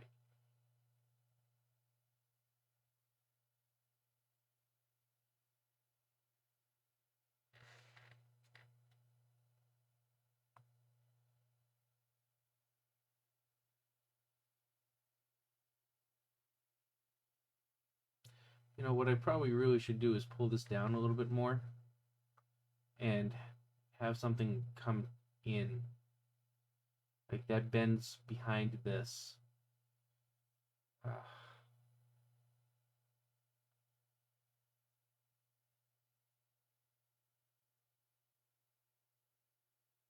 Yeah, I should. Damn it. Damn it. Alright, let's figure out where that needs to be.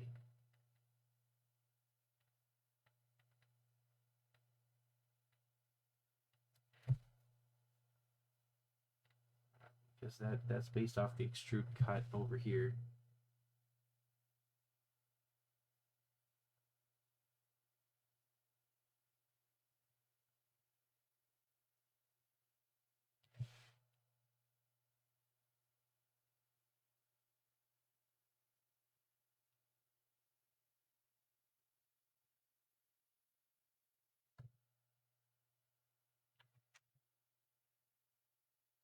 Guideline.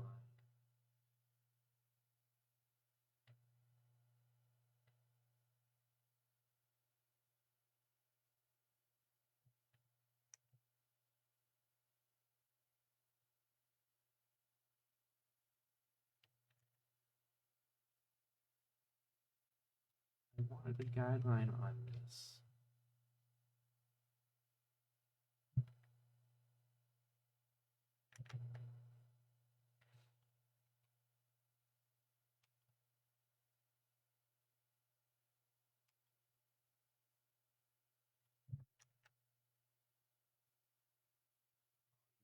You just don't really make it, do you?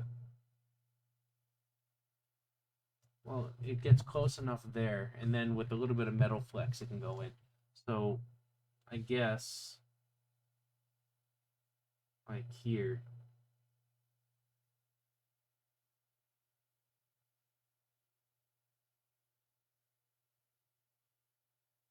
And then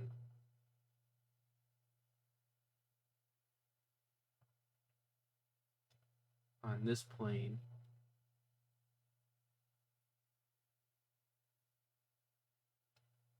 I'll make a thing. And it's going to be, oh, no, it's from the bottom. It's going to be 3/8 inch from the bottom.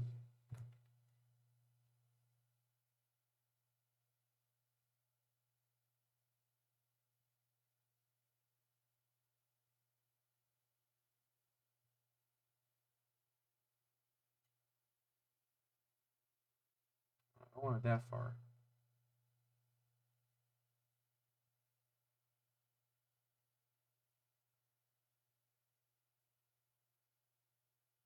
Maybe there. What is that? 2 inches? Yeah, 2 inches.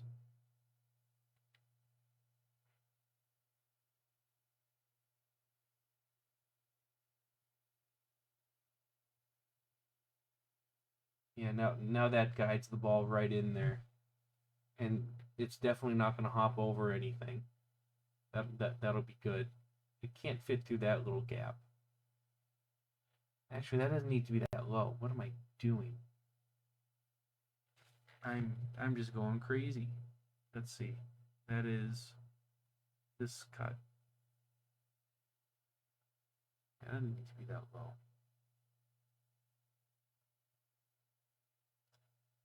It can be, so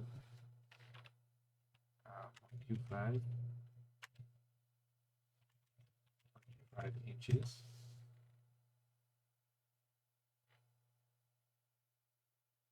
Yeah, I think it's just 0.25 inches. Nope.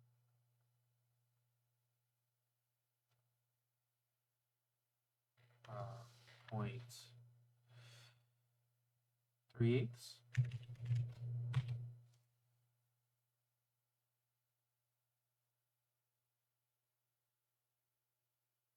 Yeah, 3/8.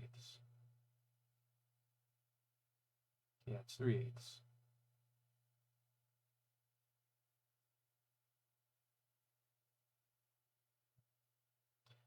Okay, and then that means this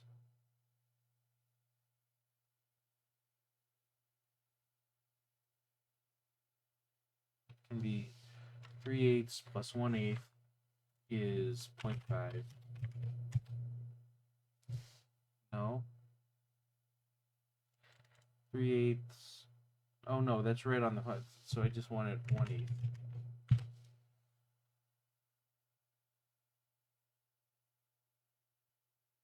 Yeah, 1/8.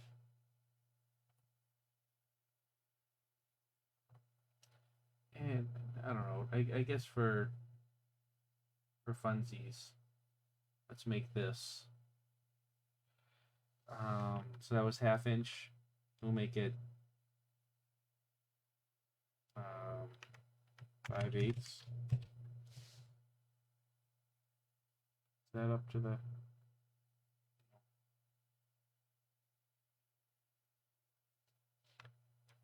7.5? Really? Maybe. Yeah. We'll make that 0.75, which also allows the chamfer to come in more.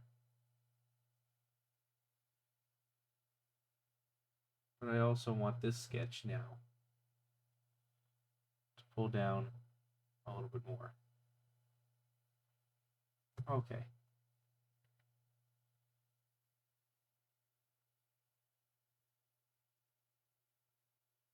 So, okay, that guarantees the ball doesn't fall where it's not supposed to go. This has a little flappy flap. There is a screw head here, so that will be tight right in with the screw head. If I really wanted to, I could have it also mount right next to it, or I could have a little screw hole here. Maybe I'll do the screw hole thing. That might be easier.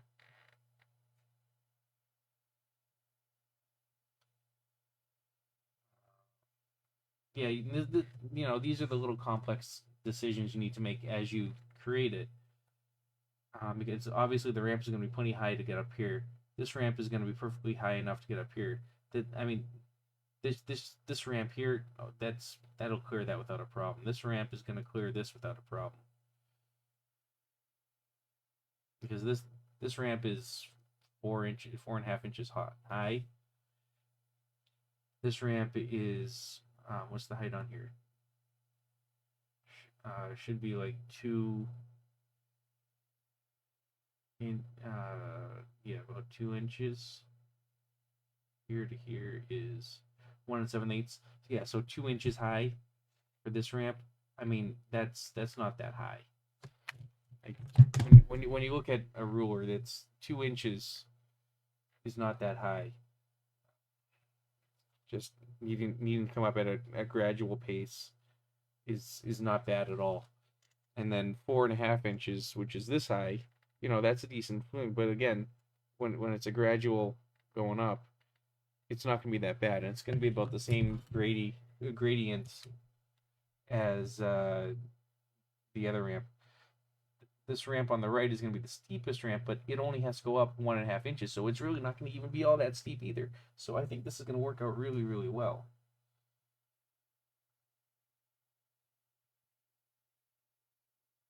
What is going on here? What are you? You're not mounted, or you're not mated.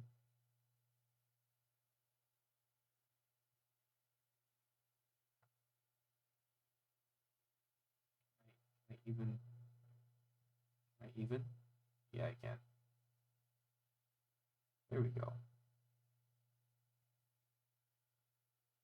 Okay. Okay.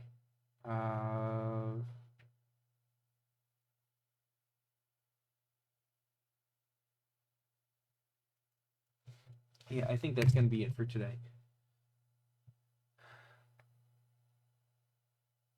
There's only a few more things that I got to do.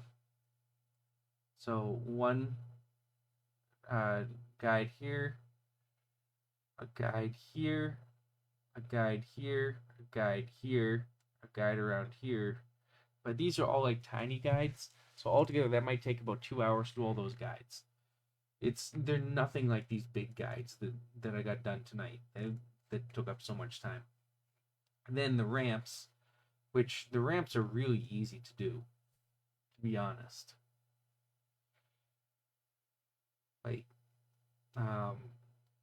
where's a good ramp example? Like let's look at like this ramp. This ramp is really bloody easy to do. There's nothing going on with it.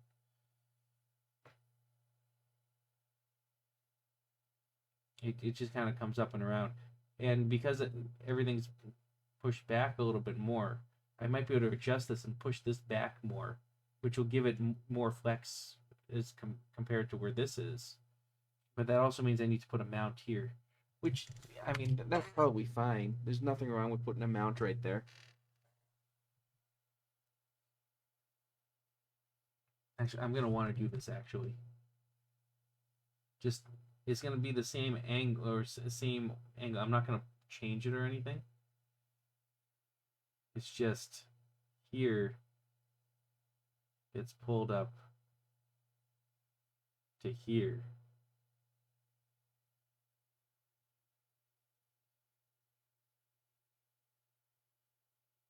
Which means this change. I mean, this can be quite a bit more gradual.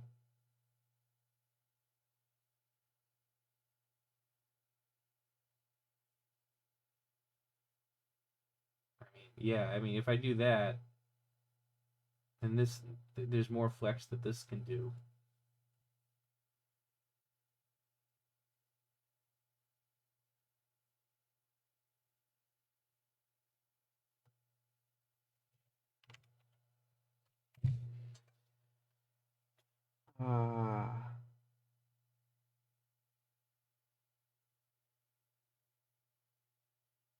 No.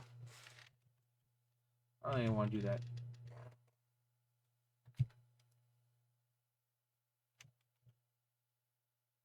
I don't even want to do that. We'll leave it like this. Maybe. Actually, no, because I do want that extra little flex.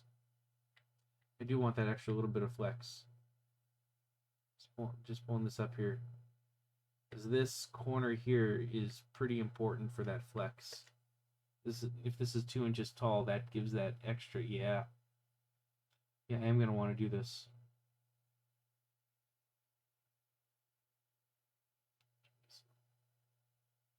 Nah. Yeah, I am going to want to do this.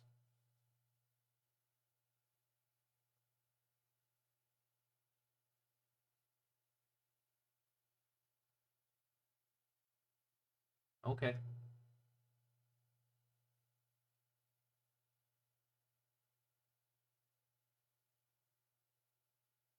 Yeah. Yeah, that's pretty important.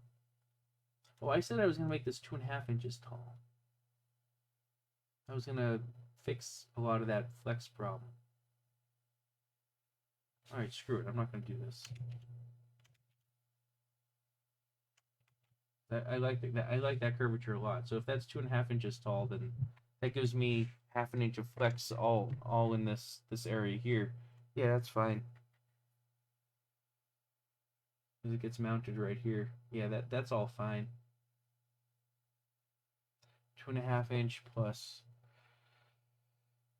1.5 inch is 4 inches for the top of that, and then this other ramp goes 4.5 inches up. Well, that's fine. And over here, it's yeah, the hell with it. That's how that's gonna be.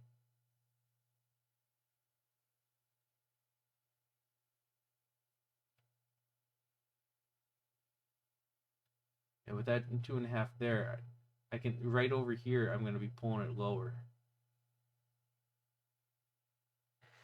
Be pulling it in an inch and a half, no, an inch lower right here. It's gonna have like a little down slope right there. That brings it closer to flipper height, so it's not like dropping really high. Because this ramp's 1.5 inches, I want this to be 1.5 inches all along here.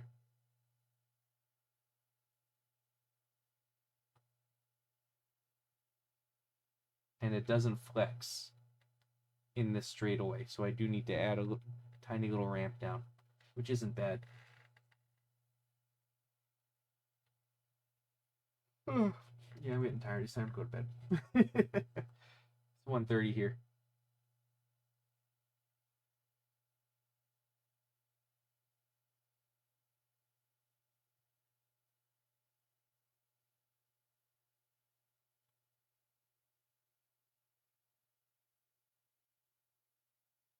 Not too bad though.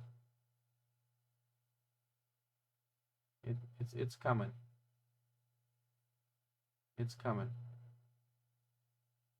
All right, everybody. For those of you who showed up, thank you. For those of you who are watching this in a VOD, hope you enjoyed this kind of sorta. I didn't talk too much. A lot of it was same old, and I focused a little bit, but I still want to do this, like live in person, so everybody sees all the details going on. I am serious. I do want to start cutting this thing next Saturday, a week from today, which means Wednesday. I might do a couple more streams. Definitely, I'm going to do a Wednesday stream. But I might do a Monday or Tuesday stream as well. I'm not sure. We'll see how far I get on Wednesday. But like I said, it's just a couple more things, a few guides, a couple ramps, and that's the lion's share of it. I don't need to define the plastics or other little detail pieces of this yet. I just need the basic layout where I shoot the ball around, because that's all that matters, and everything on top I can just, while I'm waiting for the playfield to be printed and while I'm working on software, I can also work on the plastics and other little height related things. All right, have a good night, everybody.